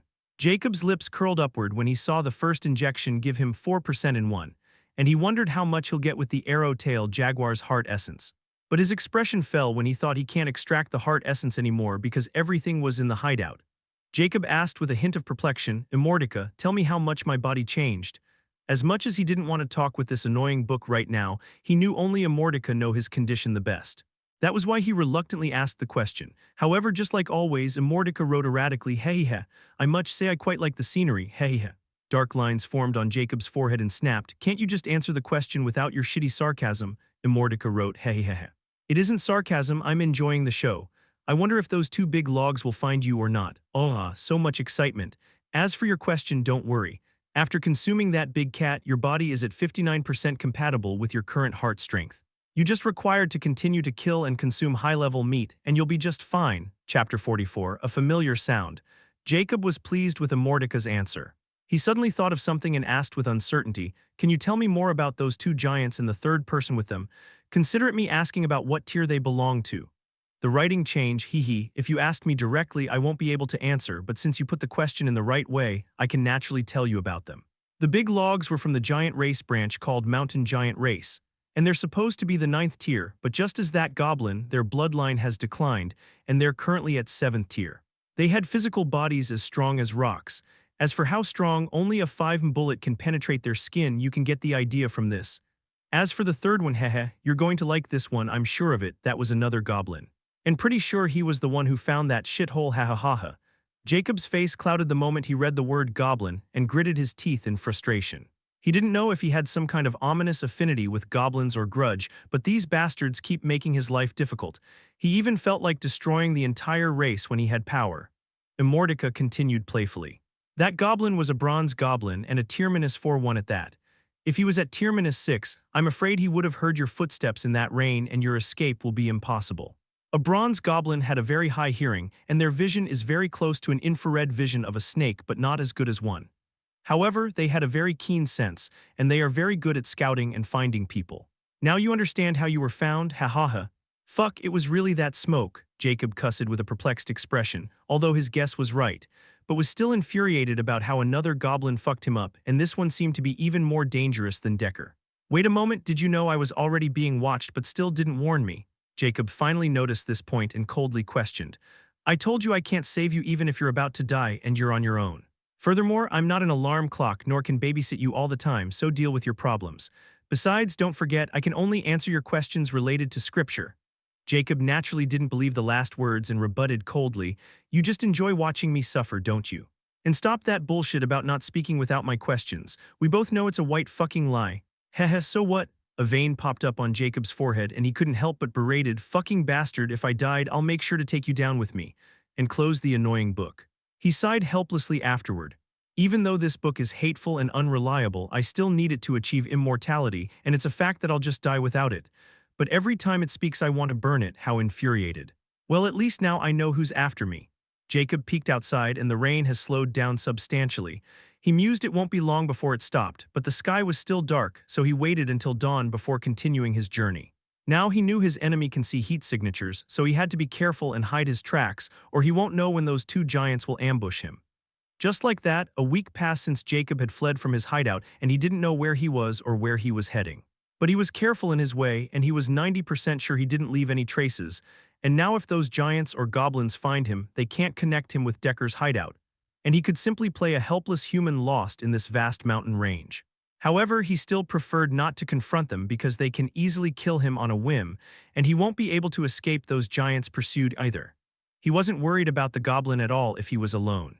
One thing worth mentioning was that he encountered some animals and even hunt two uncommon animals on his 5th and 7th days. But because he only had one last container to collect their heart and blood, he felt extremely regretful. Now he was only focusing on building his body, and with every hunt and meal he grew stronger, and he still wasn't done. Jacob also noticed as he moved in this particular direction that the animals were becoming weaker and weaker, that he even encountered common species. He mused he might be close to the exit. As for Pighead, he had greatly wilted from his burly self and Jacob was completely helpless because he didn't know how to nurture him without those liquids. He simply didn't eat or drink normally even after he tried to feed him meat, even blood. But it just continued to wither with each passing day, and Jacob was afraid that Pighead might perish before he could find an exit. Although he still had one last bottle of black liquid, he was saving it for himself, all this time in an emergency. Pighead was completely disposable while his life wasn't, and if he felt into some trouble, he could run alone and faster now. Time continued to pass and Jacob has been wandering in these mountain ranges for over 3 months now. On this particular day, boom. Jacob, who was sitting on a large tree branch, suddenly heard an extremely familiar sound that he would not forget, even if he had forgotten everything. He had heard this sound countless times and for the better half of his life. His amber eyes flickered in serendipity and there was also a hint of elation as he mumbled, "A gunshot, Chapter 45, Humans." Jacob looked entirely different from 3 months ago. His body was brawny as he wore a crude coat made from arrow-tail jaguar's hide and a pant made with another uncommon animal's hide. His face was covered with a thick layer of mud and a long, messy beard, while his hair was crudely cut to his shoulder length. His eyes were filled with sharp, murderous intent. He gave the feeling of a vile barbarian who has gone through many cruel battles. It was in fact the case as well because after his first month of wandering, he stopped using Pighead to fight those animals and started to brawl with them himself. One reason for doing this was Pighead was wilting with each fight, and the other reason was to get accustomed to his rising strength. After hunting and consuming 9 uncommon and 25 common animals, his body has already become 100% compatible with his current heart. He didn't dare to believe he had such a strength, which was nothing but superhuman, and it was only the beginning. On the other hand, Pighead was now half of his former burly self. He even appeared slightly weaker than Jacob now, and if Jacob let him continue to fight, he might have already been withered completely. However, this matter was the least important at this moment because of that gunshot Jacob heard a few moments ago. Before he wasn't sure if this world has guns or not before, but after hearing this sound he was now sure of it. Furthermore, he was searching for the exit all this time, and this gunshot also mean there was someone who came here for either to hunt or they were also escapees like him. The chances of the latter scenario were minimum, but they were still there. Since they're using a gun, this means they're weak and from the muzzle blast. It's probably shot from a rifle with a 66 cm in barrel and 15-round magazine or a carbine with a 51 cm in the barrel and 12-round magazine, give or takes. Ho, I never thought their technology is only at a Colt Lightning carbine level or this person simply can't afford another one. Well, I'll find out soon. Jacob's heart raced just thinking about guns, which were his bread and butter in his past life, and he dominated the entire world's advanced weaponry industry with them. Although he worked with modern firearms, their foundation was built on their predecessors, and he even had the biggest collection of antique guns. All in all, he knows these weapons by heart, and just by the sound he could tell which kind of gun was bullet has been shot just like now. This was the true face of Jacob Steve, who devoted his life to sharpening the art of murdering. With quiet steps, he quickly reached the area where the gunshot sound came, and he heard some voices which make his heart fill with excitement. "Great shot, Sir Gus, that wild tusk boar died instantly," a female voice exclaimed in praise. Another male voice rang with a hint of pride. "Lady Kiana, it was nothing. I once hunted a 3-horned lizard." Jacob slowly crept toward the trees. When he finally saw the owners of these voices, he was astonished when he saw 4 horse riders wearing English hunter outfits. Two were young girls with beautiful features, while two were young men tall and handsome. One of the young men with blonde hair was holding a black rifle which looked exactly like Colt Lightning carbine in his hand, just as Jacob guessed, and the other three were also armed with the same rifles. Humans, it seemed I wandered into the uncommon region. According to Decker's journal, humans lived in uncommon regions, and this place is the weakest of the four known regions. Well, this is also good since it would be difficult if I accidentally enter the rare region. I first have to get the knowledge of this world and then move toward the upper regions, and mingling with my kind is the easiest way. But those four looked like scions of some rich family. If I appeared before them, they might turn hostile from the way I look right now. Then I can just follow them back, and I'll eventually reach human territory. Jacob quickly decided to remain hidden and follow these four around until they led him to some human city. Well, he was also interested in their conversation and those Colt Lightning rifle. "Sir Arian, where should we go next?" Gus looked at the black-haired young man on a brown horse. Arian thought for a moment before he said, "We're currently on the peripheries of the Rainy Mountain Ranges, and if you want to hunt uncommon animals, we have to ride for 5 days or even longer if we're unlucky. But we can't be out for this long, right? So let's go toward the Dark Wolf Ridge, which is the closet, and hunt the dark wolves. Only common animals and some can evolve into uncommon. They're vicious and hunt in a pack. They can even hunt uncommon animals in numbers. We can easily retreat if we encounter any danger. What do you think?" The two girls looked at Gus with anticipation. He was clearly the leader of this small party. Gus nodded without even thinking and pridefully said, "Then Dark Wolf Ridge it is them. I just happen to need some wolf fur het." The two girls giggled hearing Gus joke with admiration in their eyes while Arian smiled wryly at his employer. With Arian guidance, they galloped the horses and ride toward the direction of Dark Wolf Ridge. Jacob, who watched and listening all this, couldn't help but click his tongue, so that place was called Dark Wolf Ridge and those dogs were sneaky. They even managed to almost phase my coat. I'm afraid those four scions will be dead before they could lead me to human settlement. What to do now? Chapter 46, Dark Wolf Ridge. The four horse riders carefully moved toward the Dark Wolf Ridge, which was a few miles away from the point they stopped before. But they were completely oblivious to the fact that someone was following them despite their horses, and this person was on foot. Furthermore, this person was doing this with extreme agility and without breaking any sweat at that. After half an hour of journey, they finally reached the footstep of a mountain valley. The blonde-haired youth named Gus questioned the black-haired Arian, "Is this the entrance of the Dark Wolf Ridge?" The two beautiful girls were also admiring the beautiful view, completely oblivious to how dangerous this place was. Arian nodded and replied solemnly, "Yes, Sir Gus, if another wanted to enter the deeper parts of the Rainy Mountains, one way is to cross this Dark Wolf Ridge. We should only hunt within 10 kilometers or we might attract large wolf packs and we have to leave before dark. Those dark wolves are extremely active in the dark and will be in trouble if they ambush us." Gus said, "Then why are we waiting for? We only have 3 hours before it got dark. What do you think, ladies?" Kiana, the young petite and vivacious lady with a round face and smooth white skin, replied with a hint of excitement, "Yes, we'll need to hurry. I don't want to miss the chance to experience hunting, right, Jennifer?" Jennifer, who had a captivating oval face with pale white skin and bright long blonde hair, wanted to say something but in the end was hesitant while looking at her best friend's expected expression and her brother, Gus' confident smile. She took a deep breath and nodded with a smile that was somewhat forceful. "All right, but we have to leave before it gets dark." "Hee, just trust your big brother in this," Gus confidently declared and signaled Arian to lead the way. They all slowly moved while holding their rifles in the active position so they could react at any given moment of danger. But to their misfortune, they didn't encounter any wolf or any kind of animal, even after entering 5 miles deep in the Dark Wolf Ridge. Arian couldn't help but knit his eyebrows. "We didn't encounter a single wolf all this time. What's going on?" Gus coolly said. "Don't worry, maybe we need to go deeper before those dogs show themselves. With these latest cannons, we didn't need to worry about some lowly dogs at all." Arian didn't retort, nor did he reply. He was feeling uneasy because he wasn't like these three aristocrats who hunt once in a while for fun, but he was a professional hunter who make living with hunting. The Rainy Mountain ranges were extremely vast and dangerous, so he seldom came here, especially after becoming someone's guide. If Gus hasn't offered him this latest cannon, he wasn't willing to enter the Rainy Mountain range with these three house flowers. Nevertheless, he knew he can't leave them here because of their backgrounds unless he wanted to live his life in these mountains, which was akin to not living at all. That was why he had to do his duty of guide and kept them safe while letting them hunt some animals in the outer parts of the Rainy Mountains. And this Dark Wolf Ridge was quite safe as long as they didn't enter too deep within, and these three will also get their kick out of hunting the wolves. But now that no wolf was pouncing on them even after entering this deep in the dark wolf ridge, he started to feel uneasy. Just like that had entered over 10 miles deep into the dark wolf ridge, and if they continue to move, they'll enter the breeding place of the dark wolves, which will spell their death at any day. Arian signaled them to stop before he said, with a grim look in his eyes, "Sir Gus, we should leave. There's something wrong with this place." Gus looked at Arian with an unkind gaze and sternly said, "Sir Arian, I don't see any wolf in here, but you keep being overly dramatic. I think I'll have to talk with your agency leader after I got back." Arian frowned, but he didn't back down. "You can complain all you want, but I don't think the leader will punish me, because I think there's a rare wolf king in the dark wolf ridge now.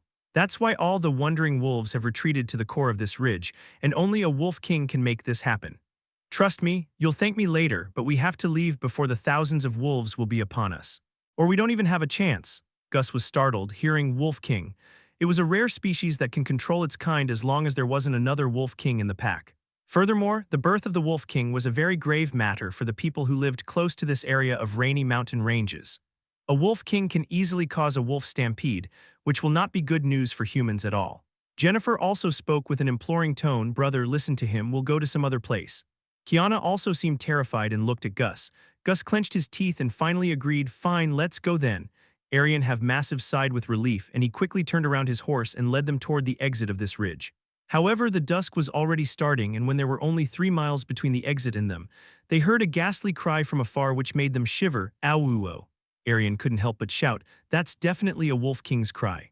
We have to leave quickly. It was a clear signal for the hunt. We've been discovered." In shades of trees, Jacob, who has been following and listening to this group all day long, couldn't help but wonder with gleaming eyes, a rare species. I have never encountered it during my entire travel if I can collect its blood and heart. At this moment, Jacob looked at the galloping group of horses with extremely cold eyes like they were high-quality baits. Chapter 47. Fishing, Jacob followed the galloping group with steady yet silent footsteps while calmly observing the situation at the back. That little girl, Kiana, is wearing an aromatic scent. Even I can smell it from here, not to talk about those annoying dogs. They're going to get killed no matter how much they run because of their own stupidity. Since that's the case, they better be baits for me, and let me see if I can sneak attack the Wolf King. As long as I killed that beast, the leadership will crumble, and I can easily get the heart and blood. The animals above uncommon rank was known as beasts, and they were far more powerful than any uncommon animals. Those rare species with high intelligence and low physical strength can't hold a candle to those beasts if they don't have the means to deal with them. Jacob hasn't encountered any beast from all the way here, and it was only natural because he was heading in the direction of the uncommon region. Luckily, or else he might have been chased around by the beasts in the rare region if he had taken the opposite route. Nevertheless, he didn't want to miss the chance to acquire a rare species' heart and blood. As for going to a human settlement, he had already spotted a map in Arian's possessions, so he cared less about those strangers' lives anymore, since they were more important as his baits than guides. Besides, just as he said, even if he wasn't here, those 4 reckless fools were destined to die, but now they'll die because of a cause. Just as Jacob's prediction, thereupon multiple footsteps sounded within the valley, and those 4 also noticed this and started to panic. Gus couldn't help but shouted in horror, "What is happening? How can they track us so quickly?" Arian has also had a pale expression, clearly appalled by this same question. He suddenly thought of something and proclaimed, "It's the smell. Dark wolves have a terrifying sense of smell. We should have prepared for this. Damn it, it's too late now." They were riding as fast as they could, but the trees were making it difficult for horses to gain distance, and those wolves were catching up. Kiana's expression was ashen as she shouted in frenzy, "Do something, I don't want to die." Arian retorted grimly, "There's nothing you can do now. Those wolves behind us are just the vanguard. As long as they surround us, more will come. We can only run for our lives." Gus felt great despair at this moment when he saw dark wolves, the size of an adult lion, chasing while viciously looking at them with their beastly eyes. He suddenly thought of something. His eyes landed on Arian, who was also looking back, and a ruthless glint flashed past his eyes. He pointed his rifle at Arian's horse's head and pulled the trigger. Boom. Arian didn't even know what happened, and after this explosive sound, his horse suddenly somersaulted, and he was sent flying into a tree. He slammed right face first, and his face banged open like a watermelon as blood gushed out. Jennifer couldn't believe what Gus had just done, and looked at him with frightened eyes, as she looked back and saw those wolves pouncing on the dismembered horse, and still hanging by a threat, Arian. Gus exclaimed coldly before Kiana or Jennifer could utter a single word, "If I haven't done this, we all would be torn into pieces by those animals right now. It was either us or him, so just focus on running." They couldn't retort to his statement because now those wolves weren't chasing them like before, and they could only keep their head low. Jacob, who was moving in the shades of trees, naturally observed everything and pulled an amusing yet cold smile. Hee, backstab when needed, just like me in the old days. Let's see who will be sacrificed next.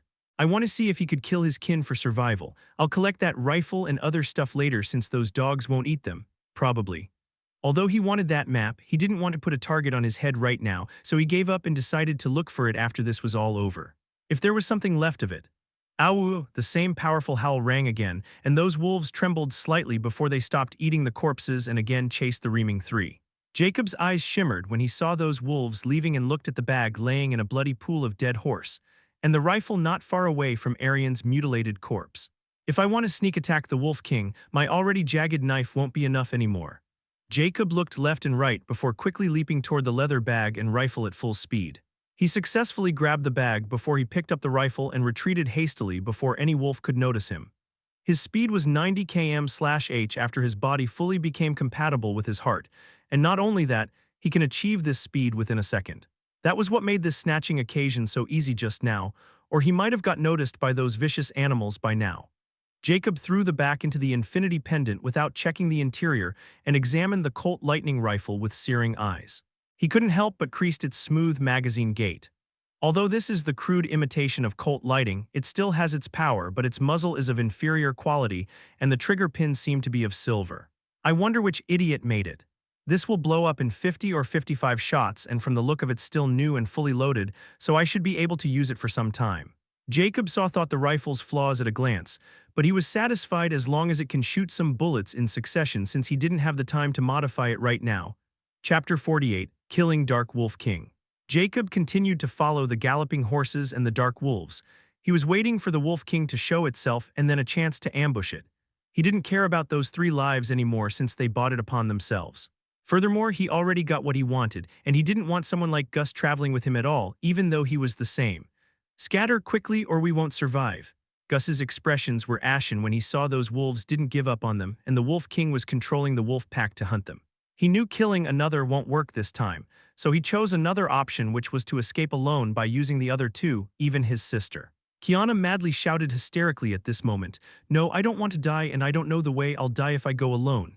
Jennifer, on the other hand, didn't lose control of her emotions and quickly agreed with Gus's suggestion with a subtle look in her eyes. "Fine, let Kiana go with you, I'll go on the other side. This way wolves will be divided." Gus didn't have time to think about anything else and shouted, "Go." Jennifer didn't delay either, and she meticulously controlled the horse's reins and turned in the other direction. The pack of dark wolves also separated into 2 groups in chase after both of them. Jacob's eyes shone with a cold light, watching this sudden turn of events. That woman seemed to guess why they're being tracked so easily. Jacob completely ignored Jennifer and continued to follow Gus and Kiana because most wolves were after them. Gus also noticed the wolves seemed to double than before, and his expression turned extremely grim. He looked at crying Kiana with killing intent. However, before he could use her like Arian, he heard powerful footsteps in front, and thereafter, he saw a 4-meter silhouette lunging toward him from the front with a huge maw filled with sharp teeth. Before he could react, the maw completely engulfed his face, and it closed instantly, and he didn't get the chance to utter a single word before his head was severed from his torso. The enormous silhouette also tackled the horse and sent it flying with Gus's headless body, and Kiana lose her consciousness seeing this horrible scene and fell between the bloodthirsty wolf pack. The enormous silhouette was a 4-meter dark wolf, but it also has silver fur on its neck. It was the newly evolved Dark Wolf King. The Dark Wolf King spat Gus's marred head and looked up in the sky and let loose a powerfully imposing roar. Ow! The other dark wolves trembled before they lowered their heads in fear like dogs. However, Dark Wolf King seemed to sense something as it stopped roaring and turned its head toward a tree, and it instantly noticed a humanoid silhouette. Boom, boom, boom. But before it could react, 3 consecutive gunshots rang in the vicinity, catching the Wolf King off guard, nor did it have any time to dodge the insanely fast bullets. They directly landed on its skull, and one of them was between its eyes. The Wolf King didn't have the chance to react before it was shot down by Jacob. Those other wolves didn't know what happened, but when the Wolf King's massive body fell to the ground, they all roared in panic and ran in all directions in perturbation. Well, this goes quite well. I should quickly collect its heart and blood before those dogs came back to their senses. Jacob quickly jumped off the tree. A metallic container appeared in his hand and he quickly emptied it. There were blood and the heart of another uncommon animal. Since he had already hunted a rare beast, he naturally didn't need an uncommon animal's heart and blood. He quickly sprang into action and acquired the Wolf King's big heart, which was 1 foot in size, and filled the container with its blood before storing it away. It's just a pity I can't eat it. Jacob felt great regret for leaving this rare quality meat for those wolves, but he knew he can't carry this large carcass, or he'll be hunted down by those wolves as well soon. His eyes suddenly landed on Kiana. She was still alive and only bleeding from the wound on her head, and then looked at those bags and rifles carried by Gus and her. He nonchalantly picked up everything. The leather bags and rifles were now hanging around his neck. He said to the unconscious Kiana, "You should never wear perfume while hunting. I hope you can survive to remember this." With that, he left toward the Dark Wolf Ridge exit.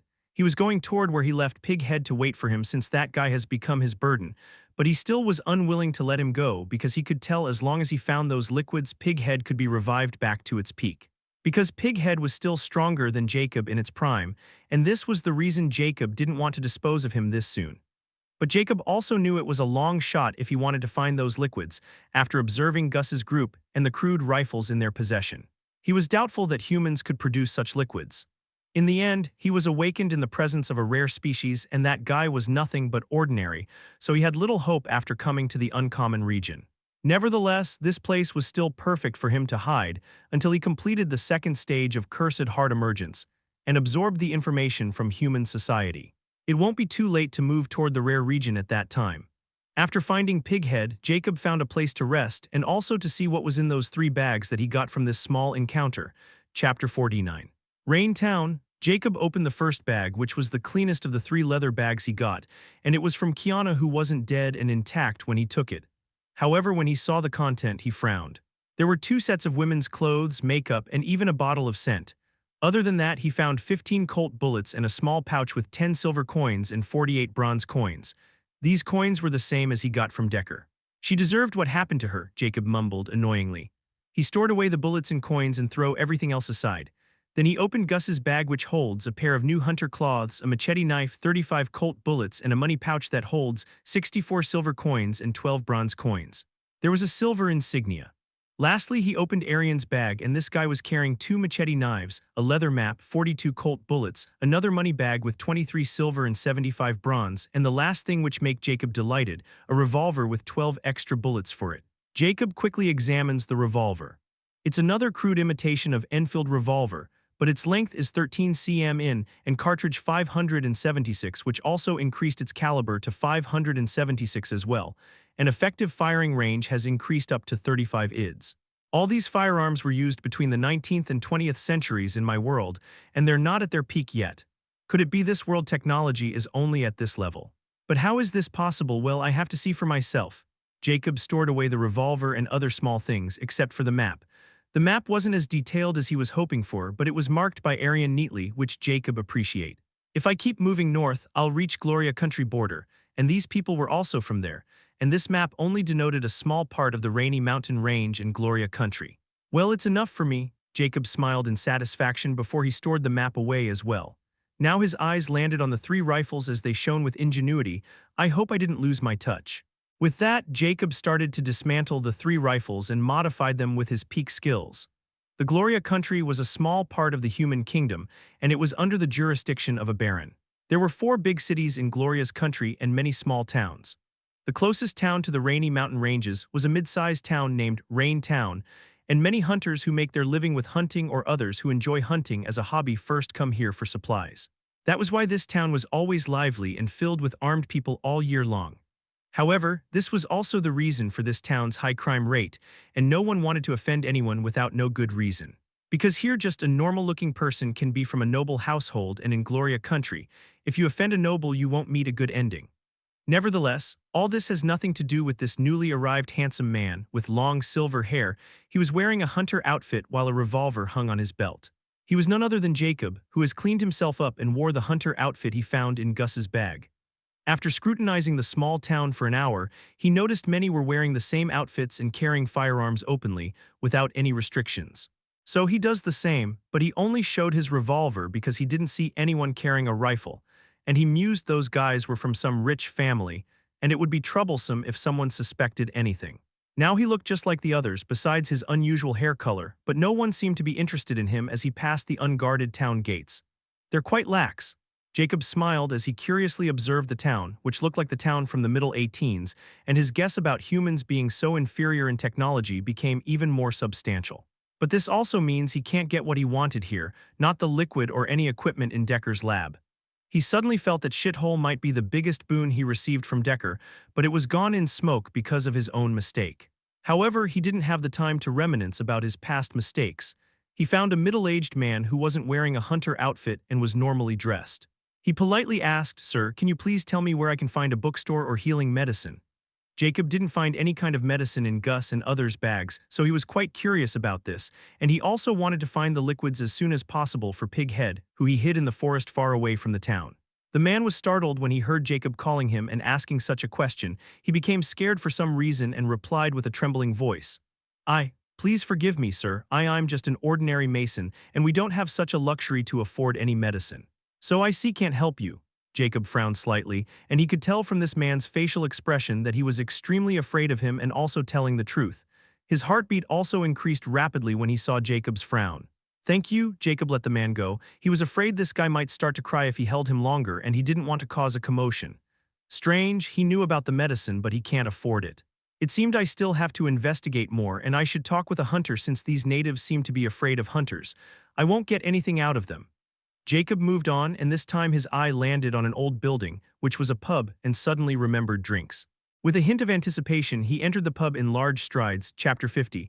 The pub. Jacob entered the pub and a strong, intoxicating alcoholic smell filled his nostrils. His lips curled. Finally, a familiar smell. Jacob looked at the pub interior, and it was like the old pubs in the 1800s. There was a huge counter covering a corner with stools around it and round tables and chairs. He felt he has entered some kind of old movie set. Many burly men were drinking and chatting happily, while some of them were flirting with waitresses in revealing gowns. Some customers noticed Jacob's eye-catching appearance, and he had this cold aura around him which made him look like a cold killer.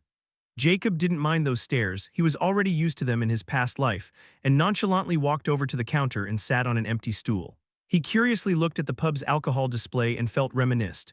The bartender, who was a tall, muscular man with a short goatee and bronze skin, approached Jacob with a smile and asked, "You're new here, friend. What can I make for you?" Jacob, easily seen through those exploiting eyes, and coolly said, "Yeah, just landed here today, give me something strong." "Just a sec." The bartender smiled and made Jacob drink. Another man with a slightly chubby figure sitting on Jacob's left was sneakily glancing at him, especially his revolver. He said with a smile showing his green teeth, "You sure know your guns, brother. It's the D4 revolver, extremely slick." Jacob looked at him and merely said while glancing at the silver revolver on the man's gun belt, "You're not bad yourself, that long-barrel revolvers are far more powerful than mine. Hee, this old thing isn't as fast as yours. I'll be dead if an agile animal attacked me," he scoffed as he gulped his beer. "Well, you seem pretty alive to me," Jacob commented with a smirk. "Here's your Hell's Tour, a specialty of our Rain Town." The bartender put a square glass half filled with bubbly blue translucent liquid. Jacob didn't stand on ceremony and took a sip, and his eyes widened slightly. "Now this is what I survive for." He drank the whole thing in one gulp and smashed the glass on the counter and said, "Good, another one." The bartender's eyes brightened and he chuckled right away. "Man, you can really drink, huh?" The man beside him clicked his tongue. "Nothing to brag about. My name is Jack. Tell me, are you a native of Rain Town?" Jacob asked as he picked up the newly refilled glass. "Miller," Miller introduced. "No, I'm from Lionheart City and only here to hunt some petitioned animals." "What about you?" "Gloria City, and for the same reason, but I'm looking for some medicine for my journey. Do you know where I can look for them?" Jacob asked in a roundabout way this time. However, to this surprise, both bartender and Miller suddenly looked at him with disbelief as if they heard something ridiculous. Miller sneered, "You're not from Gloria City, are you?" "What's wrong with them?" Jacob thought. Jacob's expression didn't change at all and merely said, "Does it matter?" HMPH, another bumpkin who wanted to be mysterious. Miller snorted with a hint of disdain. Jacob's expression fell slightly as he put his hand in his pocket and took out a silver coin and put it on the counter and looked at the bartender. "Answer my questions and it's yours." The bartender was startled for a moment, but his eyes shone with greed as he looked at the silver coin. It was equivalent to his month's salary. "What do you want to know?" he asked while his eyes fixed on the silver coin. Miller's expression was also somewhat ugly now when he saw Jacob completely ignore him and slap his face with that silver. "Medicine, where can I find them?" Jacob sternly asked while his finger remained on the silver coin. The bartender truthfully said, "I don't know where you're from, but in Gloria Contrary you can only buy medicine from apothecary guilds and they're extremely expensive." "Where can I find these apothecary guilds?" Jacob questioned with a hint of realization. Only in the 4 major cities. Those apothecaries disdained small towns like us and didn't bother to open any branches, nor did they let any merchants sell them.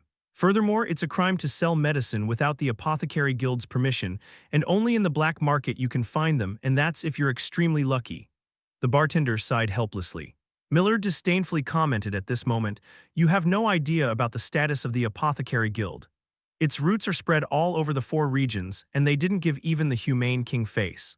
That's why no one dared to cross them and eye the massive medicine business. A monopoly on medicine, it's like controlling the life of the masses. These guys are playing in gold. I need more information."